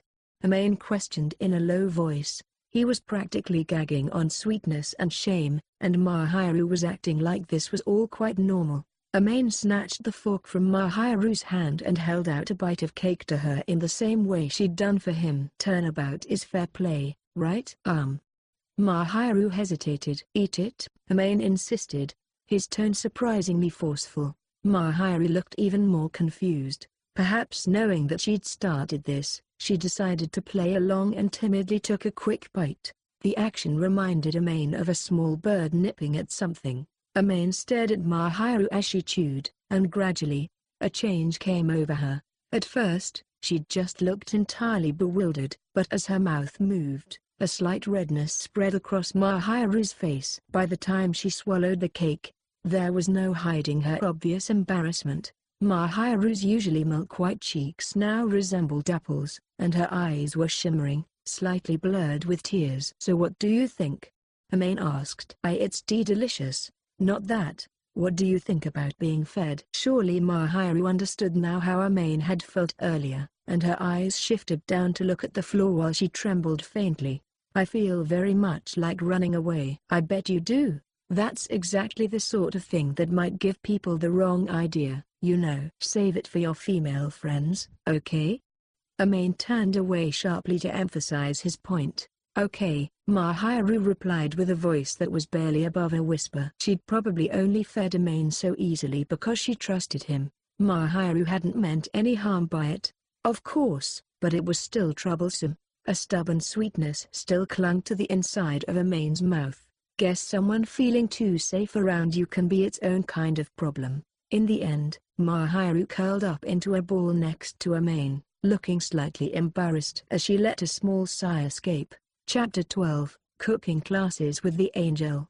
Amane usually bought something to eat for lunch at school, but on days off, that wasn't possible. He and Mahiru each had their own errands to take care of, so it was impossible to eat both lunch and dinner together. Even if it had been doable, Amane would have felt supremely guilty asking Mahiru to make and eat 2 meals with him. Usually, Amane only needed to handle his weekend lunches himself, but if he made too frequent use of the convenience store, Mahiru would scold him, saying something like "you need to eat a properly balanced diet." With the costs of his dinners piling up, Amane also felt awkward about going out to eat for lunch. What to do for his midday meal was quickly becoming an issue. "I wonder if I should cook something?" Without any errands that would take Amane out of the house, he sat at home by himself. Noon was only an hour away. Mahiru had likely already gotten started making something for herself, but the same could not be said for her hapless neighbor. When it came down to it, Amane could make something if he really had to. It wasn't like in manga where he'd churn out some censored blob. While it wouldn't look particularly fantastic and might not taste spectacular, the food Amane was capable of creating was edible. It wasn't exactly cooking, but it was close enough, and it kept him fed. The problem was that he'd grown accustomed to Mahiru's top-rate meals, so the idea of going back to his own dishes was not particularly appealing. Nobody would want to go back to such plain fare after sampling such delicious works of art, or, "Mahiru really spoils me." Amane had become a slave to Mahiru's cooking. He felt ashamed at the thought of going out to eat again, but he'd also lost interest in convenience store meals, deciding that he'd been depending on Mahiru too much.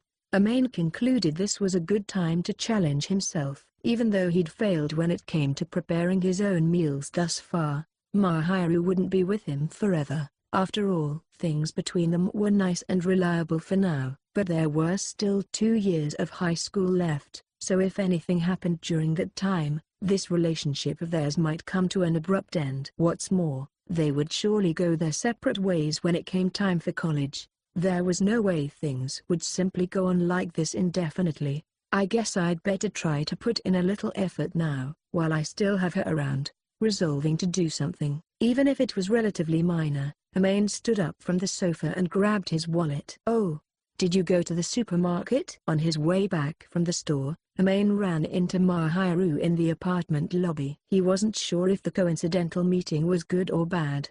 Mahiru looked like she'd also just gone out, because she was carrying a shopping bag from the nearby stationery store. "Yeah," Amane admitted. There was no need to hide it, so Amane waved his supermarket bags to show her. With a curious expression, Mahiru asked, "Oh, was the shopping from yesterday not enough? Didn't you buy everything on the list?" No, that's not it. It's just I thought I might try making lunch on my own," he said. "On your own?" Despite the explanation, Mahiru's eyes seemed full of doubt. It was only natural. Before becoming dependent on Mahiru's cooking, Amane had survived by buying pre-made meals and convenience store lunches. It must have been difficult for her to believe that he was really going to cook for himself. "I don't want to say anything mean," Mahiru continued, "so I'll just tell you it would be safer for you to stop now. What if you burn yourself or get a cut? You know, it's not like I literally can't cook anything at all. Right? It's just that you can't cook anything that tastes good, and that's assuming you don't kill yourself in the process."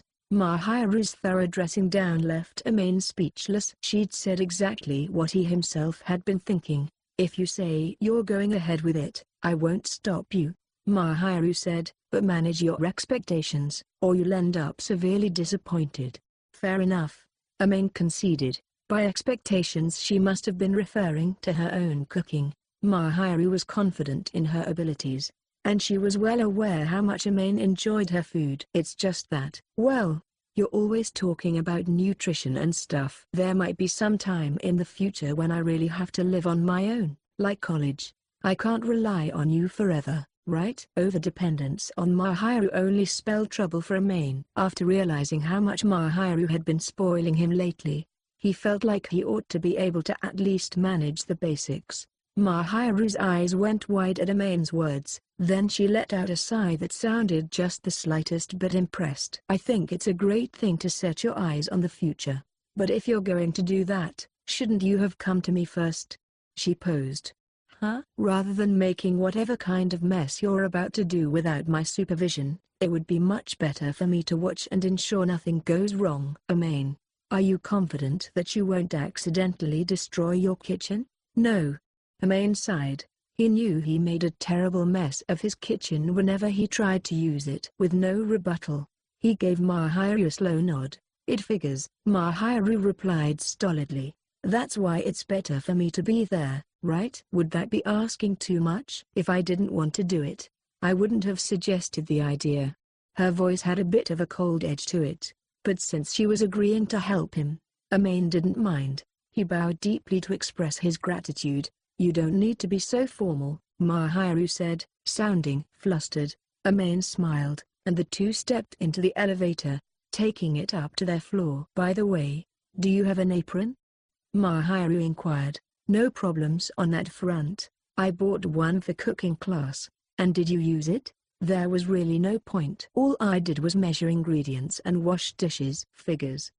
Mahiru sighed, as if that was exactly what she had suspected. She accompanied Amane into his apartment. There was actually another apron already there, one that Mahiru had left behind. Amane would have felt fairly uncomfortable using that one, however. Donning the apron she kept at Amane's place, Mahiru gathered her hair up into a ponytail, like she usually did. Eyes narrowed, she watched Amane put on the dark-colored apron that he had pulled from the back of a dresser drawer. "Wow, I've never seen you in that before, Amane. It kind of feels like the apron's wearing you." "Oh, well, excuse me. I guess there's nothing we can do about that." "So you've already decided what you plan to make, right? Since you went and bought the ingredients."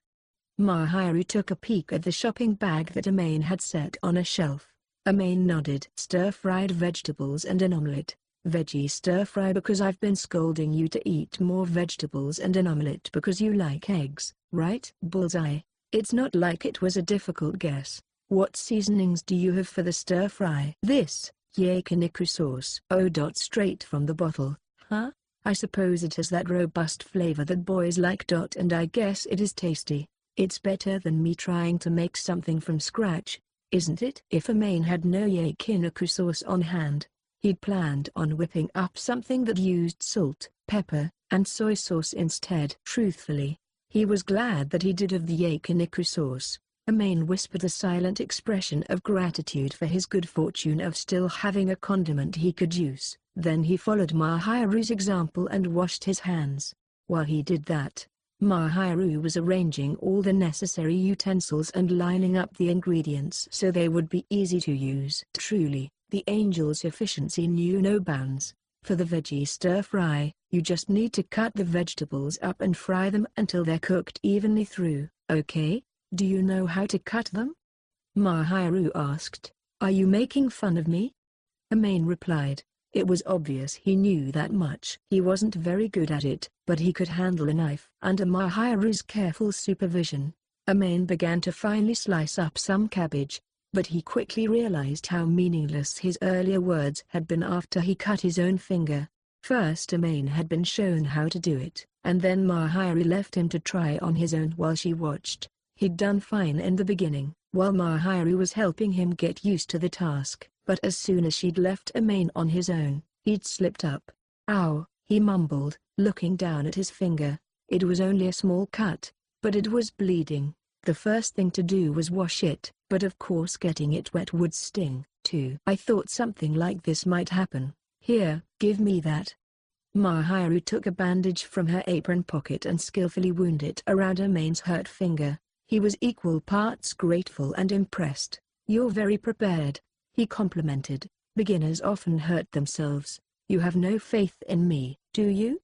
Despite such an accusation, Amane knew full well that there was no reason for her to think he was even slightly capable. He'd hurt himself almost immediately, after all. I do recognize that you are trying your best, Mahiru consoled. That's wonderful. Gee, thanks. I still would have liked you to ask me ahead of time, though. You say that, but it would have been awful to make you cook lunch for me, too, especially on a weekend. I know you're trying to handle things by yourself, but if you mess up and it becomes a whole situation that ends with calling me anyway, it would be easier to have just been here from the start. Fine. This time, Amane had gotten away with only a light injury, but if some terrible kitchen disaster had happened instead, or if he had used some appliance wrong and it stopped working, he knew he wouldn't have been able to deal with it on his own.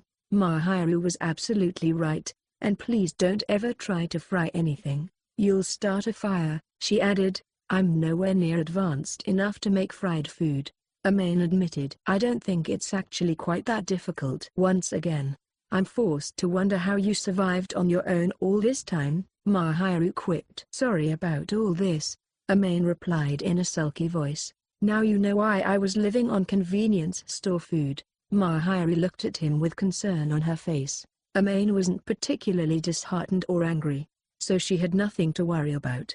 But Mahiru cast her eyes downward, seemingly a little troubled about something anyway. It's just, I'm scared of the idea of you making fried foods, Amane. So if you really want some, please come ask me instead. All right then, tomorrow I want to eat fried mince cutlets. Immediately recovering his good humor, Amane was already putting in a request for the next day's dinner. Mahiru gave a small, relieved sigh once she heard that. All right, but you're eating plenty of cabbage salad on the side, and I'm making miso soup with lots of vegetables. Got it? Yeah.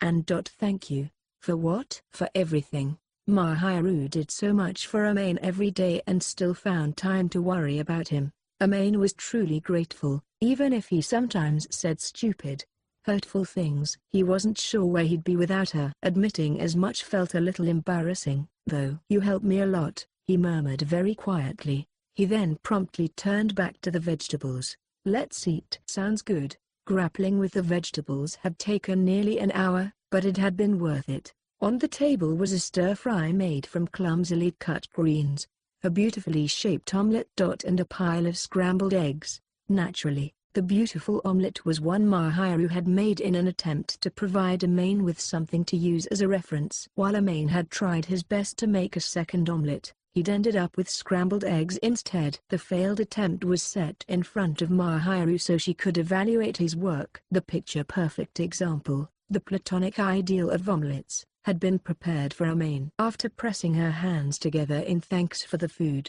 Mahiru grabbed a piece of the tattered eggs with her chopsticks to check the taste. It's flavorless scrambled eggs, all right. Didn't you add any salt or pepper? I forgot. Plus, I was supposed to be making an omelette. You scrambled it up too much. What were you thinking? Mixing it with the chopsticks until it fell apart. I warned you about that. Sorry. Amane had forgotten to add the seasonings because he'd mixed up his egg while Mahiru was making her omelette. Otherwise, he'd been under careful supervision throughout the whole process. The lacking flavor and shape of his eggs was clearly Amane's own fault. On the other hand, Mahiru's dish was soft, fluffy, and unspeakably delicious. The difference between them was night and day. I think, for you, it was a really good attempt. The most important thing is that you tried. Still, I'm worried that if I let you try it on your own, the cleanup afterward will be awful. So I'd like you to take it slow, okay?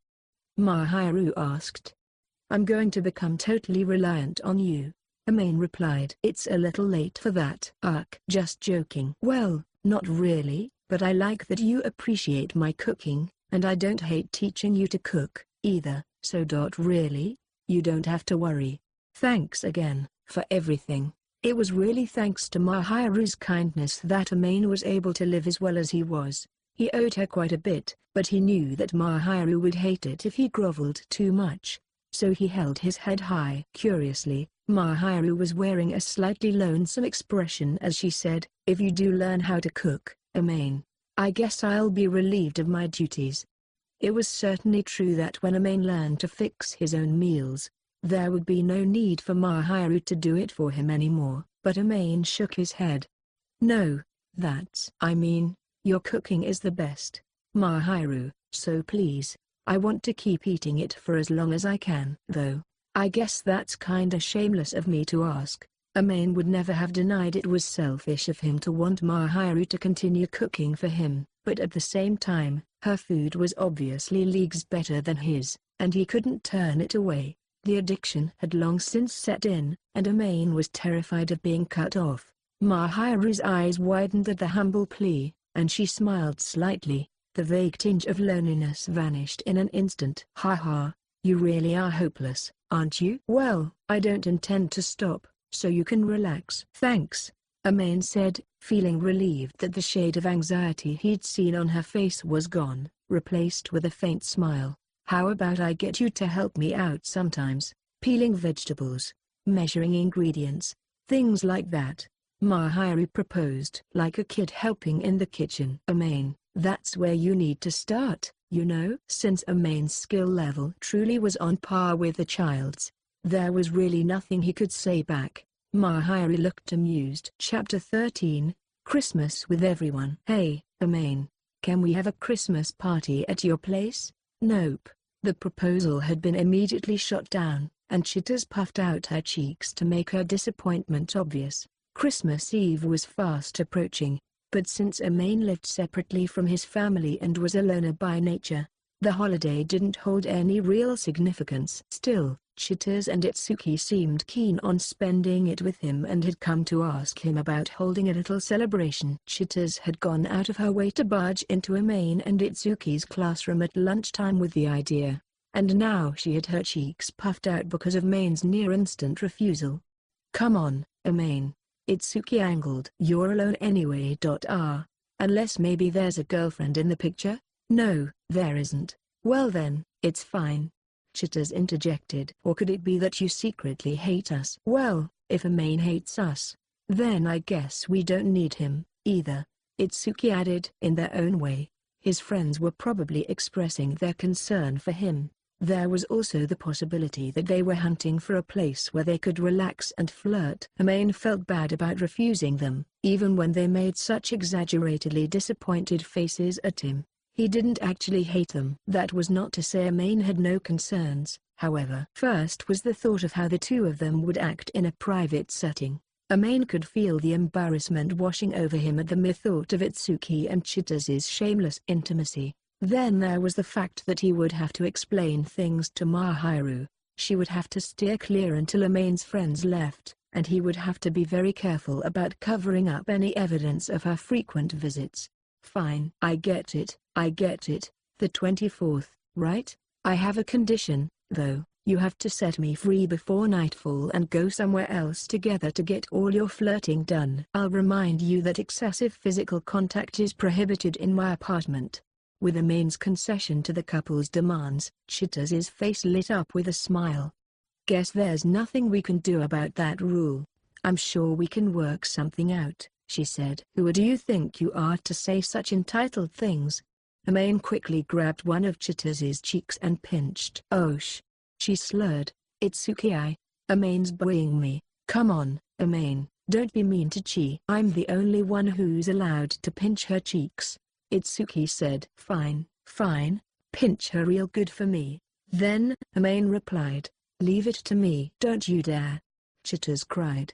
Amane entrusted Itsuki to carry out the sentence, but as one might have expected, he and Chitaz turned it into just another excuse to flirt. Within moments, the two of them started messing around, playfully pinching each other's faces. Now Chitaz actually looked happy to be pinched. Amane shrugged. Can I go? This was Amane's classroom, but he wanted to get some distance from the lovey-dovey couple before they got any more insufferable. No way. We've got to make proper plans. We need to arrange for food and a cake. I'm not making anything. There was no way Amane could fix a Christmas meal. Mahiru could handle it, no problem, but there was absolutely no way he could get her help this time. That's why Amane quickly brushed off the idea, insisting that it would be impossible for him to cook. Chitaz didn't seem convinced, however, and was staring at him strangely. What? Amane asked. I was just thinking you look awfully healthy for someone who can't cook, Chitaz said. So? What's the problem? Well, you see, Chi, Amane's got his own reasons for that, Itsuki commented. Well, don't you want to know about them, too, Itsuki? I'll get him to spill later. I'm not telling you a thing. Amane glared at Itsuki as if to tell him not to make promises he couldn't keep, and he laughed out loud, in a forced way. Itsuki knew when to let things go, but he had a bad habit of dredging up old stuff at rather inopportune times. You guys are a real handful, Amane muttered. Well, for dinner, can't we get takeout or something? We'll have to order the cake if we want one. Attempting to move away from his own affairs that the couple seemed so eager to pry into, he made a pragmatic proposal. There was no way he could make a cake or prepare a meal on his own, so arranging for ready-made food seemed to be the way to go. All right then, let's have pizza. I'll book a cake from my usual place. They're still taking orders, Chitaz declared. You don't want chicken? Asked her boyfriend. You like pizza better, too, don't you, Itsuki? True. That's my Chi. You know me best. Hey. While the two lovebirds had decided on what to get without discussing it at all with Amane, he was fine with pizza. Something like that made it feel more like a party anyway. Given the way things were going, they would probably pick up some takeaway pizzas from the shop that Amane and Itsuki often visited. The moment Amane heard the word pizza, he thought of Mahiru, and when she'd nibbled her pizza like a small animal. Amane had found it strangely charming, probably because he usually saw her eating so elegantly. Come to think of it, he'd gotten Mahiru to eat cake the other day, too. Amane's cheeks glowed warmly as he remembered that. I won't do anything like that again, Amane vowed to himself. It had been so embarrassing to feed each other. There was no way Amane could endure a repeat of that. Mahiru and Amane weren't some affectionate couple like Itsuki and Chitaz, so the opportunity should never come up again anyway. Hey, Amane, what's up? Oh, no, nothing. All right, we'll leave the cake order up to you. Amane had drifted back into some embarrassing memories for a moment, and Chitters had started staring at him with a concerned expression, puzzled. Panicking, Amane chased the flustering thoughts from his head and did his best to be casual. "All right, let's get our pizza order in, too," he said, a bit more worked up than usual. With Chitters' excitable voice still ringing in his ears, Amane returned home and decided to ask Mahiru about her Christmas plans. "Christmas plans? I don't really have any," Mahiru replied quickly from her place on the sofa. Amane had posed the question after finishing the dishes and joining her in the living room. He'd been confident Mahiru would be going to a girls' party, but apparently, she didn't have anything lined up. Maybe Amane's surprise showed, because Mahiru made an annoyed face at him. "Basically, all the girls I know and most of my female classmates have boyfriends to go out with, and I always turn down all the boys who invite me out, so my schedule is totally open," she explained, breaking all the hearts. Huh? Whenever she was out in public, Mahiru kept her guard up, and any hopeful suitors were sure to end up drowning in their own tears when faced with the angel's impregnable defenses. Still, Amane had to respect anyone who had the guts to ask Mahiru out. No one would be able to do such a thing without a huge amount of self-confidence, and Amane admired those optimistic types. "I wonder why boys want to spend Christmas with me so badly anyway?" Mahiru wondered aloud. "They're probably hoping to get to know you better," Amane explained. "What for?" "I mean, because they want to date you." "And why would they want to date me?" "Probably to do all the sorts of things that dating people do." "How obscene." Amane offered a silent prayer for all the guys who'd just been ruthlessly discarded. "Well, I don't think every one of them is like that, so don't be too distrustful. I'm sure you understand that you're the sort of girl who draws all their eyes." "You're right. It's unlikely that all of them are harboring lewd thoughts. After all, you aren't like that, are you, Amane? Have I ever treated you that way?" Amane had certainly thought Mahiru looked cute, or that he wanted to rub her head, but he'd never gone so far as to fantasize about being intimate with her. If such things ever did cross his mind, Amane was sure that Mahiru would likely notice and pull away from him. It was only because Mahiru saw Amane as a harmless puppy that he could sit there next to her. Bearing so much as a single fang could be enough to send her running away. The needs of Amane's stomach ranked higher in his mind than other appetites, so he had no intention of jeopardizing his relationship with Mahiru. "I suppose you're right. You never seemed to have any interest in me from the beginning, Amane. That's why I trust you." "Well, thanks for that." As a guy, Amane wasn't sure how he felt about Mahiru's reasons for trusting him, but for the time being, he decided he was okay with being the safe guy. "So, Amane, did you have something in mind when you asked me about my Christmas plans?" Mahiru inquired. "Oh, on the afternoon of the 24th, Itsuki and Chitters are coming over, so I thought I would let you know that. Our usual dinner might have to start late." Having returned to the original topic of conversation, Amane carefully explained the situation while Mahiru nodded along. "I understand. Please call me once your Christmas party is over, and I'll make dinner then." "I'll try to take care of the prep work ahead of time," Mahiru said. "Sure, sorry about all that." "It's fine. Have fun. You won't be lonely." "I'm used to spending Christmas alone." Mahiru's casual attitude about spending the holiday alone struck Amane as rather depressing. Perhaps thoughts of Christmas had reminded Mahiru of her parents, because a small, self-deprecating laugh slipped out. This is really presumptuous of me to say, but even if I can't do Christmas Eve, how about we spend Christmas Day together?" Amane felt extremely awkward making this sort of suggestion. He didn't have any particular ulterior motive, but two people getting together on the holiday usually did carry a certain implication. "There's no special meaning to this," Amane told himself. It was just that he hated when Mahiru looked so lonely, that was all. Surprised, Mahiru blinked quickly at the suggestion. "Together? Doing what?"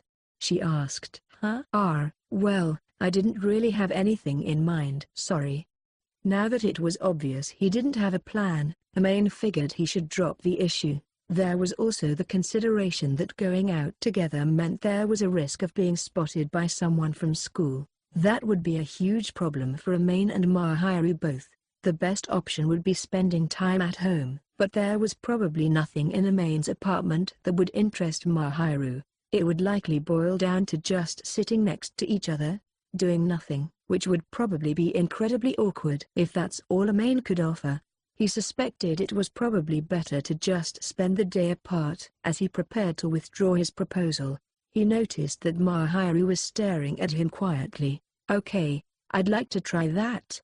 It was unexpected, but Mahiru actually seemed interested. Her slim finger was pointing at the television. To be more precise, she was pointing at the game console housed inside the TV stand. Recently, Mahiru had been visiting in the evenings, so Amane hadn't booted up the system much, but it seemed like Mahiru was curious about it. "I've never used one of those things," she confessed in a small voice. Amane didn't have any concrete reason to refuse Mahiru if she wanted to try playing games, but the thought of a guy and girl who weren't dating or anything spending Christmas Day together playing video games was somewhat surreal. Even if he wasn't hoping for anything romantic, it was only natural that the idea gave rise to a confusing mix of emotions. "Oh, well, that'd be fine, but is that okay, to spend the day gaming?" Amane asked. "Is there anything wrong with that?" Mahiru replied with her own question. "I guess not, but well, then let's go with that." Sure. "Great. I guess that's what we're doing." Since it was what Mahiru wanted, Amane resolved himself to do everything he could to make sure it happened. He wanted to at least give her this modest bit of enjoyment. Mahiru was always taking care of him, and she hardly ever asked for anything, so he would let her play anything she wanted, as long as he had it in his collection. It wasn't like he had any plans on Christmas Day anyway, so this was a small price indeed for Mahiru's fantastic cooking. "All right, we can have a laid-back day that doesn't have anything to do with Christmas or whatever," Amane declared. "Then it's decided," Mahiru answered. Amane found it difficult to look directly at Mahiru's smiling face, so instead he nodded and turned away while doing his best to look casual. Merry Christmas. Christmas Eve arrived before too long. School had already let out for winter break, and everyone was probably spending the day enjoying themselves. Itsuki and Chitters had shown up at Amane's apartment, party supplies in hand. At around 1 in the afternoon, on the table, the pizza and juice they had ordered for delivery were already laid out. The three had actually planned to meet up a bit earlier, but the Christmas crowds had slowed everything down and put them all behind schedule. Thankfully, it was only an hour past noon, and Amane hadn't been waiting too long, so no one seemed all that bothered. Yeah, Merry Christmas," Amane replied. "Amane, you don't sound very excited. Try again," Chitters instructed. "Merry Christmas." "You're saying the words just fine, but you're not really in the spirit, are you?" Amane didn't like to be compared to Chitters, who was very excitable by nature. Realizing that she was even more worked up than usual, Itsuki did his best to placate Chitters. He flashed a flippant, yet still warm smile at his girlfriend. "Come on, we don't need to worry about that. Let's get to the eating part and the having a good time part and then the falling asleep part," said Itsuki. "You can't sleep here, idiot," Amane snapped. "I'm just kidding, geez. Besides, if I am gonna sleep, I'm going to Kai's place. You'll have to do that when her parents aren't around." "Huh, Amane, what kind of perverted things are you thinking?" Chi cried. She was grinning, but Amane didn't respond. Instead, he made for the kitchen to grab some cups and utensils. Pouting, Chitters looked briefly disappointed at this lack of reaction but then quickly followed after him, shouting that she would help. The kitchen was, naturally, neat and tidy, with everything in order. Mahiru had made it her territory as of late, so all the various tools and seasonings were lined up for easy access. "Whoa, this is way cleaner than I expected," Chitters commented. "Thanks a lot," Amane responded idly. He took small plates for individual portions and some cups out of a kitchen cupboard. When he tried to hand half to Chitters, he found her staring fixedly at the cupboard. "What is it?" Amane asked. "Nothing," she answered hurriedly. Amane felt something devious behind Chitters' sly smile, and a shiver shot down his back. The best course of action for the time being was to ignore her entirely. However, So Amane did his best to act like nothing was wrong. He had a terrible feeling Chitters was brewing up some elaborate misconception, but since she hadn't said anything, Amane wasn't sure what it could be. Grimacing, Amane and Chitters returned to the living room where Itsuki was waiting.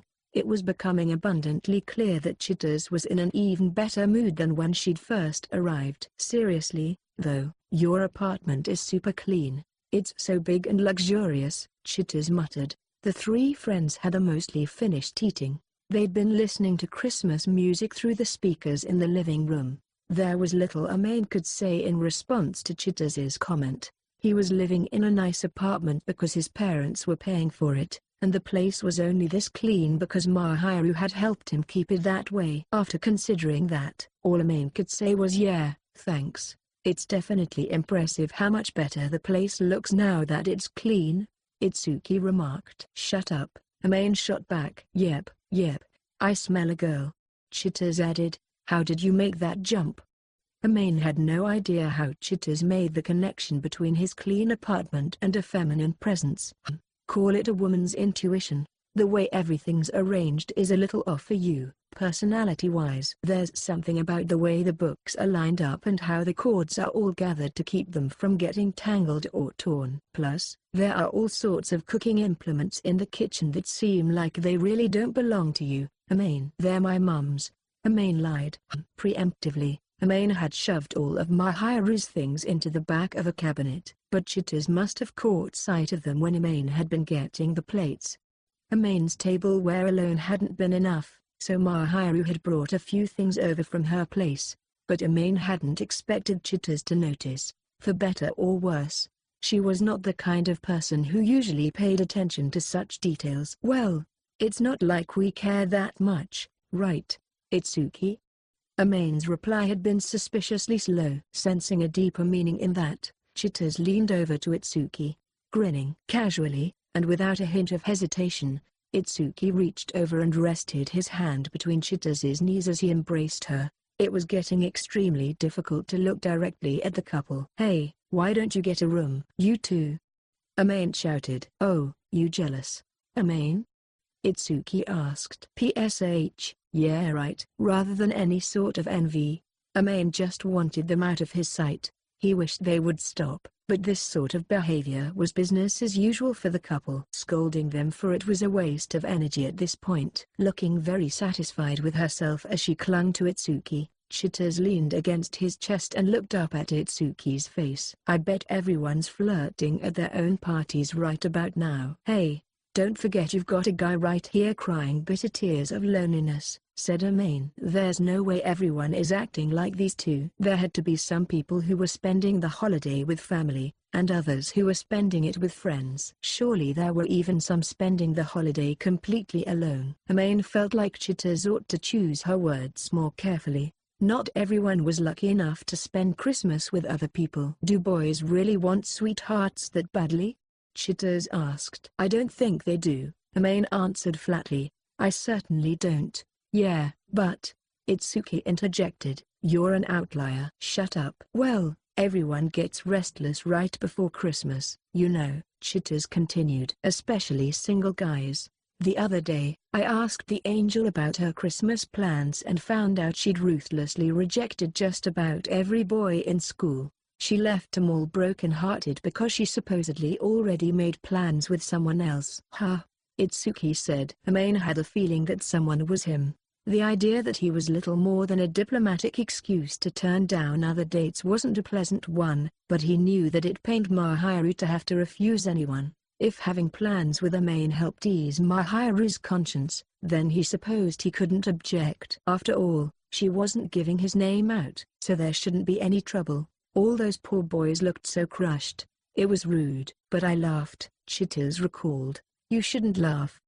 Itsuki scolded playfully. I mean, using a holiday as an excuse to try to score a date with a girl you barely know is total crap, isn't it? They're already off to a late start cause they haven't built any kind of relationship, so they try to take a convenient little shortcut to get to where they really want to be. Plus, I bet those guys are the kind who'd say they were taking her to a party with a lot of people but then create some excuse to be alone with her.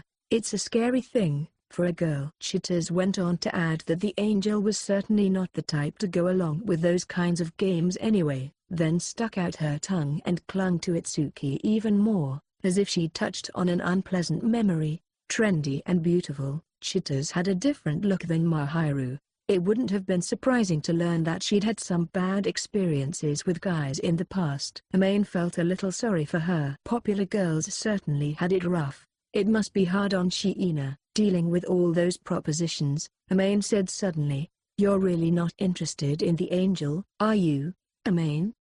Itsuki asked. "Not really," Amane replied flatly. "You already have that angelic next-door neighbor of yours, huh?" Chitters needled. "Don't think I won't kick you out of my apartment. No, don't. I'm so scared." Chitters whined, clinging to Itsuki as she playfully glared at Amane. "So you're not denying that your neighbor has been taking care of you, right?" Amane's words stuck in his throat, and Chitters grinned with smug satisfaction, though her expression quickly changed when she saw his face. "Don't glare at me like that." "Sorry, geez." Chitters apologized in a tone that held very little remorse. When Amane narrowed his eyes at her a second time, she gave a cutesy shriek and clung to Itsuki again. Then she happened to look through the window behind her boyfriend. Something outside was surprising enough for her to stare, so Amane also followed her gaze and looked at the window, wondering what was going on. Little white flecks were wafting down from the blue sky. "Ah, Itsuki, look!" "Snow!" Chitters cried. "Whoa! A white Christmas." Snow wasn't that unusual at the end of December, but it was rare to see any on such a clear day, and it seemed to delight the lovebirds. It was still daytime, and the temperature was only going to drop as the sun began to set. Christmas Eve was likely to be blanketed in snow this year. Couples all over town were likely rejoicing, and the couple in Amane's apartment had already stepped out onto his balcony for a better view. "I'm sure you're going to be making out over there for a while, so I'll fix you some warm drinks," Amane shouted as he watched Itsuki and Chitters head outside. As Amane was standing up, a hysterical shriek suddenly caught his ear. "Huh? Why are you here? Huh? What?" The last voice in the bunch was one Amane had only become accustomed to hearing relatively recently. It rang clear and sweet. Amane felt his stomach sink, aware that Itsuki and Chitters were huddling together on his veranda. Amane dashed out in a panic and saw that Mahiru had also come out onto her own balcony to look at the snow. In doing so, she had been spotted by Amane's friends the moment she'd leaned over the railing. Amane looked at Mahiru, who was now sitting beside him, and sighed. Faced with the terrible disaster of everyone encountering each other on the balconies, Amane had been left with no other option but to invite Mahiru into his apartment. No matter what Amane tried now, his two friends would definitely be suspicious. At this point, telling them the whole truth was probably the only way to avoid unnecessary speculations and the misunderstandings. Things were bound to get worse if he couldn't keep Itsuki and Chitters quiet about this, too. I really am sorry," Mahiru said gently. "You didn't do anything wrong. It was a white Christmas and also the first snow of the year." Of course Mahiru had gone to her veranda to take a look. No one could have blamed her. If Amane had heard the sound of her opening her glass door, he might have been able to do something, but there'd been music playing in the apartment, so he hadn't noticed. Mahiru had likely been trying to stay quiet anyway. Chitters was staring at Amane and Mahiru as they reflected on their carelessness, and her eyes sparkled as she leaned in close. "So Amane's next-door neighbor was the angel all along?" Please don't call me that." True to form, Mahiru hated being called an angel to her face and politely objected to the nickname, but Chitters was grinning from ear to ear, and it wasn't clear whether she was listening. Itsuki, meanwhile, scratched his cheek and looked back and forth between Amane and Mahiru, eyebrows raised. "Wow." "So just to recap, Shiina lives next door, and she's been making you meals this whole time. Is that about right?" "Yeah," Amane admitted. I had a favor to repay, and I could tell by looking at him that Fujimiya was not eating well, and that bothered me, so." The two try their best to explain how they first met and why they continued seeing each other. Itsuki acted like he understood but still wore an expression like he didn't quite comprehend it. Amane thought that if he were in Itsuki's position, he probably wouldn't be able to grasp the whole story, either. Who would believe that an incredible girl like Mahiru would so casually decide to start caring for an unremarkable slob like Amane? So I think I understand the situation, but what's really strange about all this is the idea that you don't have any ulterior motives toward Amane, Shiina. Like, you're basically acting as if you're his part-time wife, said Itsuki. Amane sputtered in surprise. Wife? Amane wouldn't have chosen such a word, but he had to admit that their current interactions did somewhat resemble that sort of relationship. Mahiru made him dinner every night and had even treated him to lunch on a recent weekend. On top of that, she sometimes helped him with cleaning. On the surface, it wasn't too far off from stereotypical married life. The important distinction was that neither Amane nor Mahiru harbored any romantic feelings for the other. Mahiru's eyes had also widened slightly at Itsuki's assessment, but she very quickly recovered from the shock, and Amane could see her slipping into her cordial public persona. I can assure you that I have no such intentions whatsoever. Amane realized that she was handling Itsuki and Chitters the same way she handled everyone else at school. Suddenly, he felt extremely embarrassed. It's perfectly innocent. Amane added. Shiina is just helping me out, okay? If you say so, Amane. It's just, what a strange pairing. It's really a bit hard to swallow that such an incredible girl is cooking for you. Hey, that stuffed animal you bought, was that also for her? Maybe. Amane conceded. What? Chitters broke into a shout. Oh, be quiet. I haven't said anything yet, though. Your face is loud enough. Rude. Chitters' smirk was irritating. She looked incredibly pleased with herself for having solved this mystery. Up to this point, the conversation had proceeded without much teasing, and Amane was grateful for that. He certainly didn't need any unnecessary prodding right now, and Mahiru likely wouldn't be thrilled by the idea, either. Amane had been hoping that Chitters would keep her mouth shut. Come on now, calm down, both of you. Itsuki put a stop to things before they really got out of hand. He'd picked up on the change in Amane's demeanor and was not the type to poke fun at his friend like Chitters would. Itsuki was the kind of guy who was sensitive to how people felt. Of course, Amane wished he'd stopped before prying in the first place, but that ship had sailed. After scolding Amane and Chitters, Itsuki turned back to Mahiru, who was sitting stiffly on the sidelines, and bowed his head. Shiina, thank you for taking care of our Amane. Since when did I become your kid? I should be thanking you, for being such dear friends to Fujimiya, Mahiru answered gracefully. Come on, not you, too. You're making me sound like a worthless jerk. You kinda are, though, Itsuki remarked. Hey, screw you.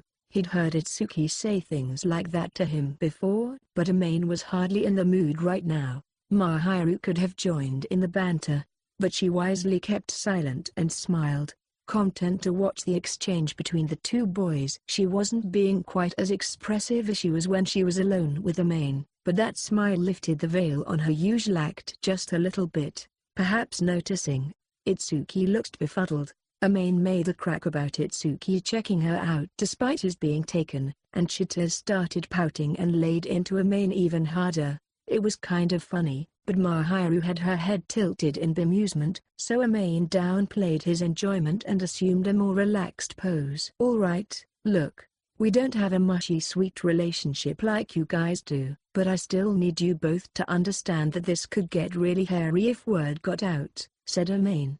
Got it, say nothing to nobody. Evidently picking up on his friend's attempts to point out the potential danger, Itsuki quickly nodded in understanding, much to Amane's surprise. You too, Chitters, Amane added. I'm not that much of a chatterbox, you know. Besides, no one would believe that such a cute girl is making dinner and stuff for you of all people. Well, excuse me for being so undeserving, Amane muttered. Geez, I didn't mean it like that. Amane was well aware that what Chitters was saying was true. It was difficult to accept that the star of the school was taking care of an ordinary schlub like him. If anyone did believe the story, they'd probably curse Amane's very name for being so undeserving of Mahiru's angelic attention. Amane was particularly imaginative when it came to visualizing that last part, which was why he really didn't want the truth about their relationship getting out. He could do without all the trouble. Chitter's laughed at Amane's sudden humility. Then her gaze shifted to Mahiru. As if her eye had been drawn to something. Chitters let out a heavy sigh as she stared longingly at the other girl. Mahiru quickly turned uncomfortable, like she wasn't sure what to do. What is it?" she asked. "It just struck me all over again." "Shiina, you're ridiculously cute, aren't you?" "Huh? Thank you very much." Having praised Mahiru right to her face, Chitters continued to stare, scrutinizing every last bit of her. "This is my first time seeing you so close up, but sure enough, you really are as beautiful as an angel, aren't you? Your face has a nice shape, and your skin is lovely and creamy. Plus, your eyelashes are long, your hair is smooth, and you're slim but still curvy." Mahiru managed, flustered. Amane sighed deeply. He couldn't deal with Chitters when she got like this. While the girl definitely had her merits, there sure were some things he couldn't stand about her. He couldn't put up with her high-energy personality or the fact that she was always butting into other people's business. Amane had a particular appreciation for how difficult she could be because he had someone similar in his family. It was all the ways in which Chitters reminded him of his mother that really drove him crazy. Undeniably, Chitters resembled Amane's mother in taste and disposition. She was obsessed with cute things. "Wow, seriously, looking closely, you're an incredible beauty, and so cute." Hey, can I touch your hair?" "I mean, do you have a secret to getting your hair so smooth and shiny? What shampoo and conditioner do you use?" Chitters pressed. "Wait, so sudden," Mahiru stammered. "Your skin's so soft, too. What kind of regimen do you follow to keep it like this?" Chitters, who seemed caught between a desire to share beauty secrets and a want to poke and prod at the beautiful girl, stretched out a hand toward Mahiru as she bombarded her with questions. Amane felt sorry for Mahiru, who, despite her discomfort, was powerless against the onslaught. Cursing under his breath, Amane lightly bonked Chitters on the head. It was just a tap, since the goal was simply to get Chitters to cool her heels, but she'd apparently been caught by surprise as she cried out and drew her hand back away from Mahiru. As for Mahiru, she seemed relieved by Amane's intercession. He'd forgotten about it because she was conducting herself with her usual angelic poise. But Mahiru was extremely wary around people she wasn't used to. Chitters was a girl, so Mahiru wasn't as wary as she had been with Amane, but her fear of strangers was still quite clear. "I can't believe you did that," Chitters whined. "She's shy, and you've only just met her, so stop trying to touch her." Amane chided. "I can touch her once we get to know each other. You'll need to ask Shiina about that." "Be respectful." Mahiru had obviously been getting ready to make a run for it. It was a good thing he'd stepped in. Even Chitters seemed to understand why she should stop when she saw how clearly shaken Mahiru was. "I'm sorry, I got too excited and almost did something without asking," Chitters apologized. Mahiru still seemed upset by the close call, and she looked at Amane as if she didn't know what to do, her eyes pleading for help. Shiina, Chitters can be sought to a handful, but she's not a bad person. I think," Amane explained. "Is that supposed to be a compliment?" The excitable girl snapped. "Look at the way you were acting. Can you really argue?" "Nope." Chitters, having just openly disavowed her own actions, stared at Mahiru for a moment, then once again extended a hand toward her, wearing a very serious expression. "In that case, it's a pleasure to make your acquaintance." This time, however, she presented Mahiru with an open hand. "Why yeah, nice to meet you." Mahiru hesitantly accepted the handshake. Once Chitters took a liking to someone, Amane knew she was determined to be their friend, whether they wanted it or not. Something told Amane that Mahiru would be swayed by Chitters's persistence. Really, as long as she didn't do anything too weird in her pursuit of Mahiru's friendship, Amane didn't mind. An ordinary, low-key relationship was best. First impressions are so important for becoming good friends. You probably already know who I am, and I'm sure you've heard my name from Amane, but I'm Chitters Shirakawa. I'm Itsuki's girlfriend. I guess you could call him Amane's best friend. Oh my. I'm blushing. A best friend. Wow. Itsuki ribbed. Don't act so flattered, Itsuki. It's weird, Amane shot back. There you go again. Hey, Amane. They've got a name for people like you. Why apostrophe no. Sweet and sour. I'll seriously kick you out. Forcing us outside in the snow? Oh. How cruel. Don't try to wheedle your way out of this one. Itsuki cackled with laughter, and Amane looked even more annoyed.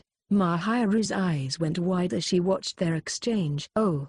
We always act like this, Itsuki informed her as he smiled cheerfully. So anyway, I'm Itsuki Akazawa. I'm best friends with that knucklehead over there. If Amane ever does anything stupid or weird, you can come talk to me anytime. Is that any way to talk about your best friend?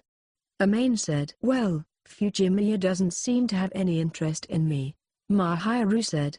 He may not have any basic life skills, but he's an otherwise ordinary guy, so I'm not expecting any trouble. Thanks. I guess. But you could have left out the part about me being incompetent. Amane could have gone without that specific remark, but he was happy to hear that Mahiru did indeed see him as a person she could trust. Itsuki drew close and whispered in Amane's ear. You've gotten awfully close to Shiina for somebody who says he's not interested. Amane would be lying if he said he wasn't interested at all, but he really wasn't actively trying to steer their relationship in that direction. He was certain that Mahiru just wanted a close friend, not a romantic partner. The two of them were happy spending their time together as they had been. Glancing at Mahiru, Amane saw that she'd gotten all flustered again. Chitters had begun another round of interrogation. Having decided her conversation with Amane was over, however, Mahiru didn't seem to hate the attention, and Amane hoped that maybe when she got more comfortable, she might relax a little. As bewildered as she was, Mahiru responded to the barrage of questions with a small smile. It came as no small relief for Amane that the two girls were getting acquainted without any issue. I'm really sorry. After night had fallen, and Itsuki and Chitters had gone home, Amane apologized to Mahiru, who looked more than a little worn out. It was obvious that Mahiru had been left exhausted and confused after dealing with two strangers who'd just discovered their secret. This conversation felt like an exact repeat of the one they'd had after Shihoka's surprise visit. No, my own carelessness was what caused it. After all, Mahiru refuted, they sure did make a fuss. They apostrophe lively people. You can be honest, they're both loud mouths. They were a little assertive, but they're interesting. A little is being very generous. Well, as long as you didn't mind, I guess it's all good. Amane was convinced that his friend's behavior had crossed the line for Mahiru, but the mild-mannered girl was taking it all in stride. He was glad that she hadn't found them too troublesome, but he wasn't sure whether it was a good thing that she and Chitters were apparently becoming friends.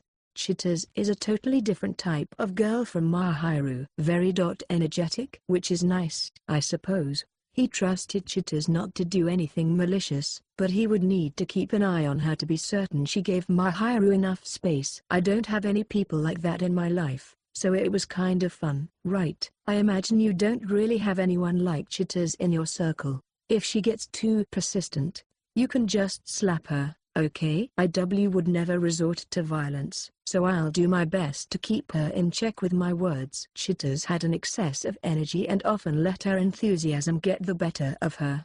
Amane was sure that eventually his advice would be warranted, as he fixed in his mind an oath to caution Chitters directly the next time he saw her. Amane turned toward the window and watched the snow fluttering down.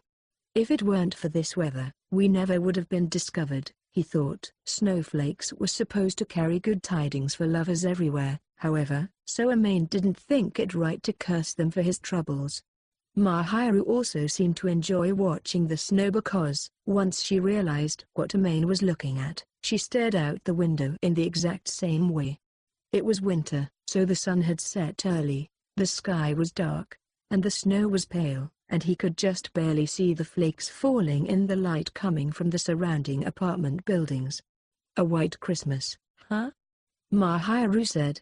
Yeah, I guess so, Amane answered. Though, that sappy stuff doesn't have much to do with us. It's still very pretty. Isn't that enough? Spending a romantic white Christmas together didn't mean anything to them, since they weren't a couple. But Mahiru seemed to be enjoying the sight anyway, so the snow couldn't be all bad. The dancing snowflakes lightly dusted the surroundings, leaving the dark world coated in a powdery whiteness. At the rate it was falling, the chance of the snow really piling up didn't seem very high. If it's too heavy, though, public transit will shut down, so I hope it's only a light snow, Mahiru commented. That's very pragmatic of you, Amane remarked. People can't survive on romance alone, Mahiru answered. You're exactly right, albeit in an unusual way. The snow had brought them closer together, after all. They both smiled slightly, and Mahiru stood up. All right then, I'll bring dinner over. Ha, bring it over? I made beef stew at my place earlier. I thought for sure that if I roasted a whole turkey, the two of us wouldn't be able to finish it. It would never have even occurred to me to roast a turkey. You're just bad at cooking, Amane. For lunch tomorrow, I was thinking we could make omelette rices with beef stew on top. That sounds so delicious. Amane's mind had already leapt straight past tonight's dinner and it started looking forward to tomorrow's lunch. I like my eggs cooked hard. What a coincidence. I've always preferred them that way, too. Okay, I'm bringing the stew pot over. Mahiru sauntered out of Amane's apartment and headed back to her own place for a moment. Vacantly, Amane watched her as she left, reflecting on the turbulent day. He really hadn't expected to be discovered. His friends might have suspected that something was up, and Amane had anticipated them growing curious, but he never would have expected that Mahiru would simply step right onto center stage. Part of him wished that their relationship could have stayed their secret for just a little while longer. What am I thinking? Amane wondered. It was better this way. He no longer had to hide everything from Itsuki and Chittas, which made his life much easier. So then why did he feel a bit wistful? Where was this strange feeling coming from? Though everything had turned out okay, some part of Maine was still agitated, and he needed to relax. Did something happen? Mahiru had returned, holding the stew pot, and she tilted her head questioningly as she stared at Amane with a confused look. It's nothing. Amane straightened out his expression, but Mahiru still seemed puzzled for a good while by the expression she had spotted on his face. Phew, that was good. Unsurprisingly, Mahiru's cooking had been delicious. With it being Christmas, she had made even more elaborate dishes than usual. She had turned the rest of her carefully simmered beef stew into a pot pie, which she and Amane had shared. Splitting the pie open and eating the crispy, textured crust together with the rich sauce of the beef stew could only be described as a moment of sublime bliss. Mahiru had apparently prepared the pie dough especially for this. Truly impressed by her culinary prowess, Amane loosed a contented sigh while polishing off his second pastry of the day, another product of Mahiru's skilled hands. While making the dough for the pot pie, Mahiru had apparently taken the opportunity to prepare another type of sweet dough at the same time. She'd used it to make handmade millefil for dessert. This girl was already working at a professional level. I'm glad you like it. You sure ate plenty, Mahiru observed. Because it was delicious, Amane replied. Thank you for saying so. Amane had grown accustomed to seeing the faint, relieved smile that emerged on Mahiru's face whenever he complimented her food. He had made it his daily mission to see that expression, as it was so much softer than her usual reserved countenance. Though an embarrassing thought, Amane liked to think of it as a special kind of smile reserved just for him. So tomorrow we're having omelets over rice, huh? I'm really looking forward to it. You really do like eggs, don't you? You tore into those rolled dashi omelets with incredible enthusiasm. They were delicious. I couldn't help it. Even though eggs were one of his favorite foods, Amane couldn't stand them if they were badly cooked. The fact that he'd wolfed them down was just more proof of Mahiru's excellent preparation. Though Amane recognized that it was awfully selfish to be keeping her cooking all to himself, he was not inclined to share with anybody else. The plan was to keep enjoying it for as long as possible. Amane, you look super happy when you're eating, you know? Mahiru said. Of course, because your cooking is so good, he replied. I'm flattered, but really, it's nothing that special. No, it definitely is. You need to get a better sense of your own worth. This was the homemade food of an angel. There were more than a few boys who'd do anything to have some. But to me, this is just the stuff I make every day. I'm a lucky guy. Why is that? Because the stuff you make every day is so delicious. Amane was a boy ruled by his stomach, and being able to enjoy delicious, freshly made meals so regularly was, for him, the ultimate happiness. How did you get so good at cooking anyway? Amane asked. Someone important to me once said make sure you grab anyone who makes you happy by the stomach, and I took those words to heart, Mahiru answered. Sorry you ended up grabbing me instead. I'm thinking of it as a rehearsal. Mahiru's candor caught Amane by surprise. A small smile spread across her lips. But seriously, whoever taught you must have been amazing. That's right. They were an incredible cook. I'm still no match for them. Their cooking tasted like pure happiness. Mahiru took on the faraway look with a gentle smile. The expression felt reassuring to Amane. From the way Mahiru described it, the person in question had obviously loved her very much, and Amane could tell that Mahiru had idolized them as well. She must have been really lucky to have someone like that in her life. I bet it was really good, Amane said, nodding. But you know, to me, your cooking is what tastes like happiness. Leaving his mother aside for the moment, Amane's father was a decent cook, but Mahiru's dishes suited Amane's tastes better. Mahiru's cooking was comforting yet exciting, with a relaxing flavor that he didn't think he could get tired of, even if he had it 3 times a day for the rest of his life. No matter how much he ate, he just wanted more and more. Though, of course, he could never say that. It had put too much of a burden on Mahiru. Suddenly, the girl stiffened. She looked like she'd been attacked in an unguarded moment. She stared at Amane with an innocent and somewhat vacant expression. Mahiru? Amane asked. It's nothing. Snapping back to her senses, Mahiru quickly shook her head, then stared down at the floor. Hugging her favorite cushion tight, she let out a soft sigh. Something about her had completely changed in the last few seconds. It was strangely endearing. What's up? Amane asked. It's just, to think that someone like me could make something taste like happiness. I don't know why you're putting yourself down, but your food is so good that I want to eat it every day. Thank you. Mahiru looked up at Amane with a bit of a bashful look and a small grin. The sight of it filled Amane with the urge to hide his face. This kind of expression was rare for Mahiru, but it inevitably set Amane's heart rattling in his chest, even though he'd constantly told himself that he wasn't interested in her like that. Seeing Mahiru's smiling visage stripped of its usual stony mask made him suddenly feel hot, and Amane worried that she would notice and get embarrassed herself. Mahiru? Yes? Tomorrow we'll be meeting up around lunchtime, right? Unable to stand the atmosphere any longer, Amane forced a change of subject. Mahiru didn't seem to take much notice, however, and she idly considered what Amane had asked. Yes, that's the plan, isn't it? We'll make lunch, then play games like we promised. That was it, right? Yeah. Unless you don't want to? No. I was just confirming. Really, even though we spent Christmas Eve together, are you sure it's okay to spend your next day with me, too? If I hated the idea, I wouldn't have suggested it. I'm looking forward to it. Another small smile appeared on the gentle curve of Mahiru's lips. Why yeah, Amane muttered. It was all he could do to turn away and hide his growing embarrassment. Chapter 14. Christmas for Two. When Mahiru arrived at Amane's apartment the following day, she seemed a little restless. It would have been perfectly understandable to be nervous about visiting the home of a member of the opposite sex on a holiday, but that didn't seem to be it.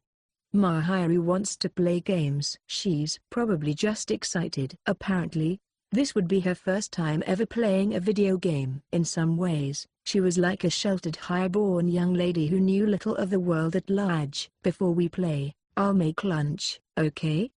Mahiru confirmed. I'll have mine well done, please, Amane answered casually. I know. I remember. Even dealing with such a demanding customer didn't seem to dampen the girl's mood. With a flutter of her apron, she headed for the kitchen and began preparations for lunch. From the way she was behaving, Mahiru seemed to be quite pleased. Amane felt a little awkward and embarrassed about how much he had been looking forward to this. It's just because I'm looking forward to enjoying the games, that's all, he told himself. It certainly was not that he had been excited about spending time alone with the next-door angel. As he watched Mahiru's ponytail swaying back and forth, Amane smiled dryly to himself. How are you supposed to hold it? After lunch, the two of them settled on the sofa in front of the TV. Both were now looking straight at the screen. When Amane had asked her what game she wanted to play, it became apparent that Mahiru didn't even know where to start. So he'd booted up a well-known 2D game and handed her a controller. Unfortunately, Mahiru immediately got flustered as it became apparent that she had no idea what to do with it. Ah, okay, so you move around with this joystick, and you jump with this button. Mahiru, usually so calm and collected, was looking back and forth between the controller and the TV as she manipulated her character on screen. It was obvious that this was her first time. She charged straight at the enemies without dodging, dying over and over again. Amane began to wonder if perhaps there were things even an angel couldn't do, though she did seem to be gradually improving, if ever so slowly.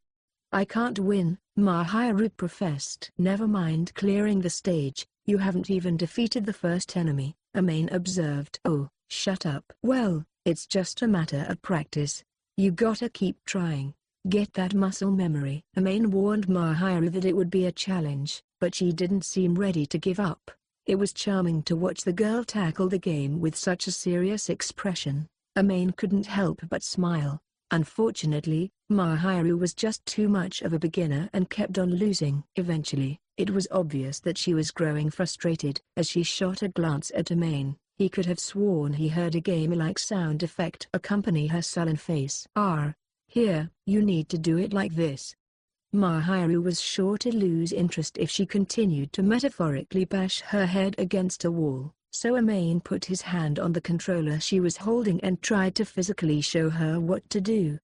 Amane had cleared this game on countless occasions, so he was able to help Mahiru get through tough spots. Surprisingly, Mahiru was actually worse than the average player. Most people wouldn't have gotten stuck nearly as many times as she did, but Amane kept that thought private. Look, this enemy moves at a consistent speed in an irregular pattern, but if you watch here, he moves toward your character and speeds up as he approaches. Just watch your timing and jump. Amane put his hand over Mahiru's smaller one and gripped the controller to manipulate the character on the TV, showing her how. As he explained on the screen, the game character moved as Amane had said it would, avoiding the oncoming enemy. It wasn't much of a move, but it was apparently enough to impress Mahiru, who let out a small gasp of astonishment. Her eyes, rimmed with long lashes, snapped wide open, and her expression brightened. The two were sitting closer together than they ever had before, and Amane noticed for the first time that Mahiru's lower lashes were fairly long, too. Smiling,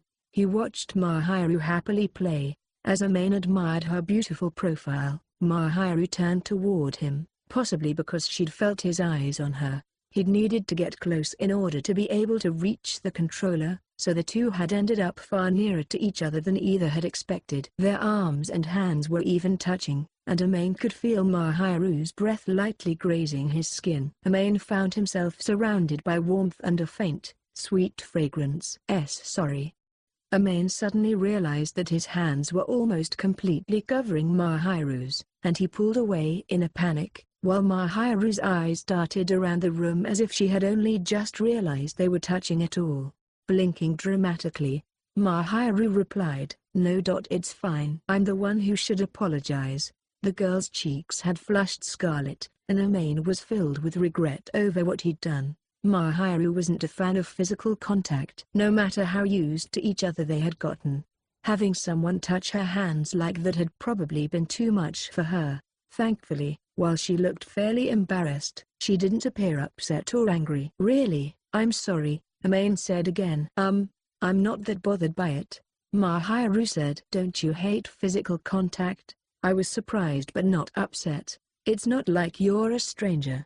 It seemed that today, the magnanimous angel had seen fit to forgive Amane's transgression. Relieved at how easily Mahiru let it go, Amane restarted the game. Fixing his eyes on the TV screen, Amane got ready to help Mahiru make some real progress in the game this time. Then he saw that her character had fallen off the stage, a rather predictable outcome. Amane was seriously beginning to wonder if he could do anything to help her get better. In the end, Mahiru somehow managed to clear one level, whining all the while. The two of them agreed that it was probably a good stopping place for the time being. If Amane kept making a total beginner face death, it would have a considerable effect on her motivation. His plan for now was to get her to try another game and loosen up. Mahiru, you're tilting. To that end, next Amane had suggested a racing game, since that had some grounding in the real world, but Mahiru was leaning with her entire body. There was no gyroscopic control element to the game, so there was absolutely no need to physically move around. Amane wasn't sure whether Mahiru even noticed what she was doing, but she swayed left and right with every turn she made in the game. In contrast to the earlier game, this one was all about driving a car, and Amane had thought it'd be easier, since pretty much everyone understood the concept of driving to some degree. Playing through the tutorial also might have helped, because even though Mahiru's driving was a bit clumsy, she was able to handle the actual gameplay. She was trying her absolute hardest to perform well. Her body swayed this way and that while she maintained a very serious expression. This is ridiculously cute, Amane thought. Mahiru was strangely adorable, rocking back and forth like a pendulum. Her intense focus and effort only made her look even cuter. With every turn, Mahiru's body automatically leaned way to the side. Eventually, she tumbled right onto Amane's lap, and he was forced to choke down a laugh. "You really don't need to tilt your whole body, you know?" he said. It wasn't on purpose," Mahiru replied sheepishly. "Yeah, I know, but still, you were leaning pretty far." Mahiru sat back up, somehow keeping her trembling, pouty lips in check. The girl had felt soft and light when she'd accidentally flopped on him. That much was to be expected as Mahiru had a small build, but she was so slim that sometimes Amane worried she might snap in half. Roused out of Amane's lap, Mahiru's cheeks were flushing, and her body was trembling, likely from embarrassment. It was times like these that the girl really resembled a small animal. Finally, Amane couldn't stand it anymore, and he burst into a fit of laughter. "Are you making fun of me?" Mahiru demanded. No, I was just thinking how charming you are." "So you are making fun of me? You think I'd mock someone while they're trying their best?" "No, but see, you are just very cute, that's all." "When you say cute, I'm sure you mean childish." There was a bit of a peevish overtone to Mahiru's words, and Amane was worried she might get depressed if he teased too much. Thus he decided to keep any further thoughts to himself. He flashed Mahiru a half-smile in response to her expression of disapproval, and she quickly turned away. Any trace of the angel's gloomy mood vanished instantly when she returned to the game. Her intense concentration overrode everything else on her face. It was becoming clear that she was getting used to the game, as she was managing to keep up with the other cars, if a little awkwardly. Amane had been right to assume a more familiar concept like steering a car was better for Mahiru. She did still veer off course into the dirt or slam into a wall a few times, though. Amane had been worried she might end up running the whole course backward, since she'd never played a game before, but he was relieved to see that she was making better progress than he'd expected. Trying to play the racing game together with Mahiru proved to be a little difficult, as she kept distracting Amane without realizing it. As she tilted her whole body back and forth with the game, she occasionally leaned right into him. Each time she did so, a lovely scent would waft over him, making it difficult to keep his composure. Even with the unusual handicap, Amane still managed to maintain a huge lead. They were competing against the weakest computer opponents, after all. "How are you so fast?" Mahiru inquired. "Practice and experience," Amane replied. After playing the game so many times, Amane knew the course by heart and understood how to best navigate the turns. Even with Mahiru's outside interference, he was able to seize every advantage and hold the lead without much trouble. Glancing back at Mahiru, who appeared utterly dumbstruck, Amane quietly switched the game to solo mode and dropped out of the competition. Mahiru didn't have enough experience, so Amane thought it'd be better to play together after he let her practice by herself for a while. It was better that she got comfortable playing against computer-controlled characters rather than feel disappointed over losing to Amane. Thankfully, it was clear that Mahiru had no shortage of determination, and she stared enthusiastically at the screen even after going to solo play. With an attitude like that, Amane was sure she would quickly learn to hold her own against a computer opponent. It was obvious what a hard worker she was, even with something like a video game. Such perseverance was rather charming. But whenever Amane let a smile slip onto his face, Mahiru would quickly take notice and slap his knees in protest. If he laughed too much, amused by her protests, Mahiru would frown and grumble, "Amane, you idiot, I won." After 2 hours of dogged perseverance, Mahiru crossed the finish line as the words "first place" flashed across the screen. She turned to look at Amane, obviously proud of herself. After a hard-won battle with the racing game, Mahiru had achieved the glory of finishing first. Though she'd ended up in last place on so many earlier tries, Mahiru had refused to quit and kept going, improving her ranking bit by bit until at last, she won. Such investment had probably made the victory quite emotional.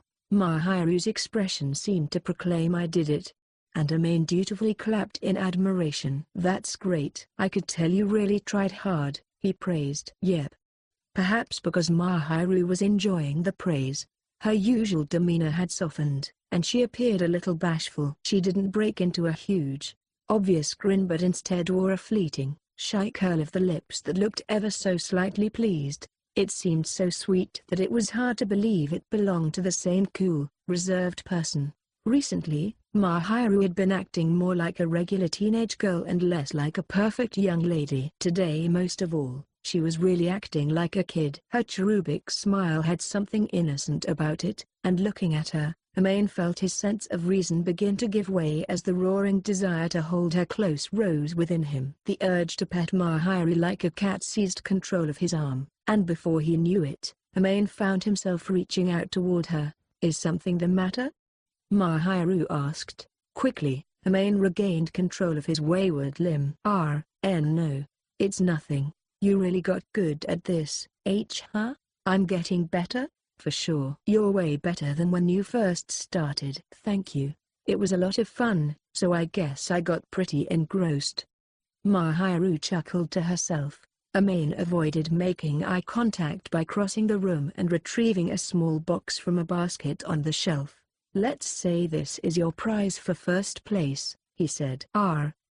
That's really not. If you don't like the idea of a prize, then think of this as something left behind by a stout old man with a white beard and a red suit." It was a Christmas present that Amane had carelessly forgotten to give Mahiru the day before. Since Mahiru's birthday and Christmas weren't that far apart, Amane had expected some difficulty picking out this second gift. Thankfully, he'd also gotten a little more familiar with the practice, so it surprisingly wound up not being as tough to choose a Christmas present as it had been finding one for Mahiru's birthday. Mahiru blinked rapidly, as if the reference to a Christmas present had just reminded her that today was in fact Christmas, and she nervously accepted the box. At Amane's urging, she carefully undid the wrapping. "Well, it's nothing special, though," Amane thought. She opened the box and slowly took out the gift. It was a leather key holder. Expecting Mahiru to feel uncomfortable if Amane got her something too expensive, Amane had avoided getting a fancy brand name item. He'd selected this one purely because the design seemed like it would suit Mahiru.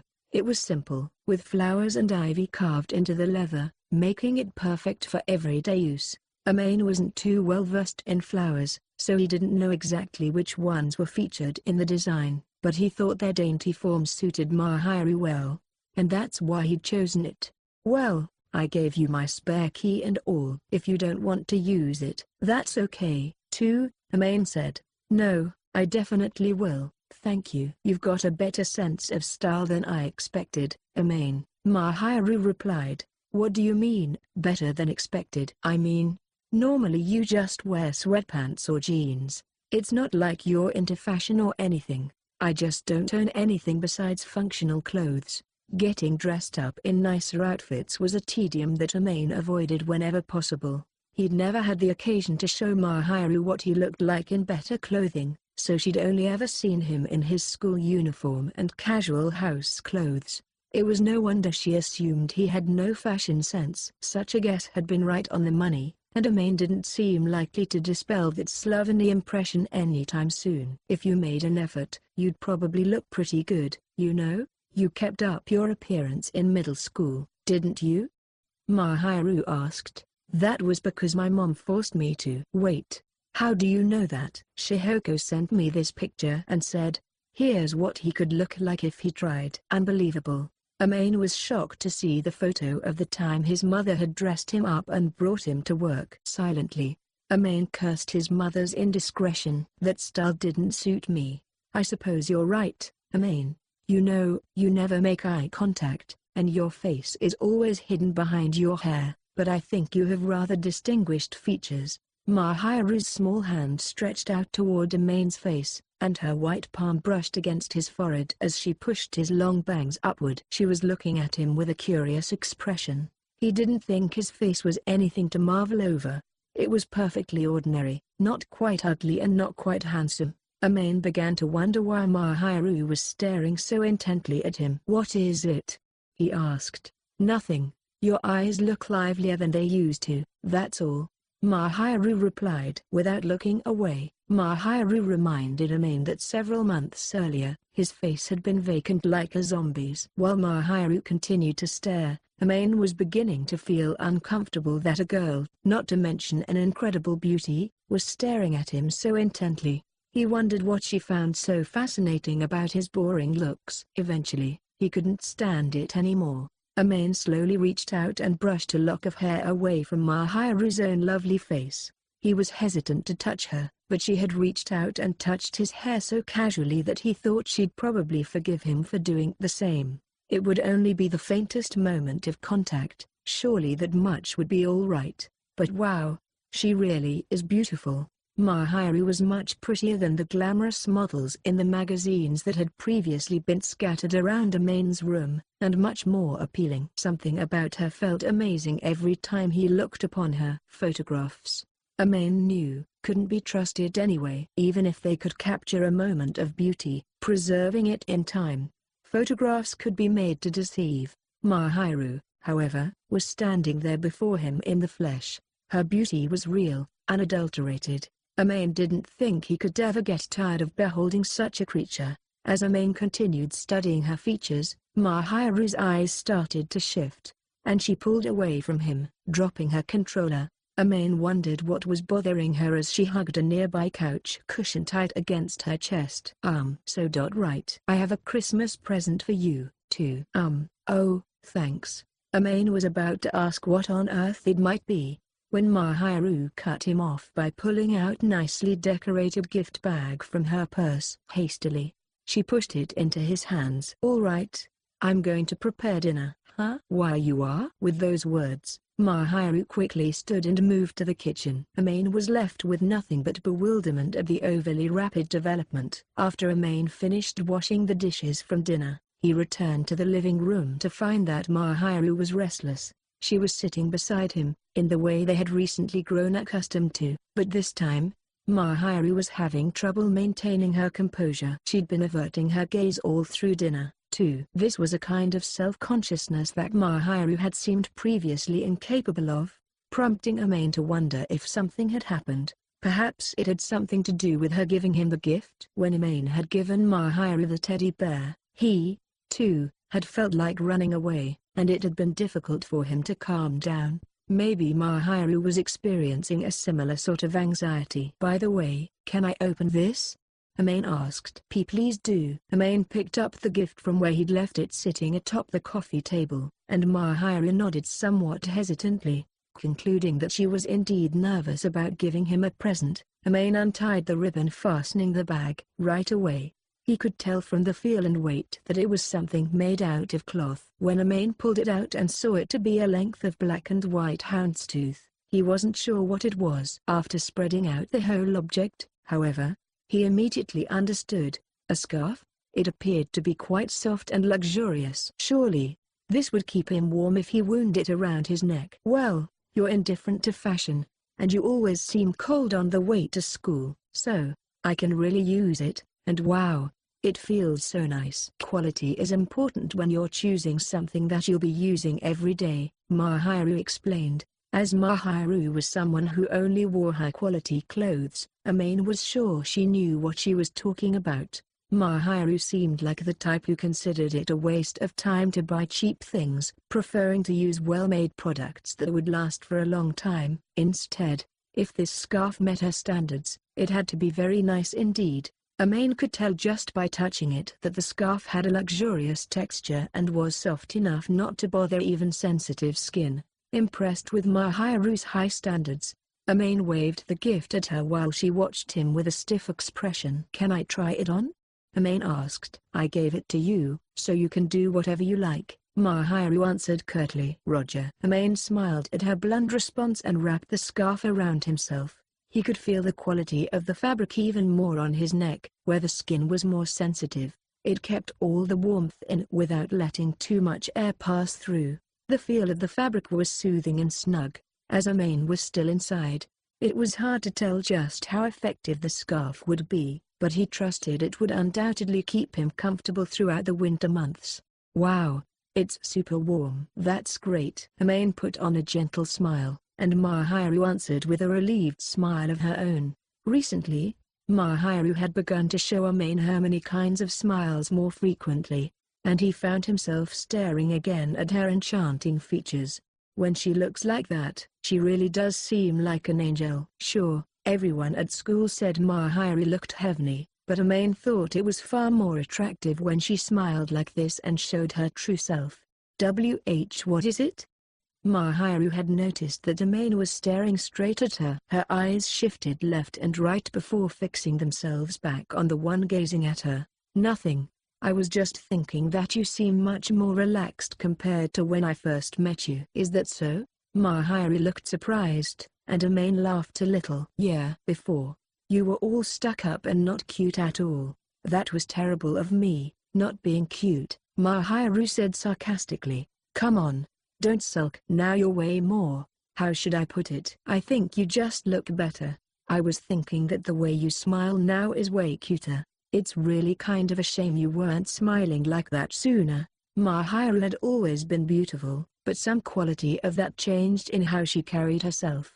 The angelic smile that she showed at school had the beauty of something to be appreciated from a distance. It was a fragile thing that was not be touched. The cold look that she'd first given Amane held the appeal of something wreathed in thorns to keep humans from getting too close. Now her soft and innocent smile had a welcoming warmth that made Amane want to caress and cherish her. Amane thought about how Mahiru had changed. She'd slowly gotten used to being around him, and she'd slowly opened up her heart. As he thought back on the time they'd spent together, Amane felt a ticklish sensation gradually rising through his chest and up into his cheeks.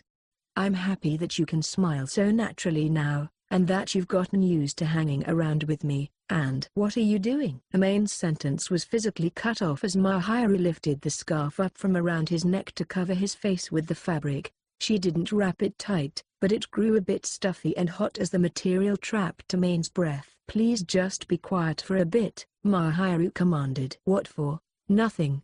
Amane didn't understand this sudden outburst of eccentric behavior. He grabbed the wrist of her hand that was holding up the scarf and pushed it back down. With his vision restored, he could see Mahiru's flaxen hair and the tinge of color spread across her cheeks, and he noticed that she was trembling slightly. As she looked at him, she grew even more flushed. He wondered why she was making such an odd face, and then it suddenly hit him that there could be only one answer. "Don't tell me you're embarrassed." "Shut up." Mahiru turned away sharply, which only served to confirm what Amane had said. Without meaning to, Amane smiled as he mused that the angel sure could be prickly about things like this. Mahiru groaned and quietly muttered, "I'm going outside for some air." Then she quickly made for the veranda through the window. Amane could see it snowing just like it did the day before, but Mahiru didn't seem to care and stepped out onto the balcony anyway. Chilly air rushed into the apartment, and Amane shivered, though Mahiru immediately shut the door. A touch of cold still hung about the living room. Amane let out a quiet sigh. It's fine for her to run away to hide her embarrassment, but she could at least do it in a slightly warmer outfit. Mahiru had obviously picked her clothes assuming she would be spending the day inside, or at least wearing a heavy jacket if she went out. She'd clearly prioritized looks over warmth, and her slender body was sure to chill quickly in the cold. Amane cursed under his breath and picked up the blanket that was lying over the back of the sofa. It's super dangerous to stand outside in the snow wearing such thin clothing. After pulling on his coat, Amane followed Mahiru out onto the veranda and wrapped the blanket around her shoulders. "Getting some fresh air is fine, but you'll catch a cold like that," chided Amane. Mahiru quickly turned to face him. "Isn't that my line?" Clearly, she'd calmed down, as she'd answered with her usual demeanor and expression, though there was a bit of a sulking tone to her voice. Maybe she was feeling down because Amane had said something that called back to the conversation from when they'd first met. HMPH. "That only happened because I didn't get in a bath and warm up like I should have." "Simple negligence," Amane reminded. "Next time you get soaked like a drowned rat, make sure you warm yourself up right. If I'm there, I'll be sure to toss you in the bath myself." Mahiru shot back, "What are you, my mum?" There were definitely times when Mahiru said some rather motherly things. With a smile, Amane recalled his first encounter with the angel. It had been around the time autumn usually started getting cold, about halfway through October. He hadn't expected to come down with a fever just from getting a little wet, but the weather had gotten chillier far faster than it usually did back in his hometown. Thinking back on it, Amane admitted to himself that perhaps he really had been careless. The most surprising part of the whole situation, however, had definitely been Mahiru nursing him back to health. "You know, it's already been 2 months since we started talking," Amane said wistfully. "You're right. And to think, your room was so dirty. It was terrible. Now it only haunts my memories," Mahiru quipped. "Oh, hush. I'm keeping it clean now, right? And who do you owe for that?" "Why, Lady Mahiru. Of course. It makes me want to bow down in humble gratitude." "You don't need to do that." "Geez." Back on that rainy day, Amane would never have believed that he and Mahiru would get to a point where they could banter like this. It all seemed so long ago now, but really, it had only been a short while back. A lot had changed in those 2 months. Time had really flown by. A silence fell over the two, and suddenly, everything was quiet. The snow, which had been starting and stopping in fits since yesterday, was now drifting softly down from the sky, painting the surrounding apartment buildings in a pale hue. Amane and Mahiru's building was in residential area, plus it was Christmas, so the area was hushed. From some apartment nearby, the pair could very faintly hear the sounds of a Christmas song, though not well enough to decipher any lyrics. Mahiru exhaled a little white puff, and Amane's ears caught that sound better than any other. "It's kind of a strange feeling." Mahiru was the one to break the silence. "At first, I was wondering what's up with this guy." "Well, I guess that's not surprising. Anyone would be suspicious if someone suddenly forced an umbrella on them. What do you think now?" "Let's see. I'd have to say you're a whole lot of work." Mahiru turned away after her ambiguous answer. "You're not wrong." Amane smiled while leaning against the veranda railing.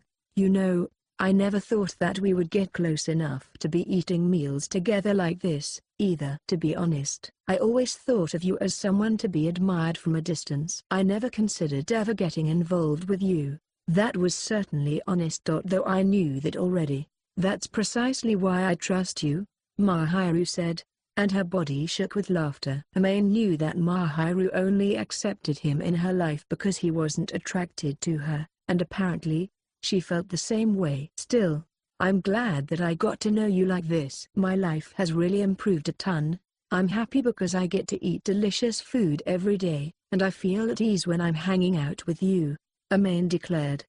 "You really think so?" "I do. I'm incredibly grateful for these past 2 months." "Thank you." Amane couldn't have been more sincere if he tried.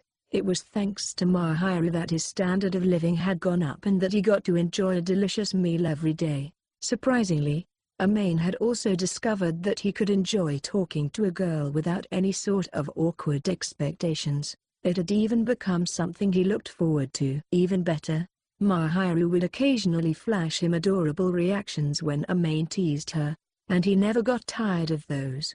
Recently, she started to laugh more, too.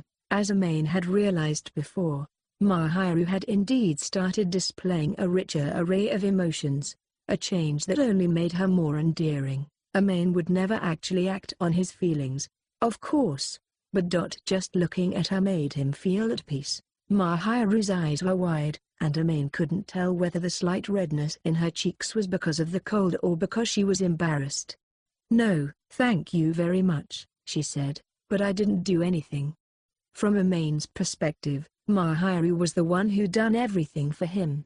He was sure he hadn't given the girl anything in return, but she slowly shook her head in disagreement. "I'm grateful for things that you aren't aware of, Amane," Mahiru explained. "Each of us telling the other what we're thankful for has sort of an end-of-the-year vibe.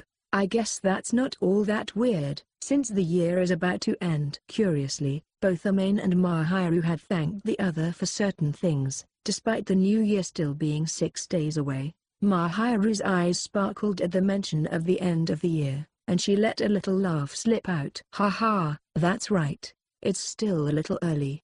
But Happy New Year, Amane. Let's make it a good one." "Yeah, Happy New Year." Amane nodded and smiled at Mahiru's heaven-sent proposal. Then Mahiru suddenly said, "I'm freezing. Let's go on inside, shall we?" She turned around and opened the glass door that led back to Amane's living room. Amane caught a glimpse of her ears, which had turned bright red in the frosty air, and he agreed that it was best to retreat inside so as not to catch cold. "One way or another, I guess I've also taken a liking to this lifestyle. That's probably why my chest feels so warm." As he followed Mahiru back into the apartment, Amane watched the gentle swaying of her soft, flaxen hair and smiled secretly to himself. He hoped that in the days to come, he would continue to see more of the angel who lived next door. Afterward, "Nice to meet you. My name is Siki. I trust you enjoyed The Angel Next Door." "I set out to write this book as a heartwarming, slow but steady, fluffy little romantic comedy, and I'm pretty sure I managed to do just that." Both characters started out rather distant and cold, but they gradually came to trust each other and found themselves charmed by the other before they knew what was happening. It was quite enjoyable to write those changes in their emotions and their relationship. I think it's good to have those kinds of stories where people slowly get to know each other, too. As for what I want to say through my work, well, I think slow and steady is just the best. That's what I have to say. This work underwent some revisions in the time between it first being published online to when it was made into a book, but honestly, Amane and Mahiru aren't quite focused directly on each other yet. The real fun begins in Volume 2. I'm still going to take things slow and steady as the series continues, but I plan for them both to take steps toward the other. Both characters having unrequited love is the best. I gave our heroine Mahiru her nickname of Angel, but it was the illustrations that really made her live up to that nickname. My thanks to Hazano Kazutake. You really made Mahiru, aka the school angel, even more charming. Actually, when I met with the head editor, I happened to put forth the idea that Kazutake would be good for the illustrations. Imagine my surprise when I heard the offer had been accepted. I was so excited to work with a master whose drawings I'd admired for so long. Thank you so much for taking charge of the illustrations. You can tell from looking at Kazutake's incredibly charming illustrations, but every character in this book is cute. Reviewing the final drawings was almost too much for me. The angel actually looks heavenly. I am just brimming with gratitude for your incredible work. Well then, we've come to the end, but I still need to express my gratitude to everyone who's helped me along the way, to the lead editor, who put so much effort into getting this book published, to everyone in the GA Books editorial section, to everyone in the sales department, to the proofreaders, to Hazano Kazutake, to everyone at the printing office, and to all of you who've picked up this book. I extend my humblest gratitude. As I lay down my pen, it is my sincerest wish that we will all meet again in the next volume. Thank you so much for reading all the way to the end. Special bonus short story, A Power Outage, Anxiety, and Warmth. Amane let out a panicked yelp as he was suddenly plunged into darkness. The weather had been calling for storms all week due to an unusual pressure front, and indeed, the sounds of thunder and heavy rain outside were unceasing. But Amane hadn't expected it to get bad enough to knock out the power. After an especially loud crack of thunder, the lights went out all at once, from the bulbs to the television. It was a total blackout. Luckily, his computer had been unplugged, so it likely hadn't suffered any damage, but he would have to check the other appliances later. Do you have your phone? I left mine in a backpack in my bedroom. He wished he had a flashlight handy, but a phone would have to do. Unfortunately, Amane had left his in his room, but he figured Mahiru would have hers. She had been sitting next to him, working on problems in a textbook, when the lights cut out. However, there was no reply. Mahiru? He called out anxiously. Amane thought he felt something tugging on his sleeve. He asked what happened, and still, there was no answer. He blindly extended a hand toward where Mahiru had been sitting, and brushed up against something slender that he assumed was Mahiru's arm. It was easy to tell that she was trembling as she started and pulled away. There was a loud thud as something fell down, and then a groan. He heard a grumbling voice come from the floor. What a disgrace. Sorry I startled you. No, I startled myself, that's all. Mahiru didn't seem particularly bothered by her fall from the sofa as she groped around and found her original position. Amane was worried that she had landed hard on something, but she didn't seem to be in pain or anything. Then, perhaps while Mahiru searched for the hem of Amane's shirt again, her fingertips brushed against him lightly. It tickled, and without thinking, he grabbed her slim wrist, and she started trembling again. This time, she didn't fall off the sofa. Looking for something? Are you being sarcastic? Why in the world would I be? I thought you would make fun of me for getting so shaken up by a little blackout. I'm not that much of an ass. Usually, Mahiru was very level-headed and not the kind to scare easily, but she was still a teenager, and even an adult could feel anxious if the power suddenly went out. Outside, the thunder rolled on, accompanying the endless drumming of raindrops, but inside the apartment, it was quiet and still. Mahiru continued fiddling nervously with the hem of Amane's shirt, but she didn't make any moves to brush off his hand. He had been a little nervous about touching her at first, but now he gently squeezed her hand. So I guess you're not a big fan of the dark? He spoke to her softly and could more or less make out that she shook her head. I don't hate it, but I just don't like it when it's bright one moment and dark the next, that's all. Okay. I'm not really afraid of the dark, and I don't feel scared. Sure. Yeah. Mahiru stubbornly dismissed her fears in an even more aloof tone than usual, but Amane had spent enough time with her to know it was all an adorable bluff. He smiled slightly, thinking that the cover of darkness could be a good thing, but Mahiru added in a small voice, "There's just one thing." He stopped smiling and leaned slightly toward Mahiru. "When we sit like this, I know I'm not alone, and I feel better," Mahiru mumbled. She sounded relieved. "I see," said Amane, and he gently squeezed her hand again. "The power's back on. I'm going to check my appliances." The moment the lights in the room flashed to life, Mahiru gently slipped out of Amane's hold and stood up. Amane smiled dryly at her transparent change in attitude, but he noticed that the ears poking out from under her flaxen hair were red and decided to not say anything. He stood up, too, to go look at the circuit breaker and check that nothing had malfunctioned. When he passed Mahiru, he heard a small thank you and couldn't help but stare at her. In a fluster, Mahiru turned away quickly and went to the kitchen to escape. Amane simply scratched his cheek and headed for the washroom to check on the breakers there. Once inside, he noticed that his reflection in the mirror had slightly flushed cheeks. "That's weird," he muttered as he turned away bashfully.